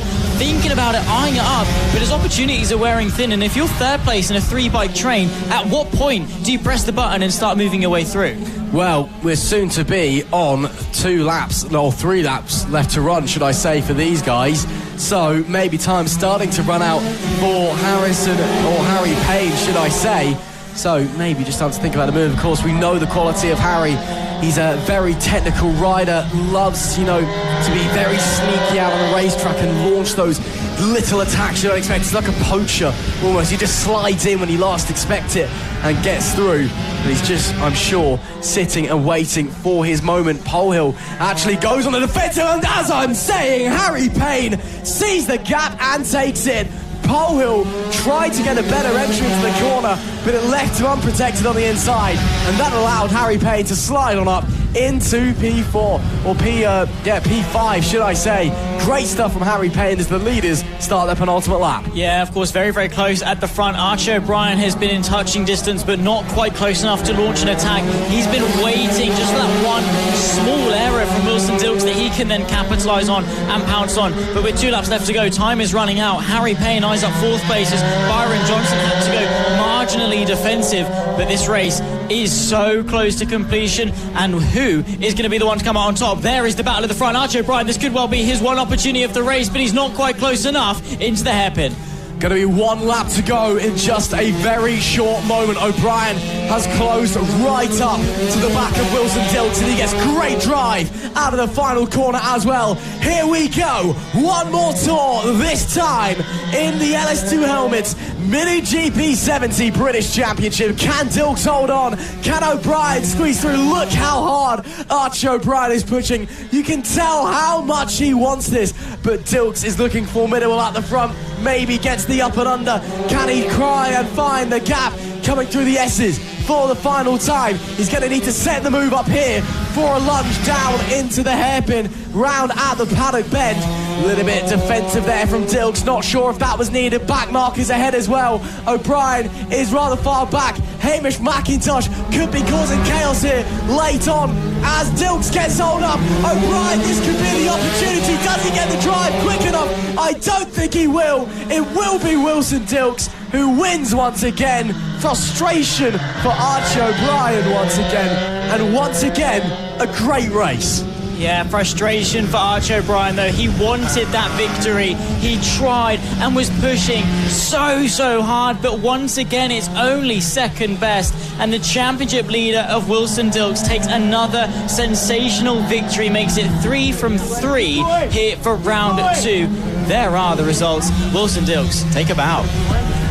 Yeah, what a performance once again from Wilson Dils, just withstanding utmost pressure from Archie O'Brien.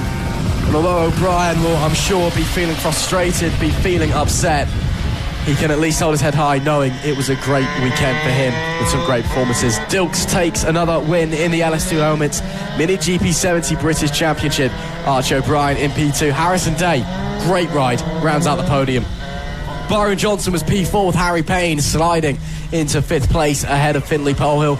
Jensen Bishop was P7 with Hamish McIntosh in P8. George Ackerman in P9, and Lucy Curtis unfortunately did not finish the race. That is it then for your LS2 helmets. Mini GP 70 British Championship action this weekend. What a weekend of racing it's been for these young riders. Of course, they'll be returning a few weeks' time when we head to Three Sisters on the outskirts of Wigan. But for now, it's time for them to go back to the drawing board and continue working on their craft. Well, we'll head back to the mini motos, shall we? With the completion of the GP70s, we move on to the rookies.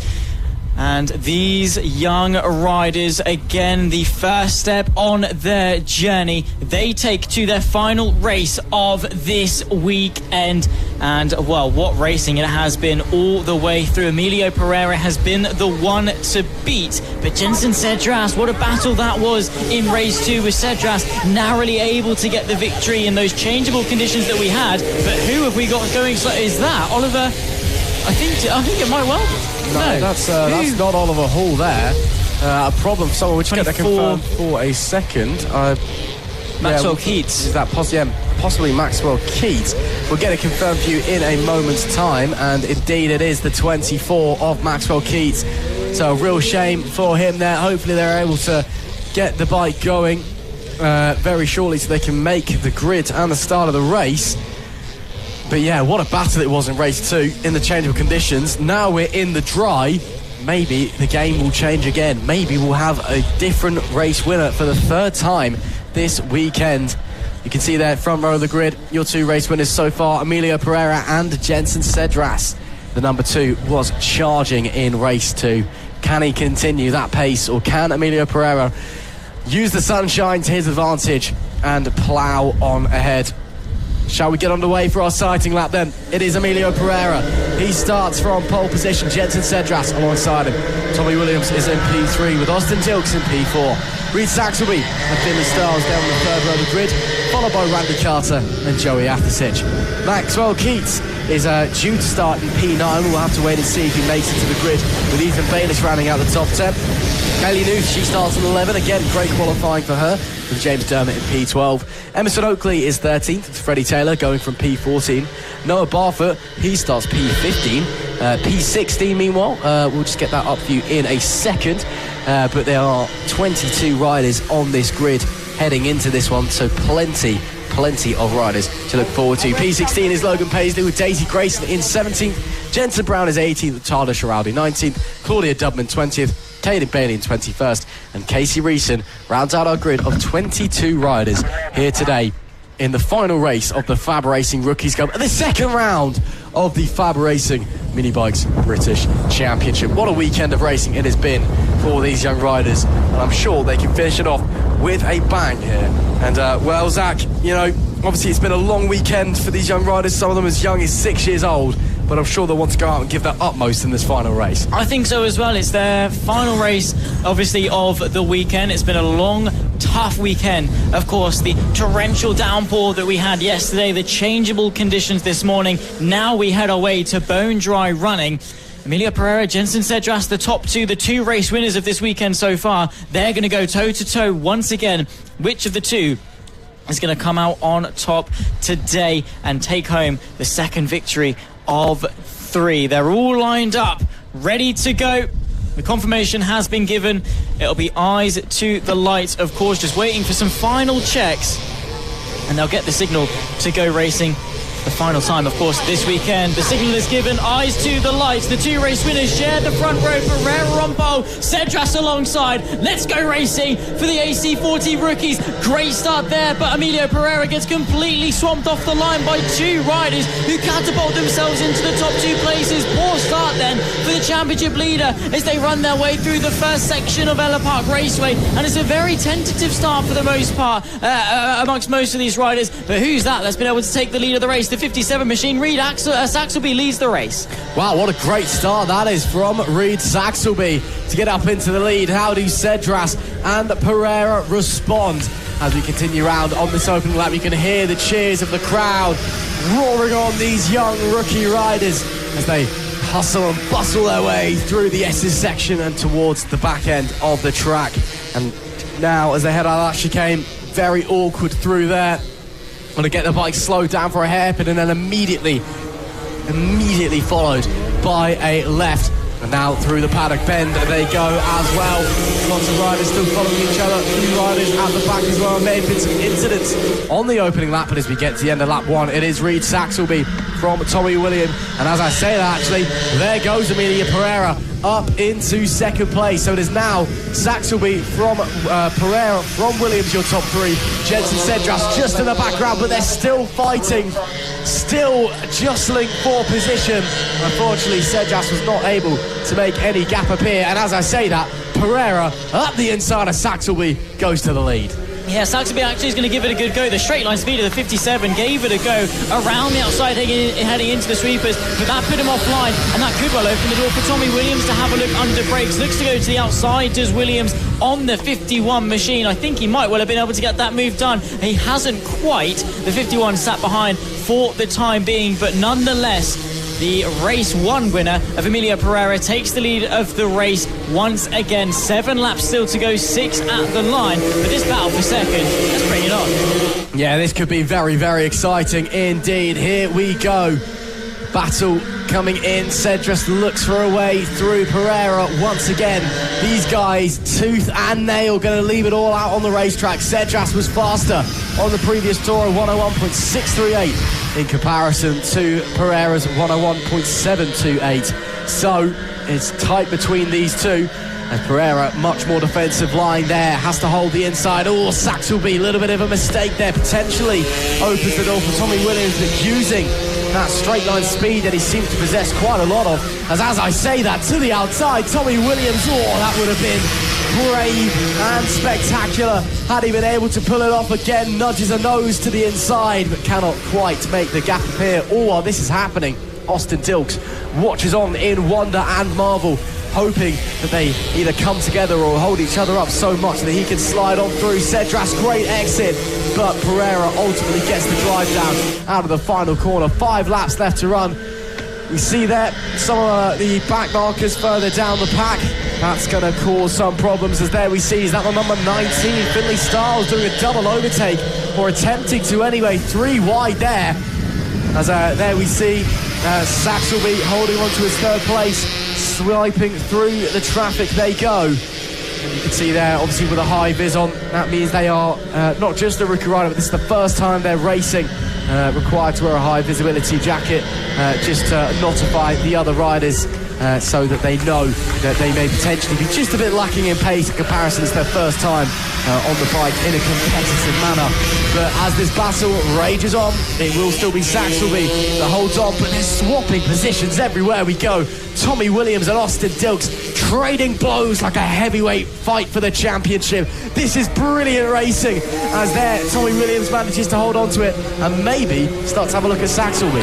Yeah, maybe so. There's the fight for lead as well. Here comes Jensen Cedras to the outside of T1. We saw in the second race a little bit earlier on how good he was at just pitching the bike in exactly where it needs to be. Not quite close enough through the first corner, but is definitely applying the pressure to Emilio Pereira. This could well be, in a few months' time, the fight for the championship as it goes down to the wire. Pereira defensive heading into the next hairpin. The number 2 trying to get the up and under, and his straight line speed is staggering. It could well be a look going into the next hairpin. It could be indeed, but we'll have to wait and see, as once again Cedras prefers that outside line, prefers to carry a bit more speed at the mid-corner in comparison to Pereira, who just likes to take the short route through the S's, take it nice and tight as they have to negotiate some traffic. Here we go. Pereira was held up. Cedras goes through to the lead of the race with nearly 3 laps left to go. How does Pereira respond to losing his winning position? Of course, the traffic coming in to play on that occasion. Bit more traffic there for Cedras, but negotiated beautifully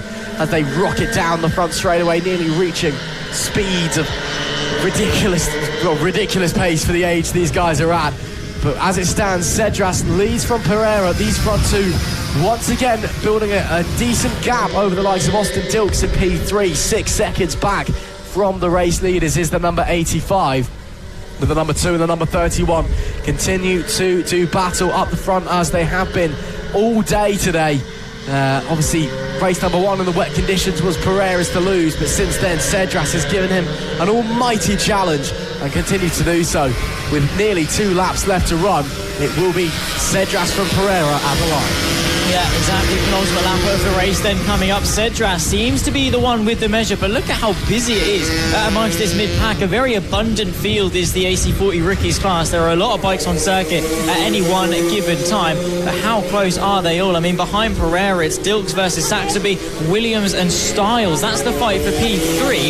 Of course, the 85 leading that respective train, coming on to their penultimate lap. The 51, of course, of Tommy Williams behind, of course, the 85 of Austin Dils. That's the fight for P3. This is Finley Styles under pressure from Saxelby, who momentarily led the race at the very beginning. He's tumbled his way down to P6 at the moment. What a hotly contested battle this is, all the way up to P3. Very, very tight indeed, with 2 laps left on the clock. Can anybody try and get in front of Austin Dils? Tommy Williams looks to be the certain favourite. Finley Styles, Reed Saxelby still very much in the conversation as well. A whole gaggle of drivers very, very close together out on the racetrack, as you can see, and all fighting hard for position. And, well, it's going to be very, very tight between these guys as the leaders coming onto the last lap very, very shortly. We wait to see them come into shot. They should be appearing now. There is Jensen Cedras. And oh my, the gap back to Emilio Pereira has opened up big time.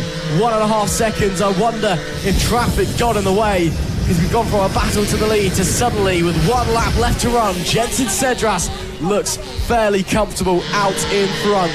I do wonder if maybe there was a mistake, or almost certainly if traffic got involved and got in the way and just held up Emilio Pereira, who will be disappointed with his second place in a row after what has been a mesmerising weekend for that young man. But Jensen Cedras, he's here to reap the reward.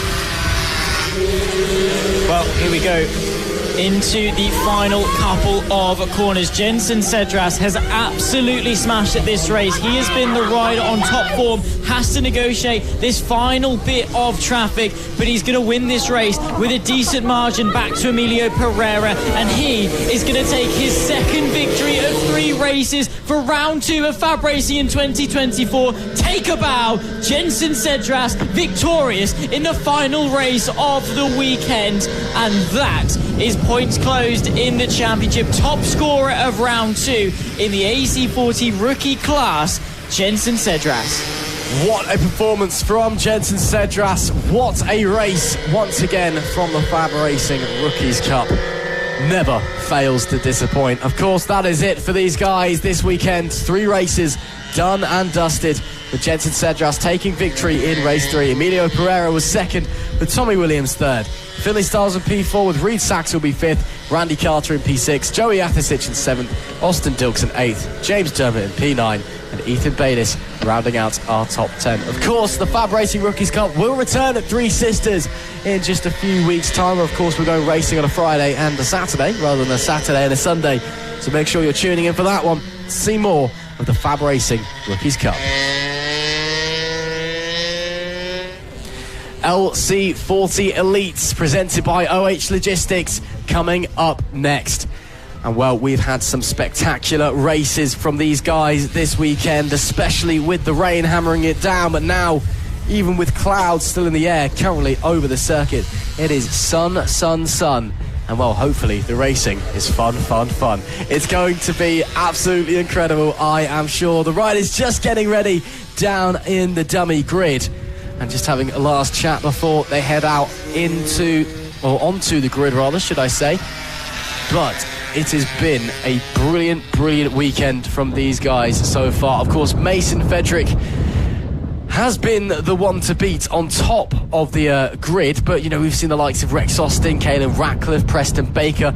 All of those guys have been, that's not right, but all of those guys in the LC40 Elite have been absolutely phenomenal, and we're looking forward to another great race once again. Yeah, we are indeed. Of course, they'll be making their way onto circuit. They'll take to the grid for their sight lap and then head off to the lights, then underway for their final race of the weekend. Of course, a quick recap of how things went on in race 1. Logan Cousins took the victory ahead of Rex Austin, and Henry Brody rounded off a very hotly contested podium. Come into race 2 though, and Logan Cousins continued that strong form, winning the race ahead of Oliver Hall, who got redemption for the DNS that he of course got yesterday. P2 and the fastest lap went the way of the young rider, with Mason Fedrick completing the podium there in 3rd. Losing some ground, of course, but not bad after the DNF that he had yesterday after a fairly sizable incident at the final corner in some torrential rain. Not bad going for the bruised and battered, very young, very talented rider. But there you can see the LC40 Elite Mini Motos heading their way to the grid. They've got one formation lap and will be underway for the elite class of Mini Moto racing. Well then, let's see what these young riders can do, making their way out to the grid. You can see on the left of your screen Oliver Hall focusing in, pole sitter Logan Cousins looking ready, looking focused. Last few words of advice from the roving marshals as they make their way out to the grid. There you see Oliver Hall's dad Daniel on the left hand side, just giving a quick piece of advice to his son. And then of course the flag marshal will the flag marshal Lee Clowes will wave them on their way. And someone having a problem on the right hand side there, but we're going to go for one sighting lap. It will be Logan Cousins who starts from pole, Oliver Hall alongside with Mason Fedrick in P3 and Henry Brody in P4. Kai Hawken is 5th with Caelan Ratcliffe alongside. Tanner Longhurst and Rex Austin make up the 4th row of the grid, with Tommy Keats and Max Johnson rounding out our top 10. 11th is Arthur Rich with Josh Perkins in P12, and rounding out our grid, it's William Round and Oliver Wilson. Looks like whoever had the issue did get away in the end. I'm not entirely sure who that is, but luckily they've managed to get away well, which is great to see. And we can get away in this OH Logistics LC40 Elite race with a full grid of 14 riders for what should be a very exciting final race of the weekend. Yeah, of course, these guys, the final step, really, when it comes to mini-moto racing, unless they go into the senior mini-motos, but a lot of these young riders will make their progression onto the Metro kits, into the 50s, into the 70s, and this year is the year they can prove themselves before they take that next step. What a plethora of talent we've got on this field. Cousins, can he make it the triple here in Ellough Park? Well, Oliver Hall was looking quick in race 2. Maybe race 3 is the time that he's able to finally push onwards. The riders making their way onto the grid now, moments away from the final race of the weekend. Cousins and Hall lining up on the front row. Of course, just behind them, Frederick and Brody as well. All very, very quick riders. In fact, everybody in this field is a quick rider, it must be said. This is, of course, the top level of mini-moto racing. Available here at FAB for junior riders before they step onto the mini GP bikes. Who right now, it's all about paying attention to those lights and getting forward and getting the race done. It is lights out. We are underway. Good start there from Logan Cousins. Mason Frederick away well as well. Oliver Hall able to hold on to second place as they negotiate their way around the first corner. Cousins already trying to bolt. He thinks the best way to combat this race is just to push as hard as he can early on and build up a big gap as a few riders further back as well getting disappointing starts. Hall under big pressure there from Mason Frederick and Henry Brody as well, but able to hold on. Caleb Ratcliffe looking to the inside of Mason Frederick. Meanwhile, Ratcliffe goes up there into third place. Oh, neck and neck. That's Frederick and Caleb Ratcliffe still doing a great effort, but it is Oliver Hall that holds on second, and it is indeed Caleb Ratcliffe that slots up into third place. So very, very tight racing there for the podium places. Action everywhere you look out on the track as well. You can hear the crowd roaring on the young riders, urging them on to do their absolute best as we complete the first lap. Caleb Ratcliffe looking to the inside of Oliver Hall. Hall slams the door. Right now it is, of course, Logan Cousins that leads, but Ratcliffe still trying to have a go. Ratcliffe looks pretty fast this early phase of the race. Yeah, he really does, but is it going to be too little too late by the time he finds a way past Oliver Hall? If he finds a way past Oliver Hall, Logan Cousins, could the damage have already been done? 3 seconds clear, look at the gap, but a three-way fight for second place beginning to form. It's Hall from Ratcliffe, then Frederick making up the rear end of this train. Hall trying to make it 2 second places in a row. His pace has been remarkable. Frederick looking for a little bit of a move to the inside, but a bit too late on the brakes, and now into the hairpin. Ratcliffe is going to be trying to attack now on the back of Oliver Hall, who is definitely feeling the pressure, a little bit twitchy, a little bit unstable on the bike at times, but is keeping it under wraps for the time being. We tick over then to start lap number 3. 7 laps to go here for race number 3 of the LC40 Elite class. In the mini motos, the 96, there you can see the very vibrant yellow of Caleb Ratcliffe tucked up, sandwiched between Hall and Frederick, both in front and behind, probably in the trickiest position of the bunch. Small mistake as Frederick looks to take to the inside of turn 3, but no way through as of yet. It's all a waiting game. They're nip and tuck, nose to tail, but not really much that anyone can do. It's just a bit of a stalemate. Hall is putting that bike exactly where it needs to be, right in the perfect places on the track, keeping that consistency, keeping that pace, but one small error and it could well be all over. Bit of a move in the background. I think that might well have been Rex Austin versus Josh Perkins as well in the respective battle for 5th place just behind these guys. There they are in the background of shot. So it's these 3 could well become these 5 in the coming laps. 6 to go. Cousins dominating out in front. Hall just about able to hang on from the unrelenting pressure of Caleb Ratcliffe, and that was indeed Rex Austin that moved his way up in a 5th ahead of Josh Perkins. Here is this battle. Kai Hawken from Henry Brody and Max Johnson as well. Of course, we saw Henry Brody take to a podium, I think, a little bit earlier on. Maybe, I think, in the pros, he did a sensational job and continues to do one inside the top 10 of the elites. There's Frederick looking to the inside of Ratcliffe because now he's got some pressure on his shoulders. Rex Austin arrives on the scene on the 991 machine and is trying to do battle with the number 5, the young rider of Mason Frederick, who started on the front row but has since fallen back. Oliver Hall, though, still doing a brilliant job, but the pressure from Ratcliffe is not going anywhere anytime soon. Hall defending for his life right now, but managing to hold on with an exquisite display of his defensive capabilities as Fredericks has a little look to the inside there of Ratcliffe, but unable to do anything as they come onto the straight though. A great deal of drive, but a little bit wide. Meanwhile, here goes Rex Austin. Close. Not close enough on this occasion. 5 laps left to go for these riders. Logan Cousins, a distant memory at this point. He is so far in front at 6.3 seconds. These guys battling so hard and losing so much time as a result, as there goes Fredericks up on Caelan Ratcliffe. A lovely move by the number 5 to slot into P3. Ratcliffe tried to respond, unable to do anything. While that's happened, that has allowed Oliver Hall just a little bit of breathing space up the front there. And actually, this group almost splitting in two.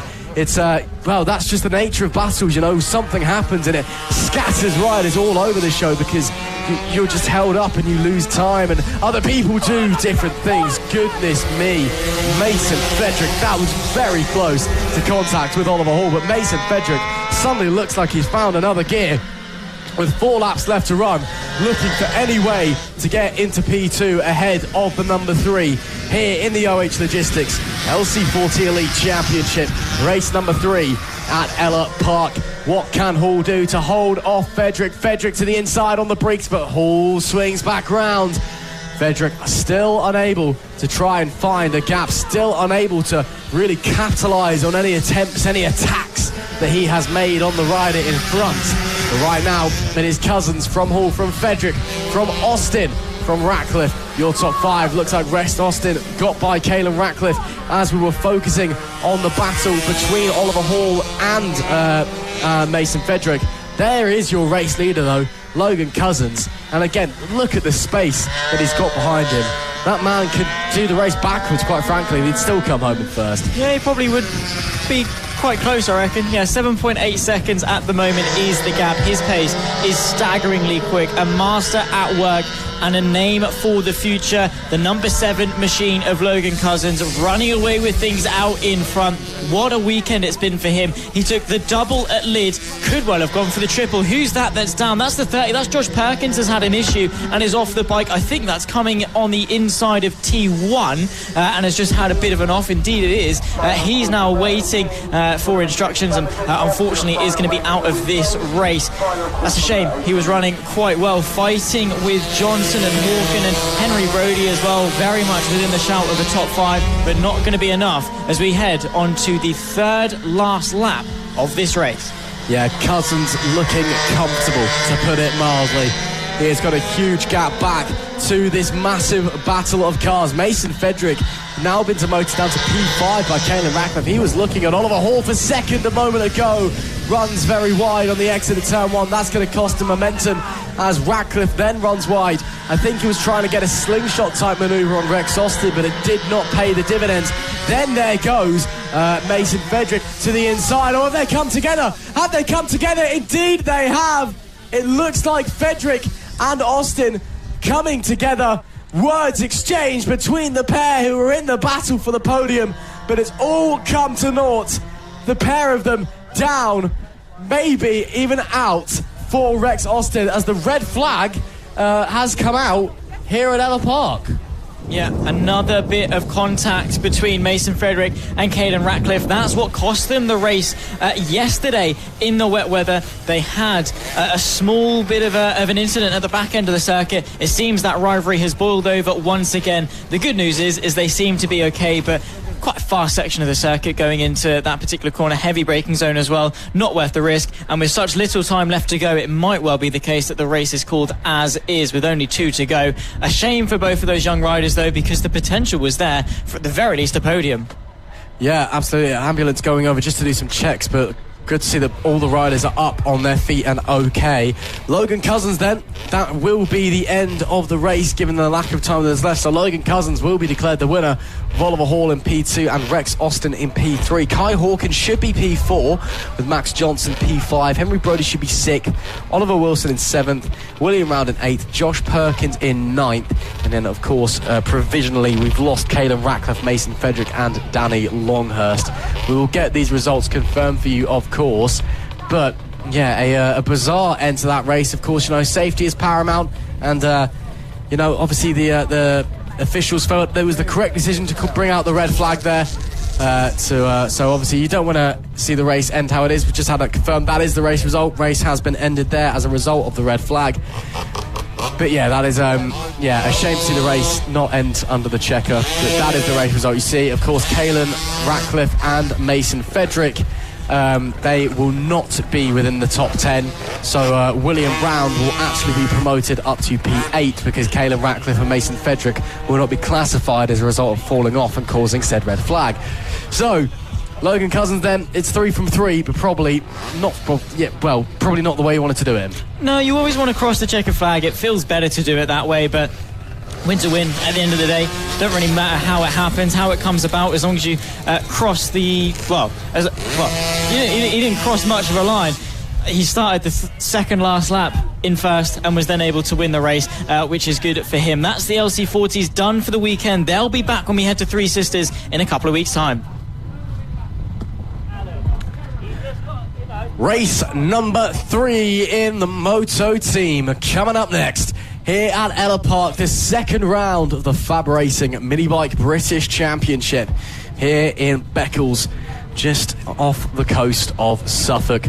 We saw an excellent race too, to put it mildly, filled with drama, tension and passion.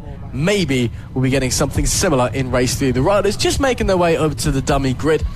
Of course, we did have a slight delay to the start of this one as a result of the red flag that was just called for some reason in the LC40 Elites presented by OH Logistics.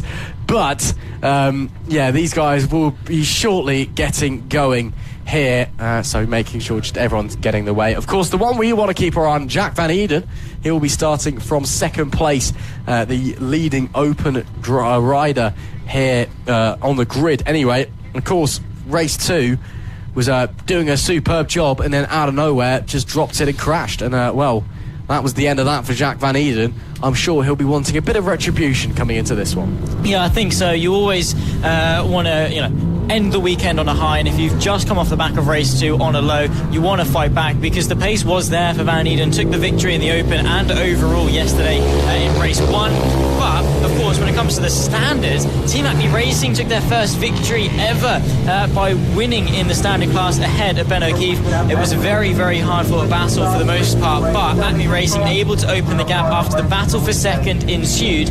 What a race it was. And then of course it was Malcolm Stein that was able to then take the victory in the Open after narrowly being able to hang on to the bike after the incident that happened with Jack Van Eden, who was able to of course stay out of the way. There was a bit of contact, but for the most part was fine. These guys though are going to head off for their final sight lap of the day.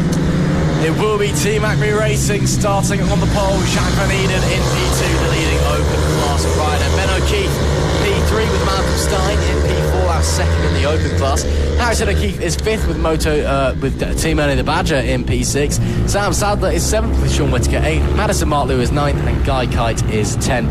And 11th and 12th is our other 2 Moto Team open riders, Charlie Ems and Gary O'Keefe. So that is your grid for the final Moto Team race of the weekend. And, fingers crossed, this is as exciting as it was in race 2, where we had some great battles. Of course, the heartbreaking ending to race 1 as well, with the commentator's curse coming in for a home run. Hopefully this one will have maybe not so much the latter, but definitely excitement, definitely drama, definitely tension. Yeah, hopefully no more commentators' coincidences over the course of race 3. These guys, they've got to keep themselves on the bike. I know that sounds obvious, but it is definitely easier said than done. Mistakes are costly, especially here at Ellough Park. All the riders, the general consensus is the margin for error is just so slim. These guys are going to be heading off for their final race of the weekend. Of course, it's down to the bike, not necessarily the rider that scores points. A little bit different, and that's what makes these guys so interesting. But they'll be heading to the lights very shortly. Can Acme go for 2 race wins? Time will tell. Red lights on, red lights off. We are underway. Great start from Team Acme Racing there. Looks like Ben O'Keefe, bit of a wheelie. Jack Van Eden goes to the lead up the inside at turn 1. Now leads overall, not just in the open class. We saw a similar thing in race 2. Can he hold on to that and stay on the bike this time as well? But yeah, a great launch there from Jack Van Eden using that inside line. But here come Team Acme Racing up the inside on the number 8, retake the overall lead of the race again. Jack Van Eden, Team Acme, different classes. These guys battling does not really mean anything in terms of championship points, but it means everything in terms of leading the overall race and the glory and the passion that you see from the Moto Team guys as they head and sweep through the S's. You can see some great action there. Further in front though, we've got, that is the number 11 we can see of Malcolm Stein, who started in P4, 5 even I want to say. He's now risen up to P4. Behind them there we see the 65 Harrison O'Keefe, Ben O'Keefe in P3 as well. Can he improve? Currently second in the standard class behind Team Acme Racing. But as lap 1 is completed, looks like Team Acme Racing already trying to establish a bit of a gap, try and push out in front. Yeah, they are, and that's obviously going to be very important for them just to manage the gap as the race develops. Don't forget as well, they have got a bike between themselves and the next standard bike of Ben O'Keefe. Jack Van Eden is in between them, so that gap is actually even bigger. About 2 seconds back to the next standard class bike. So Team Acme Racing firmly in control of both the overall race and of course their respective class race as well, which is just going to be great news to the rider of the number 8 machine. Jack Van Eden though could well be able to close that gap. Bit of a kerfuffle going down into the final corner, and that could well be why. Is that the 64? Oh, more issues, Ben O'Keefe. Oh, heartbreak for Ben O'Keefe. Bike comes to a stop. That could potentially be clutch related there, or it's either come to a stop because actually maybe trying to get the thing started again. Issues then. Hopefully he's able to get it going, but Ben O'Keefe, oh, that is a real shame for the number 64. Further back, there is Sean Whittaker to the inside. Oh, goodness me. That was to the inside of Malcolm Stein and shoving him out of the way. No, it looks like it was Ben O'Keefe, Harrison O'Keefe even. Brave stuff from Sean Whittaker. Aggressive stuff, pushing the envelope, but still absolutely fair from him. Great racing on display here in the Moto Team class. Now Sean Whittaker can set his sights in front. Of course, yellow flag out, no overtaking, so he's going to have to be stuck behind the 119 of Team Ernie the Badger as they go through the danger zone. That is where Ben O'Keefe is stranded, just in front of the pit lane on the left hand side, heading through that section.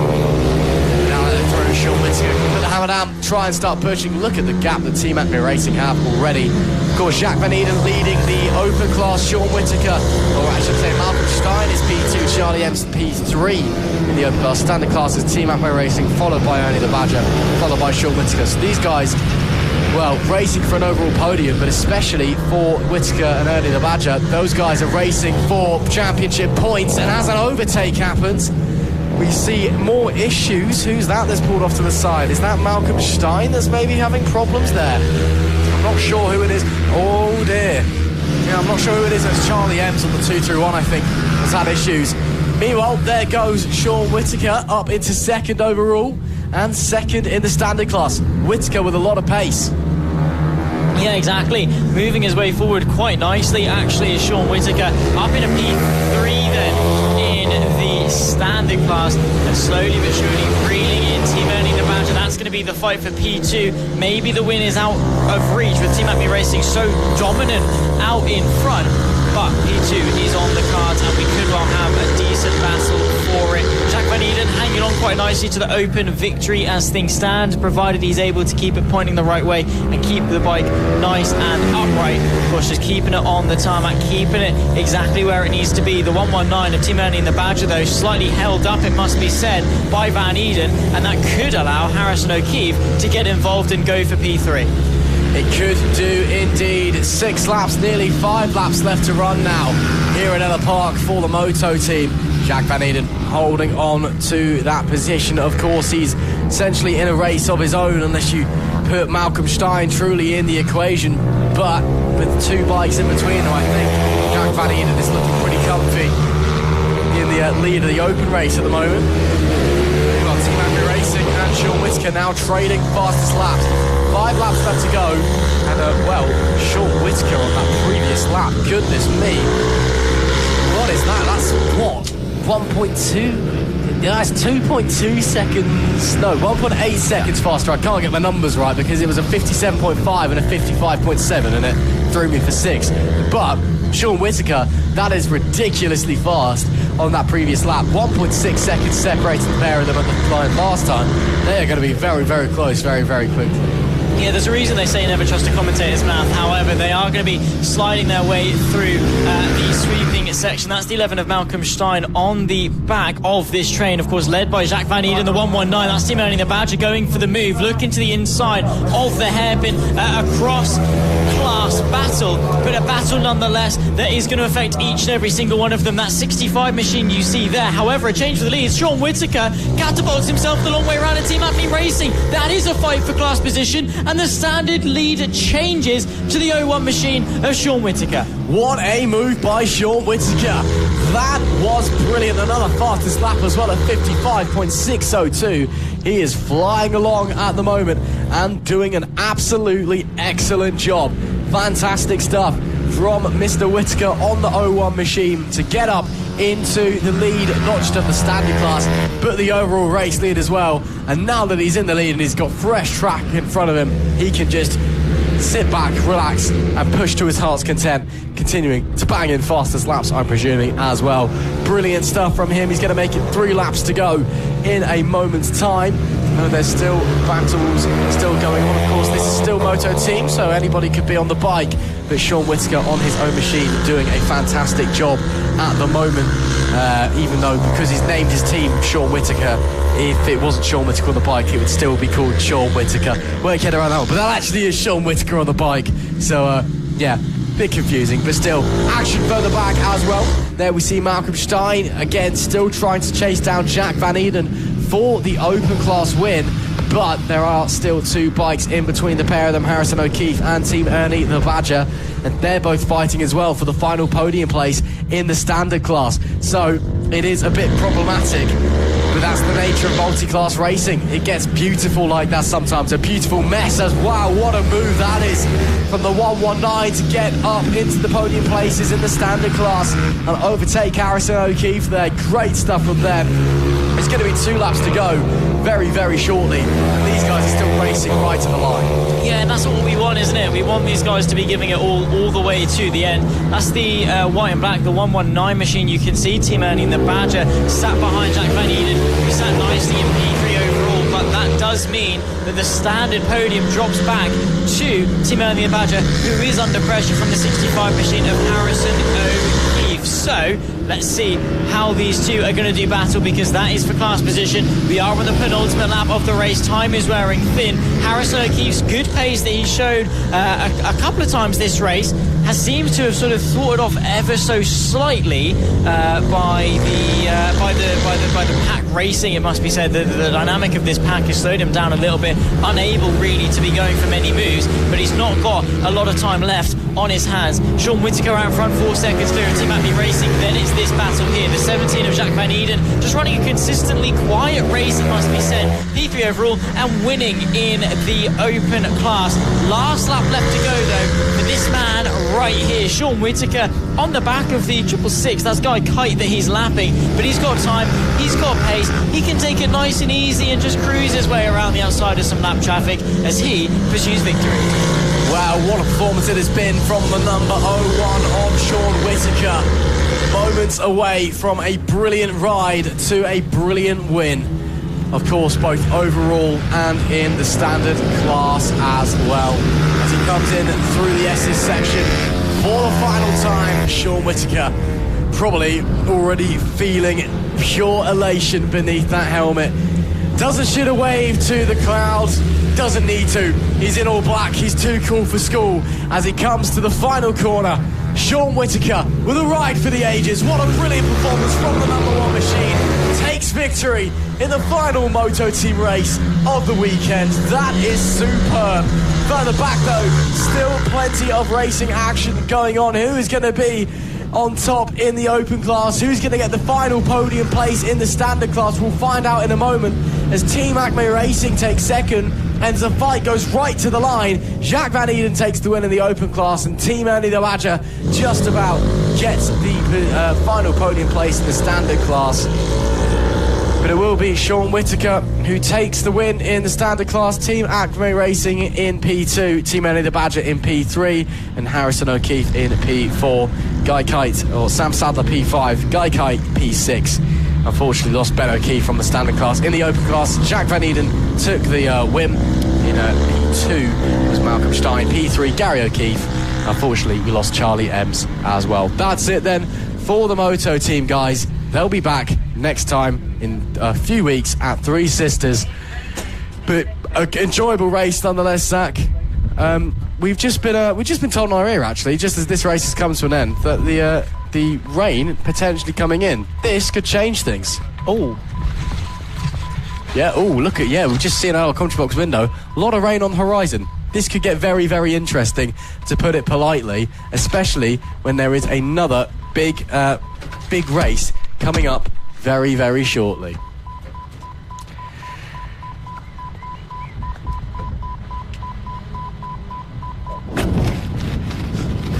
Well, ladies and gentlemen, the threat of weather continues here at Ellough Park. It's been sunshine and rainbows for the best part of today, but a huge, huge dark cloud looms over the circuit. The threat is looming, and we've only just gotten our way back onto slicks. But welcome in if you're just joining us. We're heading out for the Mini GP 50 Championship, brought to you by King's Two Wheel Centre. Myself, Zach Sweeney, still Ross McIntyre alongside me in the commentary booth. If you are just joining us, let us know how you're feeling. Who are you cheering on? Where are you watching from? Your thoughts, your feelings, queries, questions, whatever tickles your fancy. We're here in the commentary booth. We're elated, and we've just got a second boost of excitement because there could well be some more rain. Yeah, well, if we can see it on the horizon. Is it coming? It's one of those big black clouds. You can just see there's a big blurry area under it. But is it coming in this direction? We don't know. Time will tell. And there's a lot of other big black clouds in the distance as well. So we'll wait and see. And actually, there you go. Great shot. It's actually that exact cloud there. You can just see on the left-hand side of your picture is the one that we're referring to. But it should still be slicks for the time being, as the riders get underway on their sighting lap in the Mini GP 50s for the final time this weekend. Of course, sitting on the pole position, it is Byron Johnson, Frankie Watson alongside Bradley Curtis in P3 with Matthew Thomas in P4. Archie Hooper is 5th with Sebastian Gazlowski in P6. Riley Paisley is 7th. Taylor Thomas in P8. Travis Shaw 9th. Harris Watson in 10th. Daisy Polden 11th. Dylan Terine in P12. And Callum Maxwell rounds out our grid. Suddenly, the sun's just disappeared. Oh, this is getting a bit scary. Well, welcome to the UK, folks. If you weren't familiar with it, this is what it's like. Sunshine and rainbows here in Suffolk, and now the threat of rain is looming large. Could we see it mid-race? Will these riders have enough time to react? If not this race, the rest of the races that we've got to come. We are now on to the Mini GP 50, so we've got this 1, 2, 3, 4, 5, 6 more races to go. Will the rain hold off? Will it just be that suspension? We're here suspended in anticipation ahead of not only some great racing, but also some interesting weather. That's been the talk of the town this weekend. Yesterday with a torrential downpour, slowly drying up. Today beginning in the wet, but quickly drying up to slicks just after the lunch break. And we could well make a swift return back onto the groove-treaded tyres. Ross, let's do this. Let's do this one, shall we? Final race of the season for the weekend, should I say, for the Mini GPs, presented by King's Two Wheel Centre. What a start that was there from Byron Johnson, manages to hold on to the lead. Matthew Thomas, meanwhile, slides up into 3rd place. Great start from him as well. And as the cloud goes grey, the racing gets tense as they rocket their way down into turn 2. You can see lots of riders out there on the track, all just nervously eyeing the clouds, seeing what is going on and seeing what is going to happen. It is anybody's guess, but as we continue round on the first lap, it's going to be very, very tense indeed. There is Harris Watson, Callum Maxwell on the light down the back of the pack. Wind picking up here as well. But as they negotiate their way through the S's section, coming to the end of the first lap, there we can see that is the number 4 of Travis Shaw, currently down the back of the pack. It could be very exciting if the rain starts to fall, but right now up the front of the pack it is Byron Johnson, followed by, that looks like Matthew Thomas actually, who has got through Travis Shaw. So, but Travis, as I said actually, going back up the inside, that's Frankie Watson even, should I say. Frankie Watson doing battle with Matthew Thomas for P2. That's allowed Byron Johnson to escape. Yeah, keeping an eagle eye though on, of course, all the puddles around the circuit. Any indication that we can see if the rain begins to fall, of course, the riders will be keeping an eagle eye on their visor. Even the slightest spit and the anxiety and all the worry will start flooding in, or even the confidence. Some of these riders have been loving the wet weather. Take Harrison Day, for example. We'll see him back out on the bike in the Extreme 200s. He's going to be loving it if it starts to pouring down in a little while. These types of riders, they can either be elated or being put down by the thought of rain, and that is going to be that duality that we see across the riders. But so far so good. We'll call the race as we see it. Right now it's dry running. Right now it's a fairly comfortable lead for Byron Johnson. It is indeed. Matthew Thomas as well holding on to that second place after a lightning start. What can Frankie Watson do to try and get back through, with the likes of Bradley Curtis and Taylor Tomlinson watching on from behind? Sebastian Gosławski also not too far behind those guys. Travis Shaw also there within a shout in that battle as they negotiate their way through the S's section. Again, look how dark it's got very, very quickly indeed. And there does go Frankie Watson. There's a touch. What is going on with Matthew Thomas? I am so confused. Bradley Curtis and Matthew Thomas come to blows, and Matthew Thomas nearly thrown off the bike after it looked like he just let Frankie Watson through. It was the easiest overtake in the world, or Matthew Thomas has a problem or something along those lines, but almost a disaster down at the final corner as the rain approaches, getting closer every second. Wow, this is just crazy stuff here in the Mini GP 50s, presented by King's Two Wheel Centre, as now Bradley Curtis tries to put the pressure on, getting up into a podium place. That contact between himself and Matthew Thomas has allowed Frankie Watson a healthy gap. Yeah, the fight for third is coming down to exactly that. The top two, Byron Johnson, Frankie Watson, they know where their job is. Here comes Bradley Curtis up the inside of Matthew Thomas, that 47 Welsh dragon-powered machine that he's on. But through goes Curtis up into third place, and that's what they're doing. They've realised that Watson and Johnson are unattainable, and they're just hunkering down, anchoring down for a podium place, because for a lot of them that means a lot. That's all they can really hope for, and they need to race this race with their own expectations and sort of make sure it's realistic expectations. At this stage, anyone in P3, are they going to win? Maybe, but most likely not on pure pace. They've got to be so careful and just make sure they're making the best out of their own race. But what a close battle this is. 5 bikes, nose to tail, 6 laps to go. The thread of rain, GP50s. Oh, this is exciting stuff, isn't it? Goodness gracious me, it is anybody's guess as to what is going to unfold, but it could get very, very close indeed, and it is very, very close right now. In fact, as we continue following this battle round for P3, Bradley Curtis currently leading Matthew Thomas now. Matthew's been struggling the last couple of laps. Travis Shaw now having a look to the inside, and got Taylor Tomlinson and Sebastian Gosławski also maybe thinking about having a go and thinking about having a sniff and just seeing if they can gain another position, gain some crucial more points in the championship fight. Right now though, Thomas doing a good job holding off Travis Shaw. But how long does that last? Shaw has been looking very, very quick in this race, and we know Travis Shaw is a man who likes to go for a lunge, likes to go for an overtake, and maybe not too far away from one being attempted. As they head round the paddock bend, you can see the crowd eyeing the skies nervously, just like the riders, watching to see what the weather does as big black clouds storm in overhead and onto the main straight to make it 4 laps to go for this group here. Round the opening corner they go, currently in a bit of a stalemate. Looks like Sebastian Gosławski's made a bit of a mistake there down the back of the pack. He's dropped away quite significantly from this group, so well, maybe just giving himself time to rest and recuperate, as there does go Travis Shaw, as Byron Johnson now lapping some traffic up the front. But I believe Travis Shaw did get the move done. There is Frankie Watson, currently P2. A big gap separating the leader and second place. Further back, you can just see the very tight group where all of the action is at the moment. But, unfortunately, just not quite sure what's happened there. Byron Johnson leads from Frankie Watson in second. I believe, though, as Bradley Curtis comes in third, and indeed, Travis Shaw is in P4.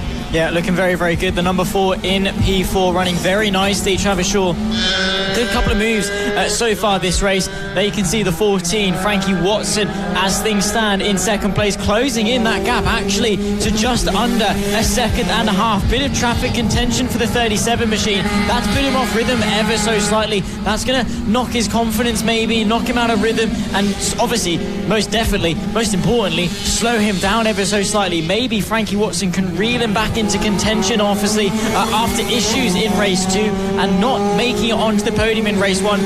Watson, if he wants a championship charge and wants that momentum going into Three Sisters in a couple of weeks' time, needs a good result. What better way than a win?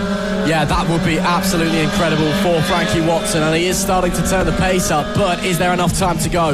With only 2 laps left in it, you can see the gap very, very tight between the pair of them. Of course, track temperature probably dropping, adding a bit more grip out there, which means you can just push the tyres that little bit harder. What can these riders do? Can Byron Johnson hold on? Can Frankie Watson squeeze his way through? Johnson held up big time by some back markers there, but that meant that Watson also had to back off nowhere for them to go. I believe it was Harris Watson that they came up on the back of. And as we come on to the last lap this time, can Frankie Watson try and find a way through? Can Byron Johnson hold on? One more tour to go. Frankie Watson already to the inside. Frankie Watson to the lead at the first turn. Here we go. This battle has been blown wide open in the Mini GP 50 Kings 2 Wheel Centre. Can Byron Johnson find a way back through, or has Frankie Watson waited to the death to squeeze on in? Yeah, it's risky business, of course, leaving it so late, but he's been able to time it to perfection. The pace has meant he's opened up a gap, and a counter-attack is unlikely. Frankie Watson is on course to take his third podium and second victory of the season. He's got to keep it tidy, though, for the final couple of corners. He can't let the adrenaline get to his head. He can't think too soon. He can't celebrate too soon. But one final corner, accelerate the bike through, and the number 14, Frankie Watson, for the final race of the weekend for the Mini GP 50s, brought to you by Kings 2 Wheel Centre, goes the way of Frankie Watson. Great camaraderie, thumbs up all around. Byron Johnson gutted, but still pleased, I'm sure, with a second place. They, of course, shake hands, thumbs up, and there you can see the celebrations of Frankie Watson, who understandably delighted to round off the weekend with a win. Yeah, great stuff there for Frankie Watson, a very well-deserved win. The pace was brilliant, and he waited to the last lap to pounce as well. Awesome stuff from him, and I'm sure, of course, he is going to be delighted. Frankie Watson takes race victory with Byron Johnson in P2, Bradley Curtis in P3. Travis Shaw was 4th with Matthew Thomas in 5th, Taylor Tomlinson in P6 with Sebastian Gazlowski in 7th, Riley Paisley 8th, Archie Hooper in P9, Harris Watson in 10th, and Callum Maxwell and Daisy Polden both just outside of our top 10. That's it for the 50s here at round 2 of the FAB-Racing Minibike British Championship. But of course, panic not, they'll be returning in a few weeks' time when we head to Three Sisters in Wigan. Final race of the weekend for the Mini F1 sidecars now, and what a great weekend it has been. Of course, the clouds coming in and maybe the threat of rain back in the air once again, and we all know what chaos that can cause around here at Ellough Park. 2 great races with 2 chaotic moments, or more chaotic moments in both of them, should I say. But right now, it's the riders who've just got to get out there and get on with it. Heading into race 3, Zach Sweeney, the Green Streets have been looking fantastic all weekend. Can they make it? 3 from 3. here. Yeah, well, exactly. I mean, it was uncertainty in race 2. They didn't even know if they were going to make the start. We didn't even know if they were going to make the start. They had to begin the race just after the marshal post on the right-hand side of the circuit. Didn't even go for a grid start, but catapulted themselves through the field in race 2 to take a second victory of the weekend and their 4th of the season, extending that gap in the championship. But you never know what can happen in race 3. They'll line themselves back up again. And once more, Mick Williams, he's been a bit lackluster compared to what we know him for and know how good he is. But the green streets are looking very good. Getting told that the rain at the moment is slow, but there. And these guys could well have to do a whole race on slicks. Potentially. We don't know where the rain is. We've just had reports that it is starting. Looking out the commentary box window, can't see anything at the moment, but could create some chaos. Just having a bit of a grid reset there for the riders before they get waved on the way of their sighting lap. Oh, and look at the smoke billowing out. That should be the 230 of Mark Parker, I believe. Getting a bit excited. Actually, no, it's the MPs. It is the MPs. And, well, it looks like we are underway. In fact, we are underway. It has the race start instead of the sighting lap. So, the pole of the Green Street and Mick Williams alongside, neck and neck, as are Jamie Alexander, Mark Parker and Chris Impey. Round the outside goes the number 90 and the Green Street as they rip their way around the second turn and now into the infield section. Of course, what's going through the rider's mind? Maybe a few drops of rain on the visor, that mental rain. You start to overthink, you start to panic. But in reality, it is not that bad. But it is the Green Street who lead the way here at the moment from Mick Williams in second. Yeah, running really nicely. Good launch then initially for the Green Streets. Mick Williams, if he wants any chance of contending with the 2 Green Streets ahead, he needs to be settling into a rhythm and getting after them. Maybe actually is going to be hoping for some rain to spice things up. On pure pace, might not have the measure, but if it starts spitting using the slick tyres, of course something that British riders should be, at least in some capacity, used to, because that's a good training tool. Going out on a wet track on slick tyres, it teaches you everything you need to know about control, and then when you go back onto the wet tyres, you actually find yourself even quicker because you've learnt the fundamentals, you've nailed them on a slower tyre. When you go onto a quicker one, you're actually even quicker building up that confidence. So maybe that is going to be the case. The differing lines, the differing riding styles, just keep having a look, looking at puddles, seeing if there's any extra droplets being added. There's a battle though. Chris Impey, Dave Caves versus Jamie Alexander and Isaac Greenstreet. Of course, all 3 Green Streets on the podium earlier on. Can they keep that record up with another P3 and P1 here respectively? Again, 6 laps left to go. The 457 in hot pursuit, hunting the 2 ahead. Of course, a very light chassis is that 11 machine. Helps them on the straights, not so much during the corners because you rely so much on that ballast. And now a huge lunge. Look at the late braking from the 457 as Chris Impey moves their way up ahead of Jamie Alexander. Sensational move to take P3 away. Up ahead through 5 laps left to go. Where is the rain? Is it coming? How intense will it be? What sort of a shake-up will it make not only to this race but future races as well? Ellough Park has been full of surprises, intrigue, turns, plot twists all along the way. The anticipation has been there. If you are just joining us, make sure you stay tuned for the rest of this weekend, but go back and watch the rest of the races because they have been absolutely sensational. Top class stuff, as is to be expected from FAB-Racing 2024, the premium grassroots entry into motorcycle racing, the stars of the future here today. And of course, these guys, a lot of them seasoned veterans, already proven themselves, but some of the most courageous riders are the sidecar riders, particularly the drivers, and of course the passengers that are alongside them as well. You can just see how they've literally just got a handlebar, no seatbelts, no nothing. They are pure grip strength, hanging themselves on as they chuck their way either side of the bike to try and get it rotated. It takes a lot of bravery, a lot of skill to ride one of these sidecars quickly. Well, bravery and skill is one way of putting it. You could go insanity as well, because these guys are a little bit mad, some of them, trust me. But lovely people and so passionate for the racing that they love. And, you know, they just love to race. There's a reason they turn up every single weekend here at FAB-Racing and just want to get out on track and work as a team and get out there and race and have some fun. 4 laps shortly to be 3 laps to go. Currently, right now, we are following the 457 of Chris Impey and Dave Caves. and the number 11 of Jamie Alexander and Isaac Greenstreet. The number 11 on the podium in race 2. Can they negotiate their way back up there this time round? There you see race leaders, the Greenstreets, once again looking mighty up the front and doing a fantastic job. But 3 laps to go again, reports that rain is falling in the area. We can't see anything major at the circuit yet, but maybe that could come into play in the final few tours. Using the passenger, using the bodyweight. That's Leo Greenstreet, of course, his birthday yesterday. And of course, a very happy belated birthday to him as they continue to negotiate their way through the S's section. Look at the commitment there, all the way up to the curb and then some before pitching it into the hairpin and back round, and now bombing their way down into the final complex there. See crowds still watching along, cheering along as well, which is great to hear. Of course, everybody in Fab watches all the races. There's always fantastic support, especially here at Ellough Park. 2 laps to go, then penultimate lap of the race. The Greenstreet Zach looking very, very comfortable. Yeah, I mean, it's not really much of a contest at this point, the 90 machine, and by the time they've turned into turn 2, you can't even see where Mick Williams is. The gap 11 seconds, around a 50-second lap.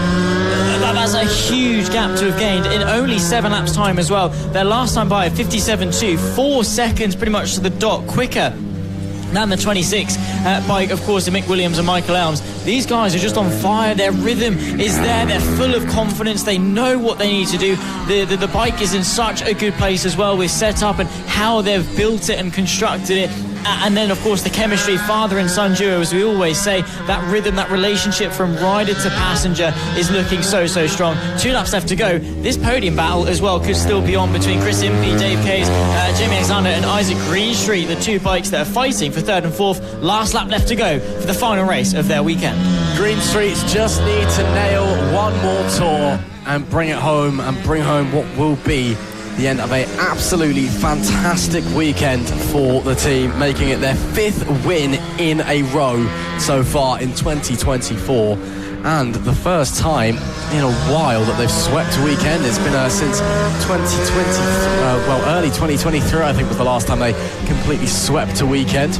Of course, last time out at Lid they had a good chance given Mick Williams wasn't here, but you know, obviously the racing got cancelled before we got to race number 3, but nonetheless, the Greenstreets have been superb. They have been putting in the effort over the winter, and they've come back so strong in 2024 as they round the final corner. 5 in a row for Jason and Leo Greenstreet. They win race number 3 here at Ellough Park. A great performance once again from the number 90 outfit. They will be delighted with a good weekend's work. Mick Williams will bring it home in P2 on the number 26 machine. Still hasn't crossed the line. Such is the gap. We'll have a look at the gap when he does, as we've still got battles coming into the final corner. The gap between the Greenstreets and Mick Williams at 21 seconds. What's the gap going to be between the Impeys and Alexander? I think Chris Impey and Dave Caves are just going to hold on at the line. They are indeed, but separated by only 0.4 of a second. Very close between those teams, but nonetheless a great race, and I'm sure they all had a lot of fun. Yeah, they did indeed. Of course, you can see once again fist bumps, elbow taps, I suppose, all around between those guys. Wave to the camera as well. Celebratory waves for Jason and Leo Greenstreet. Once again, 5 from 5 in 2024. They are on fire, these 2. Unstoppable. At what point will someone else take victory? Will it be on pure pace? Will it be fortune with these guys maybe having some technical difficulties? What is it going to have to take to topple them at the top? What a race it was for the Mini F1 sidecars. Of course, it was Jason Leo Greenstreet from Mick Williams, Michael Elms, Chris Impey, then comes Jamie Alexander as well. That's the top 4, and well, that was a sensational race indeed. Then of course comes Parker and Ems as well at the back end of the field. There you can see the cloud though, and it's looming large, but thankfully the Mini F1 sidecars got away with it. They did indeed. What a great race from those guys to bring home at the end of the Mini F1 sidecar weekend. But of course they'll be back in a few weeks' time when we go to Three Sisters. You can see there, got some air traffic coming over as well, having a look at the circuit. flying very, very low, it must be said, and I appreciate their bravery heading into that cloud, because that's not very pretty. But, of course, the Mini F1 sidecars, they'll be out in a few weeks' time, once again, when we head to Three Sisters. Extreme 200s coming up now, and their final race of the weekend, a class that is always exciting. And now, here at Ellough Park, we've got one more race to decide what is going to happen. Wilson Dils has been looking phenomenal, but the likes of Harrison Day and Marco Holt have been pushing him very, very hard across the weekend. Marco Holt, of course, starting well down the order, but he looked to have some very, very strong pace in race number 2. Maybe in race number 3 he's able to realise that pace quicker and, well, show what he can do. Yeah, exactly. What a weekend we've had for Extreme 200s. These guys have been on top form indeed, and really looking forward to seeing how they got of course, this weekend. Harrison Day was victorious in race 1, but Wilson Dils, Austin Johnson, Harrison Day, Harry Payne, the front 2 rows, big names, big battles, and of course the uncertainty with the weather. What is to come from the Extreme 200s, the final race here in Ellough Park? Wilson Dils starts from pole position with Austin Johnson alongside Harrison Day, P3 with Harry Payne in P4. Finley Polehill is 5th with Harley Baker in 6th. Marco Holt is 7th with Jensen Bishop in P8. Beth Ashby is 9th and Annabelle McCartney is P10. And last of our riders. What's going to happen then in this race is going to be very exciting, I am sure. We've had two brilliant races in this category so far. Surely we're going to be given one more. We're moments away from what could be very exciting. All eyes, well, my eyes certainly, will be on Marco Holt in this one. He showed some ridiculous pace in race number 2, but it took him a few laps to get to grips with the first running on dry tyres. Took him a few laps to get forward and get out there. Maybe if Marco Holt is up to scratch, up to speed early doors, he can challenge Wilson Dils much closer for that race win. Coming on to the grid spots now. There you see Lee Clowes at the front, the flag marshal just holding the riders in place as they come into the grid slots. A few conversations with the roving marshals. The riders there, you see Marco Holt with the 27 on the back of his leathers, but it's now all eyes to the lights. It is lights out. We are underway. Great start there from Wilson Dils. Harrison Day away well as well. Austin Johnson unfortunately didn't get the drive that he wanted. Marco Holt also away fairly decently. Is Harley Baker again utilising that pace that he found early doors in race number 2, but it will be the old pole sitter Wilson Dils from Harrison Day in P1 and P2, and that is Marco Holt, who's already up into 3rd place. Yeah, beautiful start. Great, of course, for Harrison Day as he tries to pursue his 2nd win of the weekend in the Extreme 200 class. Of course, he was loving the wet weather. Maybe the colder temperatures working better for him and for his bike, and you can tell that with the pace that he's got so far in this race. Let's see if that can continue, but so far so good. Of course, for our race leader, they're going to round past the first lap. Wilson Dils is able to lead from Harrison Day. Marco Holt then in P3 as he tries to work his way up the order. Of course, 2 P2 so far this weekend with the championship lead to go with it. Marco Holt, one of the stars of the future. Let's see what he can chase in race 3. Yeah, Marco Holt looking rapid on the early phase and already all over the back of Harrison Day. Can he maybe find a way through very quickly? Because looking at the pace and the ability of Marco Holt, goodness me, that was some avoiding action. And then straight up the inside, Marco Holt, vintage stuff from him to muscle his way up into 2nd place after just about avoiding an accident. And already, with not even 9 laps left to go, Marco Holt's up into 2nd and has already got his eyes on the 85 of Wilson Dils. They cross the line now. Gap is 1.8 seconds. Marco Holt was a 10th faster on that occasion. Dils is lapping very quickly, it must be said. But now that Marco Holt's got some clear air in front of him, you'd surely think it's going to turn the pace up even more. find something else and just really start to hound the 85. Yeah, that's what he's going to be going for, of course. He just needs to pick up the pace, settle into it. There's only 9 laps left to go. These FAB races, very short, very sweet, and of course only a minute lap time. You've not got that long to get acclimatised. You need to be settled in. You need to be up to pace very, very quickly, and he needs to be chipping away at that gap of Wilson Dils, who at this stage, with nearly a 2-second lead, just needs to be in management mode, just doing enough, the bare minimum, to keep Marco Holt at bay. Doesn't need to be pushing too hard or taking too many risks, just doing enough at the bare minimum, matching what Marco Holt can do. That last time by matched in terms of lap time, in fact actually Wilson Dils, a 48.6 going the way of the 85. He's turning up the pace. Marco Holt, I don't think there's a big enough delta for him to close in. Well, we'll have to see what Marco Holt has up his sleeve with 8 laps left to go. Last time, Wilson Dils 2 thousandths faster. Millimetres in it. It is so close between those two. But Wilson Dils, he's turned up in this race with the pace that Marco Holt had, certainly in race 2. So we'll wait and see how it's all going to unfold further back in the pack. That is Harry Payne and Austin Johnson fighting for P4 as it stands, as Harrison Day has managed to pull a bit of a gap ahead in P3, the final podium place. Austin Johnson, unfortunately, has just been struggling a little bit this weekend. Harrison Day, though, has felt right at home here at Ellough Park. Some spellbinding performances from that young man. And, didn't know the name Harrison Day, you certainly do now. He's really put his name on the FAB-Racing map here this weekend and shown what he can do. And well, what he can do is certainly a lot. Some phenomenal performances from him. Up the front though, it is still Dils from Holt, your top 2. Harrison Day, you see on your picture now, he's in P3. Austin Johnson is P4 with Harry Payne.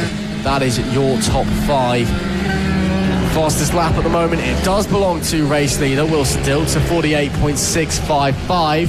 And as I say, that's a 48.529 now, as Marco Holt goes 48.545. They're lapping so close in terms of delta.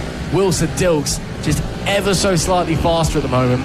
And with 6 laps left to go, if Holt wants to catch Dils with the gap at 2 seconds, he really needs to find something now. Or he needs to wait for the heavens to open. Maybe that could be an opening for him, but doesn't seem to be the case as of yet. That he needs a change, right? Whether that's weather, whether that's pace, whether that's a mistake from Dils, he needs something to change.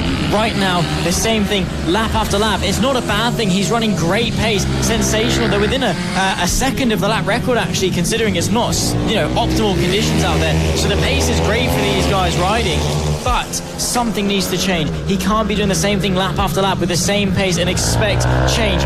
That is more like it. A 48.226 from Marco Holt chips away 0.4 of a second just like that, and if he can do that for the rest of the race, the striking distance will be on the final lap of this race. He needs to keep that up though. That's the thing, is sustenance, is keeping it up lap after lap. That's going to be a tough thing to do, especially if Wilson Dils responds. But we know what Marco Holt can do as well. If Wilson Dils does respond, he'll just try and go even faster. The 58 doing a monster job out there at the moment.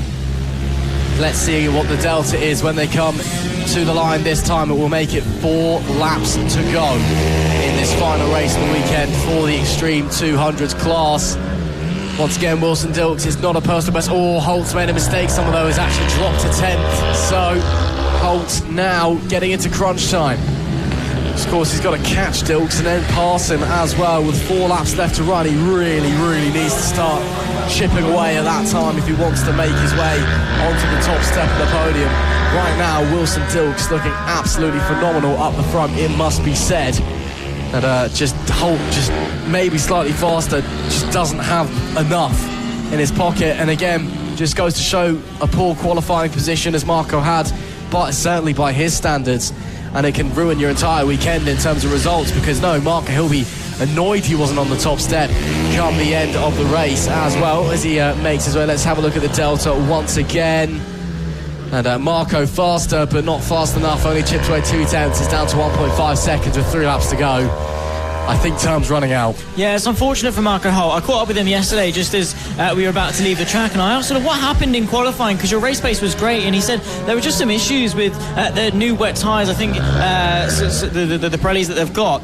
new wets and some issues getting them to work in qualifying meant that he wasn't quite up to speed. Obviously got that sword going into the races, but because there are 3 races decided by 1 qualifying session, the same grid for each, if you have 1 poor lap, that can affect the 30 laps of racing that you've got over the weekend. So a huge consequence from such a small mistake. Following along though with Harry Payne, who's boasted some good success over this weekend. A podium, of course, in race 1, top 5 at the moment here in race 3. 2 laps left to go. What's the gap looking like in front? Could well actually be in contention for Austin Johnson, who is just ahead of him, of course, trying to close that gap, but time is wearing thin. Wilson Dils though, Marco Holt at the line, 1 second onto the penultimate lap. Yeah, Marco Holt, another personal best, another session best of 48.142. Wilson Dils currently managed 48.668. Once again, we're seeing from Marco Holt, he's finding something else at the end of races that no one else has, but it's at the end of races, so it's too little, too late. They'll be coming to start their very final lap shortly. You'll be seeing them come to the line now. So we'll wait and see what the times are going to be as they head onto the main straight. And there they are, last lap chances. And this time it's 0.8 of a second, so doable if there's a mistake or Holt finds something else. But right now, Wilson Dils is sitting as well, the man in control of this one. The 85, once again, has been brilliant in this one.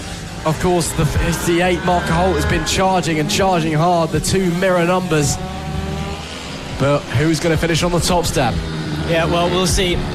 Wilson Dils has been in control of this race. He's got to keep it tidy for just a couple more corners to take victory here in race number 3 of the Extreme 200 class. Marco Holt has been chipping away at that gap, similar to what he did in race 2, but it's going to be too little too late. Close across the line, but the checkered flag fires, and it's going to be Wilson Dils that sees it first. The 85 machine brings home his 2nd victory of the weekend, and there is the celebrations. Marco Holt, fastest lap of the race, a 47.793, which is just 6 thousandths of a second off of the lap record set by Sullivan Mounsey this time last year. That is the pace that Marco Holt tried to extract to throw anything at a race victory, but in the end, Wilson Dils maturely ridden to another win. Man, oh man, Marco Holt, that was close, but it is Wilson Dils who takes victory. Marco Holt in P2, Harrison Day in P3 with Austin Johnson P4. Harry Payne was 5th with Harley Baker in 6th, Finlay Pohl 7th, Jensen Bishop in 8th, and Annabelle McCarthy rounded out our 9 riders in that race. What an exciting way to extend or to end the Extreme 300s class here at Ellough Park. Of course, they will be back later on going over to 3 Sisters, but for now they say goodbye and we move on for our next races. Up next then, the senior mini motos get prepared for their final race of the weekend, and what a weekend of racing it has been for this crazy bunch. As they're lining up in the holding area, getting ready to go, the Birkin boys have something to prove after a double DNF in the race 2. Try saying that without spitting everything across your room, the amount of syllables in there, but it makes a valid point. Of course, the boys, race 1, Josh rode to a very easy victory. Race 2, 2 DNFs, both mechanical wise. So, this time, lining up for the front row, Zach, I feel like they've got a point to prove. Yeah, I think so. They need redemption.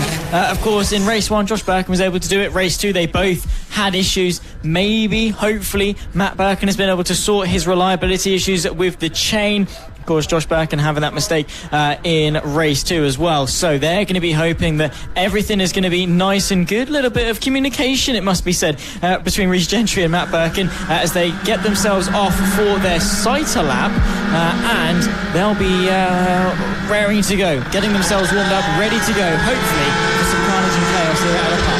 Josh Birkin starts on pole position. Matt Birkin in P2 with Rhys Gentry in P3. Callum White starts in 4th with David Meyer in P5. Chris Yeomans in P6. Nick Bennett is 7th with George Rennicks in P8. P9, Luca Allen, a great ride in race number 2. Let's see what he can do out there. With P10, Gary Eldridge. P11, Jerome Richards. P12, Rob Gentry. And Isaac Greenstreet, rounding out our grid of 13 riders in this one. Of course, this may be the last race of the weekend for these riders, but it means it's the one they're going to give us the biggest show. That looks like a bit of a problem for Rhys Gentry. The number 100, Rhys Gentry, and another mechanical issue this weekend in the senior mini motos. He was going off of 3rd place in the race and had ridden spectacularly all weekend. But it looks like his race is over before it even starts. What a shame. That is not the way you want to end your weekend. But as Matt Birkin slots into 2nd place, is Josh Birkin going to appear in the back of our picture at some point? I'm sure he will. Yes, there he is. There is the pole sitter, the reigning champion. Oh, he's going from the back. Of course he is.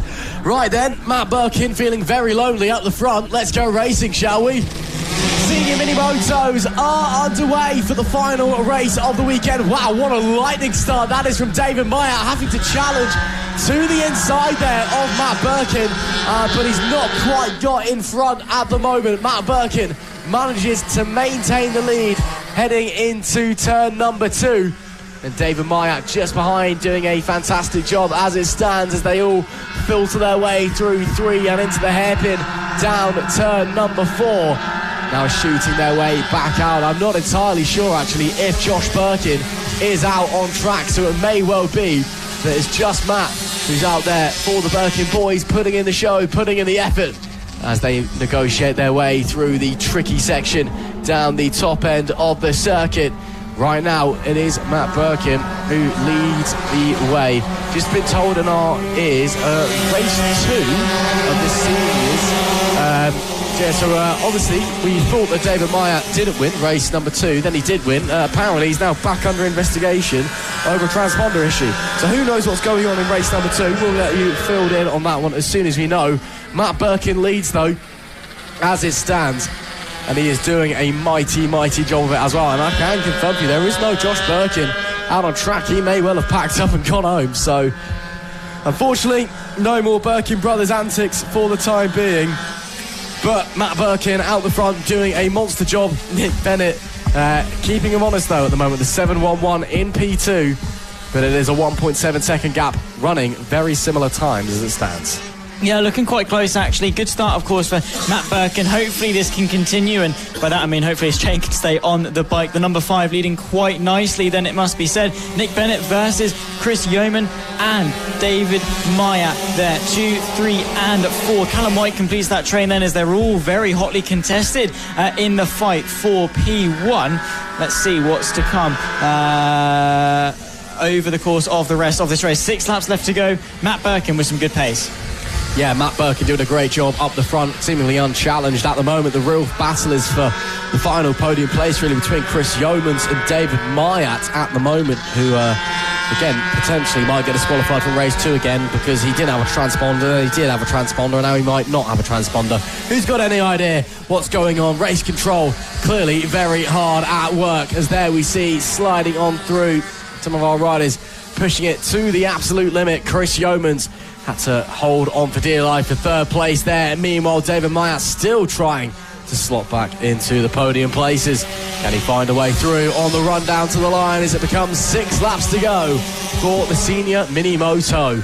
Coming to the line now, Nick Bennett holds on to his 2nd place. Will Yeomans hold on to his 3rd down into turn 1? He will for the time being. But it does look like David Meyer pushing very, very hard. See there in the background, Callum White, Luca Allen. Luca Allen continues his charge through the field that he's been doing all weekend. So Luca Allen, another one to watch out for. And of course, reliability, Lady Luck, she's been cruel to the senior mini moto guys this weekend. Maybe does it come in and impact anyone else? Yeah, well, let's find out, because it can strike at any time. As I say, it's an indiscriminate force, and it doesn't care who you are, how good you are, how well you're doing. It will strike you down where you ride. 5 laps left to go then for the final race of the senior mini moto class this weekend. Have still got 2 more races to go after this one, but this one is looking to be very, very hotly contested indeed. The 7.11 of Nick Bennett is there ahead of Chris Yeoman, who is in hot pursuit. Don't forget the 85 as well. In contention, Callum White not a million miles away as well. So a three-way fight, it must be said then, for P2 as Bennett heads this train. That 22 actually is David Meyer, who's been able to work his way forwards. And then, of course, it's Chris Yeoman that's tucked in behind them. So a swap of positions nonetheless, but still a hotly contested battle all the way through. But time running out, only 2.5 seconds up to Matt Birkin, so he really cannot afford any issues. No, he really needs to get a move on if he wants to find a way through and wants to try and challenge for the race win. But he is the fastest man out on track at the moment. The 711, we know that Nick Bennett, I was about to say he's defensive genius around these parts, but David Myatt's just driven through him like he was made of paper. Well, that was anticlimactic then. David Myatt into P2. About to be 3 laps left to run here in the final race of the senior mini-moto. Birkin leads 55.535. And David Myatt, 4 tenths slower on that previous lap, a 3.2 second gap back to the man in second place at the moment. So Birkin really, presuming his chain doesn't give out again, he's really got it all to lose on this one. The riders just making their way around, doing a great job as it stands. Can Myatt maybe pull something out of his back pocket, do something unthinkable, and close in a ridiculous gap over a ridiculously short amount of time? There goes Luca Allen as he's trying to fight, that is, with Callum White on the 322. Has just got past him, but White still giving him a challenge.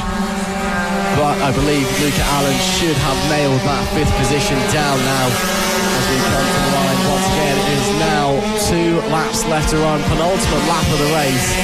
Unfortunately for Matt Birkin, it's been quite easy, because I know Matt Birkin, not just us, that he would have liked a bit of a challenge as well, because that's just the kind of rider he is. But, I guess you can't complain about an easy race every now and again. You can't. The 322, by the way, Callum White finds his way past Luca Allen quite nicely as Allen then drops back a place into 6th. So White taking away that top 5 quite nicely with the penultimate lap. But here comes, of course, the counter-attack to the inside once again. The up and under is there as they run side by side towards the sweeping section. The 322 on the inside, nicely done then as they pick their way through into the sweeping section, nearly to start their final lap of the race, which, by the way, will be headed by the one man himself, Matt Birkin, at the front of the field. What a race it's been. What a way to cap off a fantastic weekend for these guys. It's been troublesome at times. It's been a long one for them, but the last lap flag has been taken there by Matt Birkin. One more tour of Ellough Park. Absolutely. One more time around the Ellough Park circuit here in Beccles for Matt Birkin. And what a tour it shall be. A brilliant weekend, of course, blighted by 2 DNFs. One from a self-inflicted high side out of the corner we see on screen now. The other from a chain issue. Matt Birkin, of course, running very well. David Meyer may have the fastest lap with a 56.046, but Birkin is the man of the moment as he comes into the final section for the final time. I'm sure a few people watching and clapping along. An ever popular figure in the paddock as he comes to the final section for the final time. It will be Matt Birkin who takes the checkered flag first.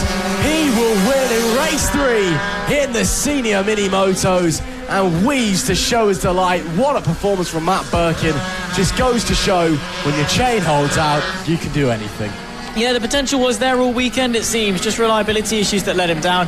And hopefully that is going to be something that doesn't plague him all season long. But all in all, fantastic race there from Birkin, showcasing what he should have been doing both today and yesterday. Very maturely rode and a great way to cap off the weekend. We'll read you out the full results as soon as we can. But there he is, Matt Birkin, the race winner.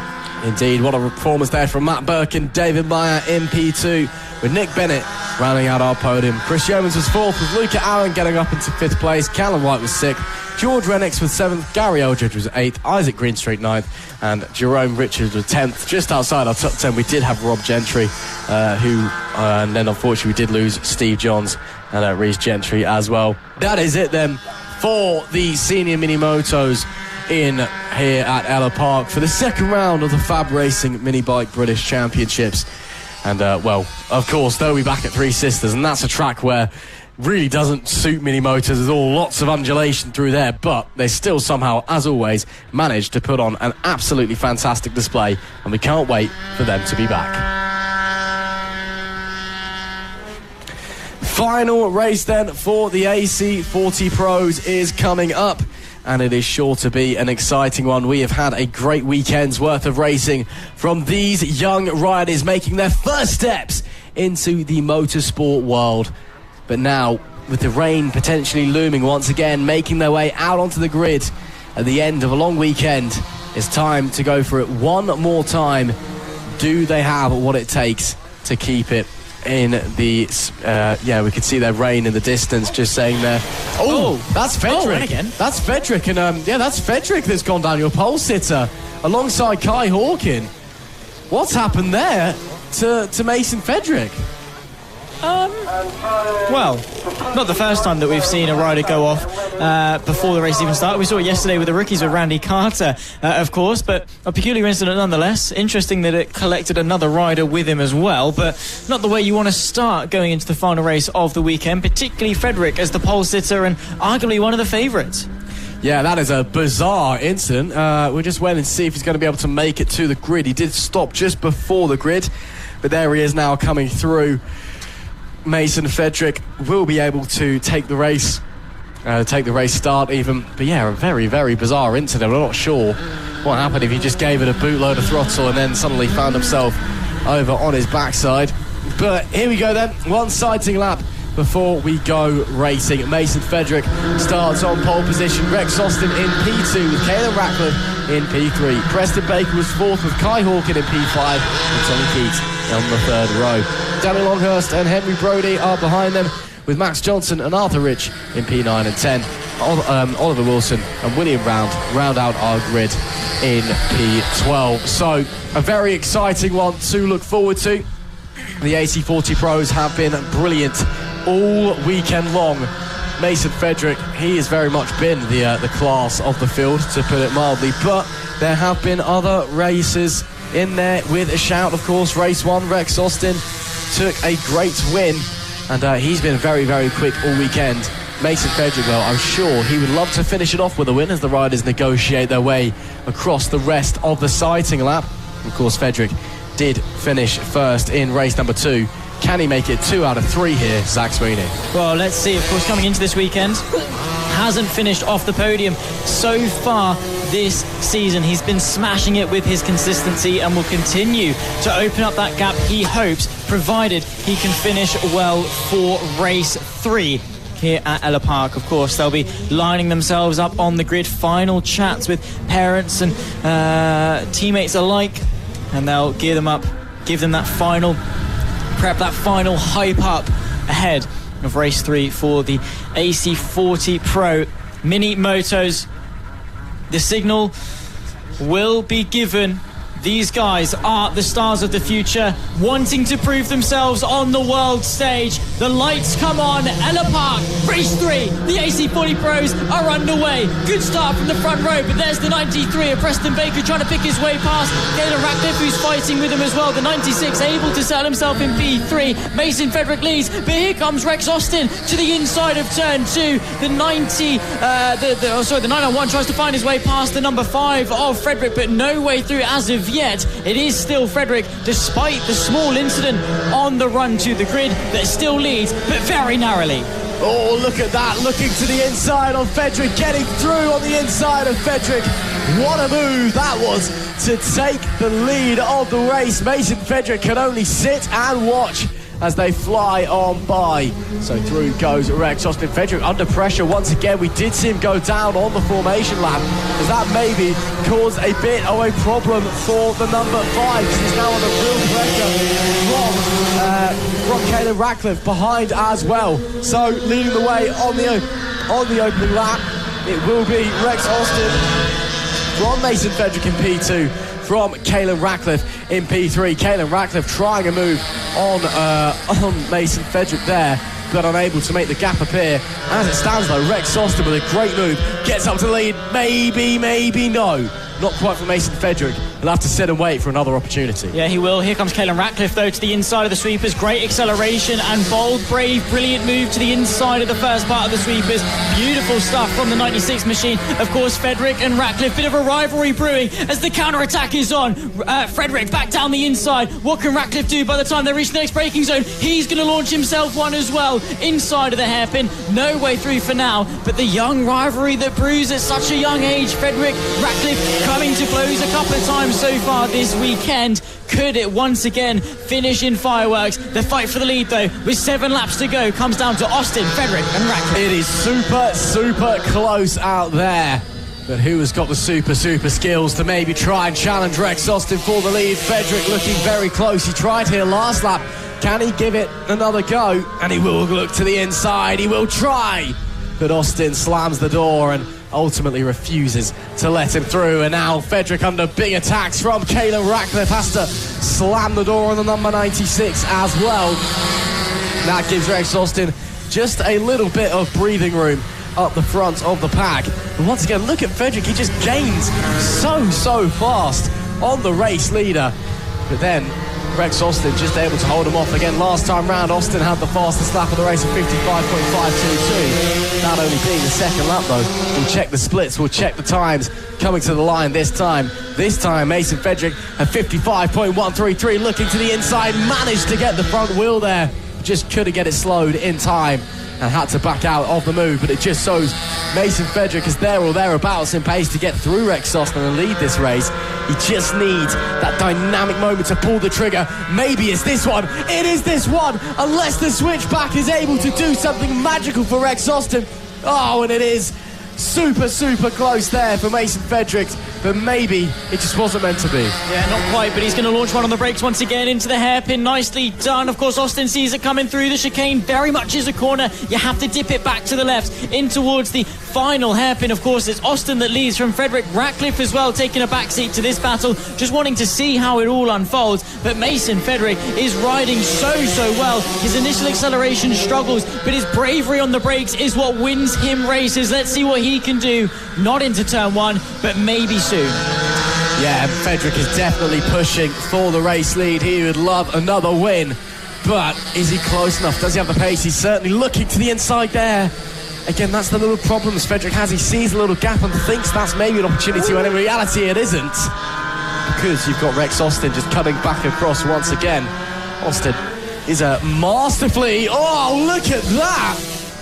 What a move by Caelan Ratcliffe to get up into P2 ahead of Mason Frederick. I was just saying that Rex Austin is doing a superb job of almost baiting Mason Frederick into trying to go for a gap that is going to very quickly disappear because of Austin's lines. That means that Frederick has to back off of the throttle, loses momentum, puts him at risk of Caelan Ratcliffe. What do you know? Look at what's just happened. Caelan Ratcliffe, as we go on to lap number 5 with 4 laps to go, he's up into P2. Yeah, exactly. I mean, if you think too quickly, think in haste, go for a gap that shuts, all you're doing is taking a suboptimal racing line.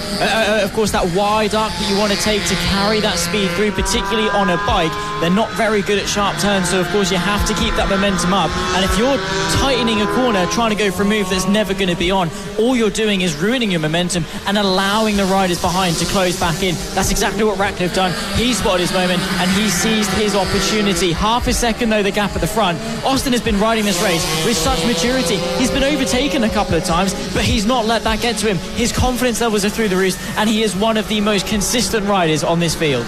Yeah, he's doing an absolutely fantastic job there. Look at Frederick once again looking to the inside of Ratcliffe, where there isn't really a gap.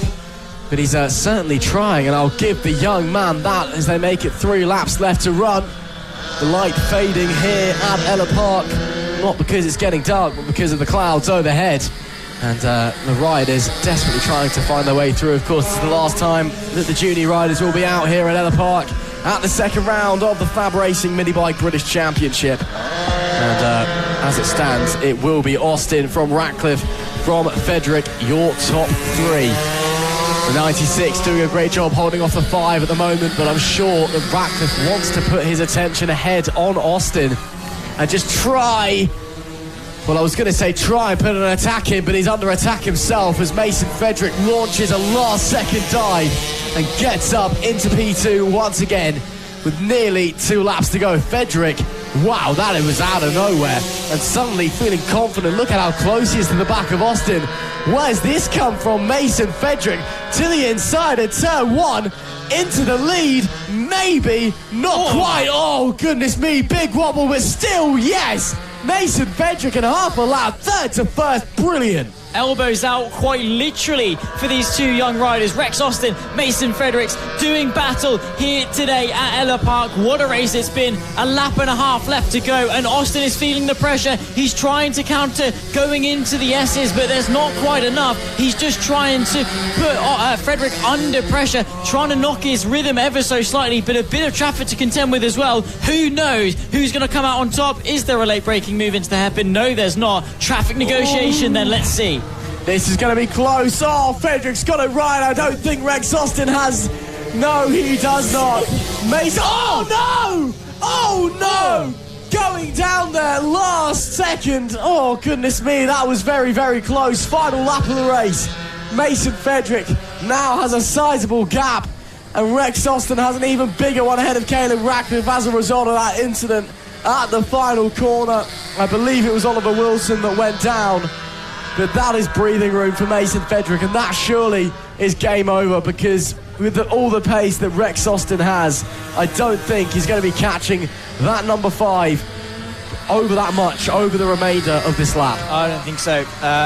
Of course, Rex Austin didn't want to take any chances, didn't want to get stuck behind the traffic. He gave it a good go. In the end, there probably wasn't too much, and it's his job to lap safely, but it is close. Is there going to be a last lap send into the final corner? Not quite enough, and his opportunities have worn thin. Mason Frederick, take a bow. The final race of the AC40 Pro is going to be a drag race to the line. Who gets it? It goes the way of Mason Frederick. Makes it 2 races in 3 here in Ellough Park. He bounces in excitement, and that did not come easy.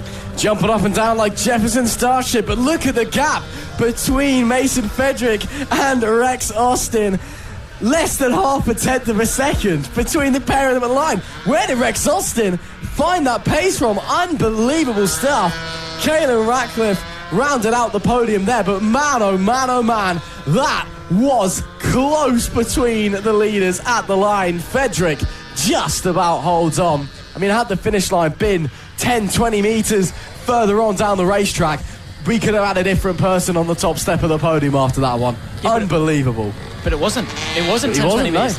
It's there. It's there, yeah. It's right there. It doesn't move. It's almost that's how reality works, Zach. But, you know, things don't suddenly change. I'm presenting hypotheticals. But that just goes to show how close it is between Rex Austin and Caleb Ratcliffe. Rex Austin takes victory in the final race of the AC40 Pros with the fastest lap as... Oh, hello. It says that Mason Frederick's just DNF'd on our live timing. I think that might be a bit of an issue, but Mason Frederick anyway was first across the line with Rex Austin just behind him. Caleb Ratcliffe rounded out the podium with Preston Baker in P4. Kai Hawker was 5th with Max Johnson in 6th. Henry Brody 7th. Arthur Rich in 8th. Tommy Keys 9th. William Round rounded out our top 10. And Oliver Wilson was P11 at the end of that one. Of course, there will still be plenty more action from the AC40 Pros over the remainder of this season, but that's it from them at Ellough Park. They'll be back next time at Three Sisters.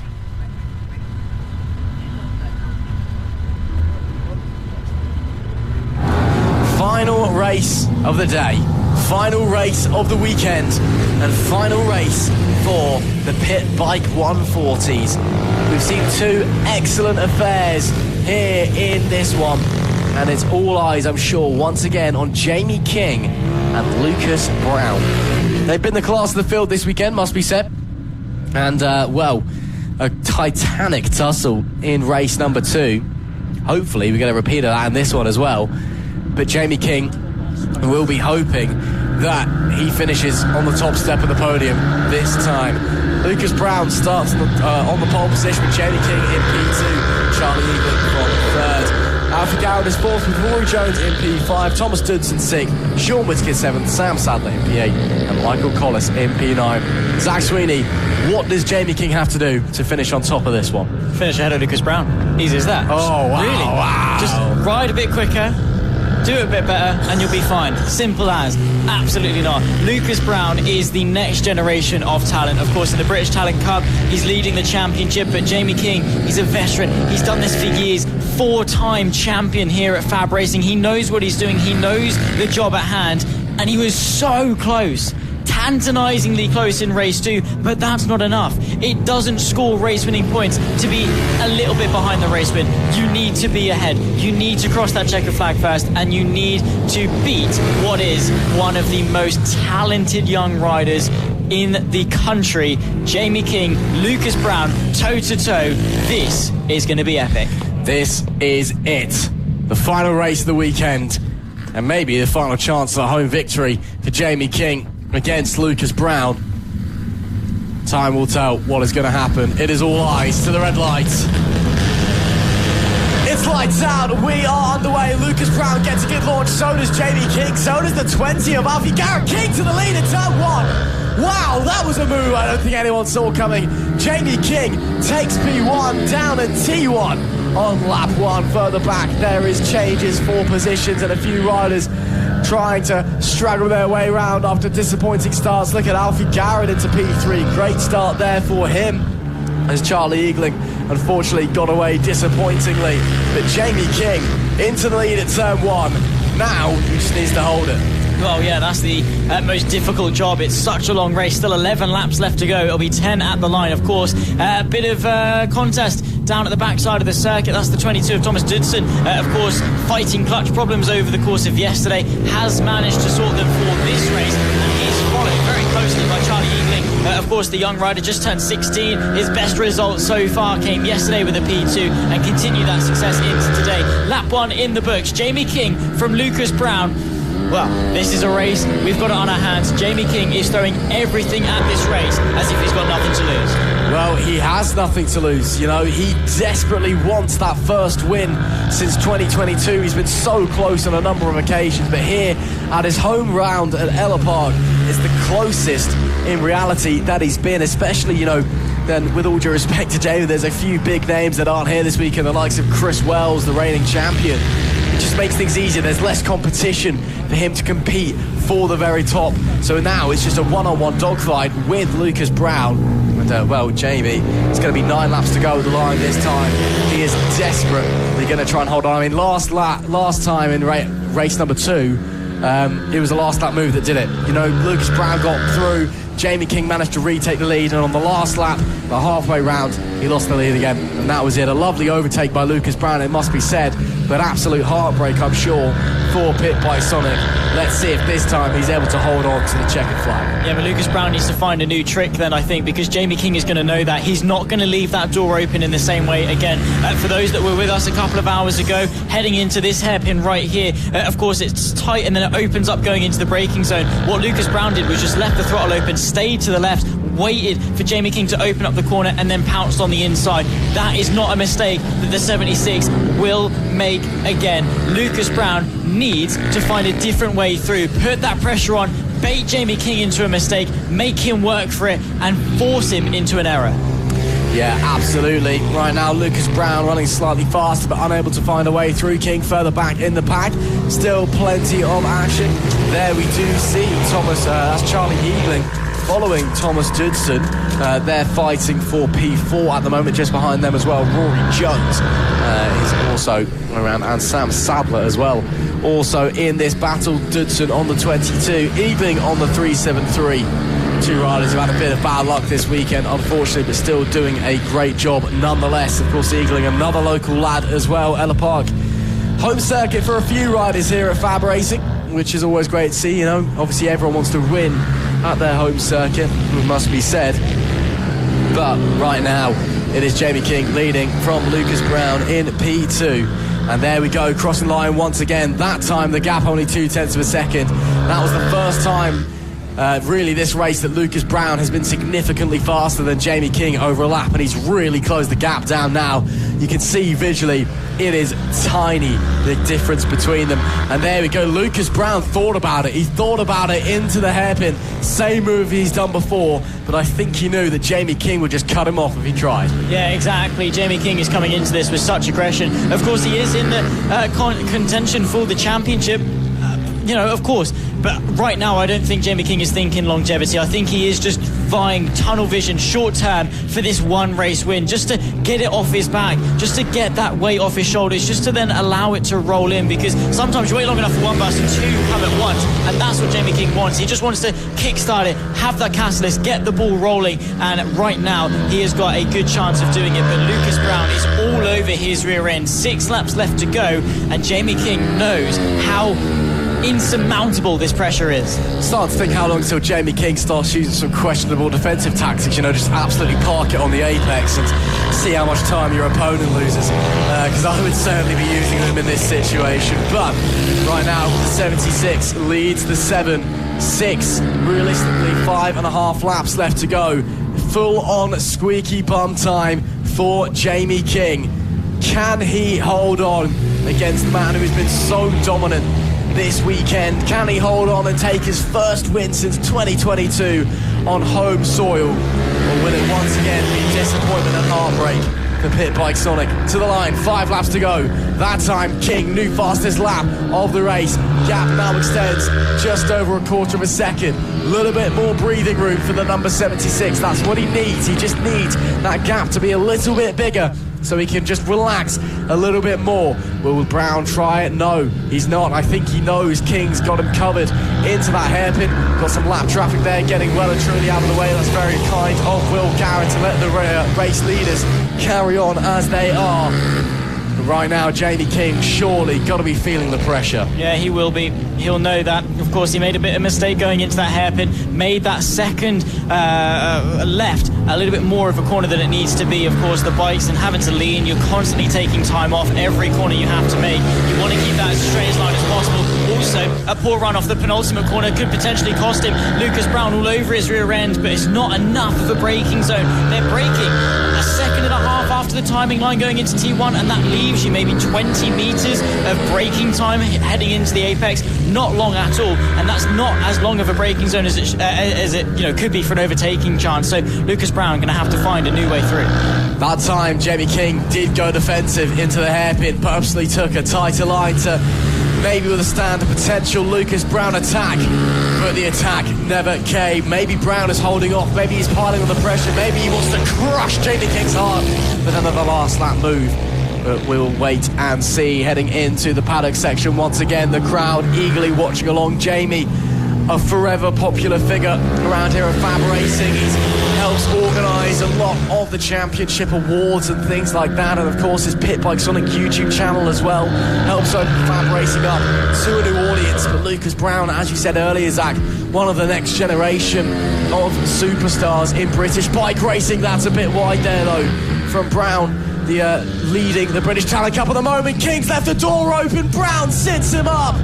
Lucas Brown to the lead of the race with 2.5 laps left to go, but it's not over yet.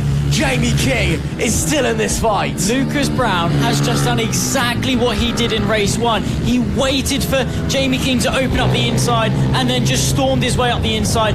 So close to contact, great respect shown, but Lucas Brown takes the lead of the race.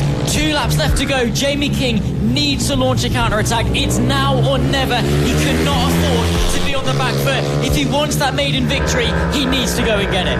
He does indeed. The gap similar to what it was just a lap ago, just the other way round. Remember what Jamie King did on the last lap. Whipped out of the previous race.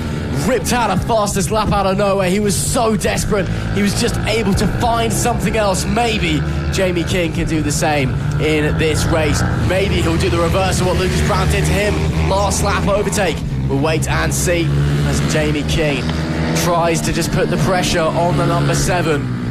Right now, what do? Do you just go all-out attack? Do you try and force your opponent into a mistake? Do you just, sit there and accept P2? What's the game plan? Jamie King, he doesn't want second. Right, it's the win or nothing.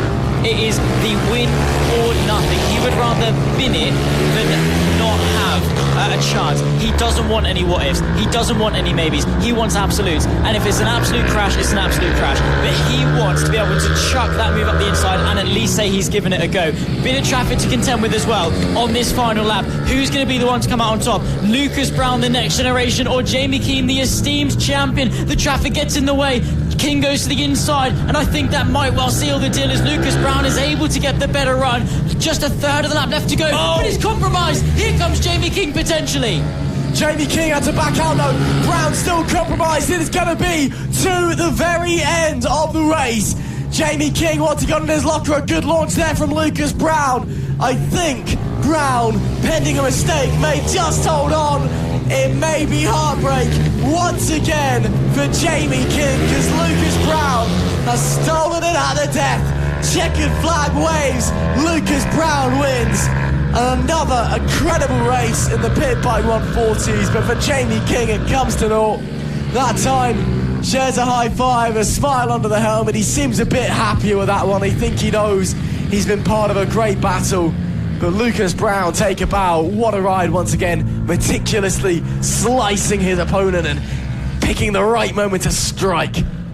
He knew where the weaknesses lied. He knew where he was quicker than Jamie King, and that's why the overtakes that he did make were exactly in that hairpin at turn 4. He knew King leaves the door open. He knew he opens the door up, and that's then when Brown was able to just slip his way up the inside, away from the pair of them as they ride in formation, happy as ever, and they've shared a fantastic battle. Win or not, Jamie King has a lot to be proud of.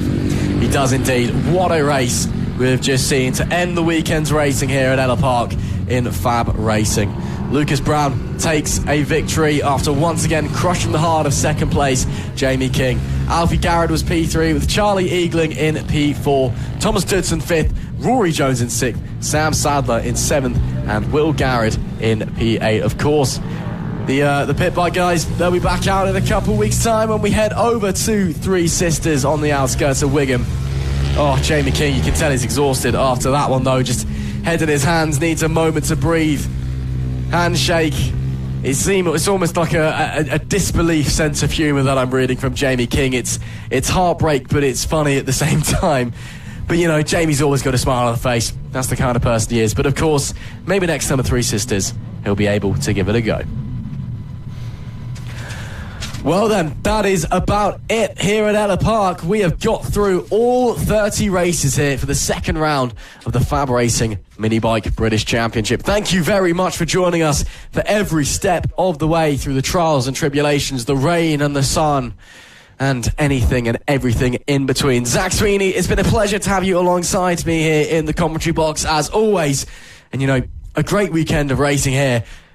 Three Sisters only a few weeks away really sets up some interesting championship dynamics. It really does. The competition is so close in a lot of the championships, especially in some of our big ones, the GP50s, the GP70s. Of course, here for the pit bikes, Extreme 200s, also very close. It's marginal stuff between some of the biggest talents in the country. So bring on the rest of the season, round 3 in just a couple of weeks' time. Absolutely. Thank you very much for joining us. Of course, make sure that you tune in for round 3 of the FAB-Racing Mini Bike British Championship when we head to Three Sisters.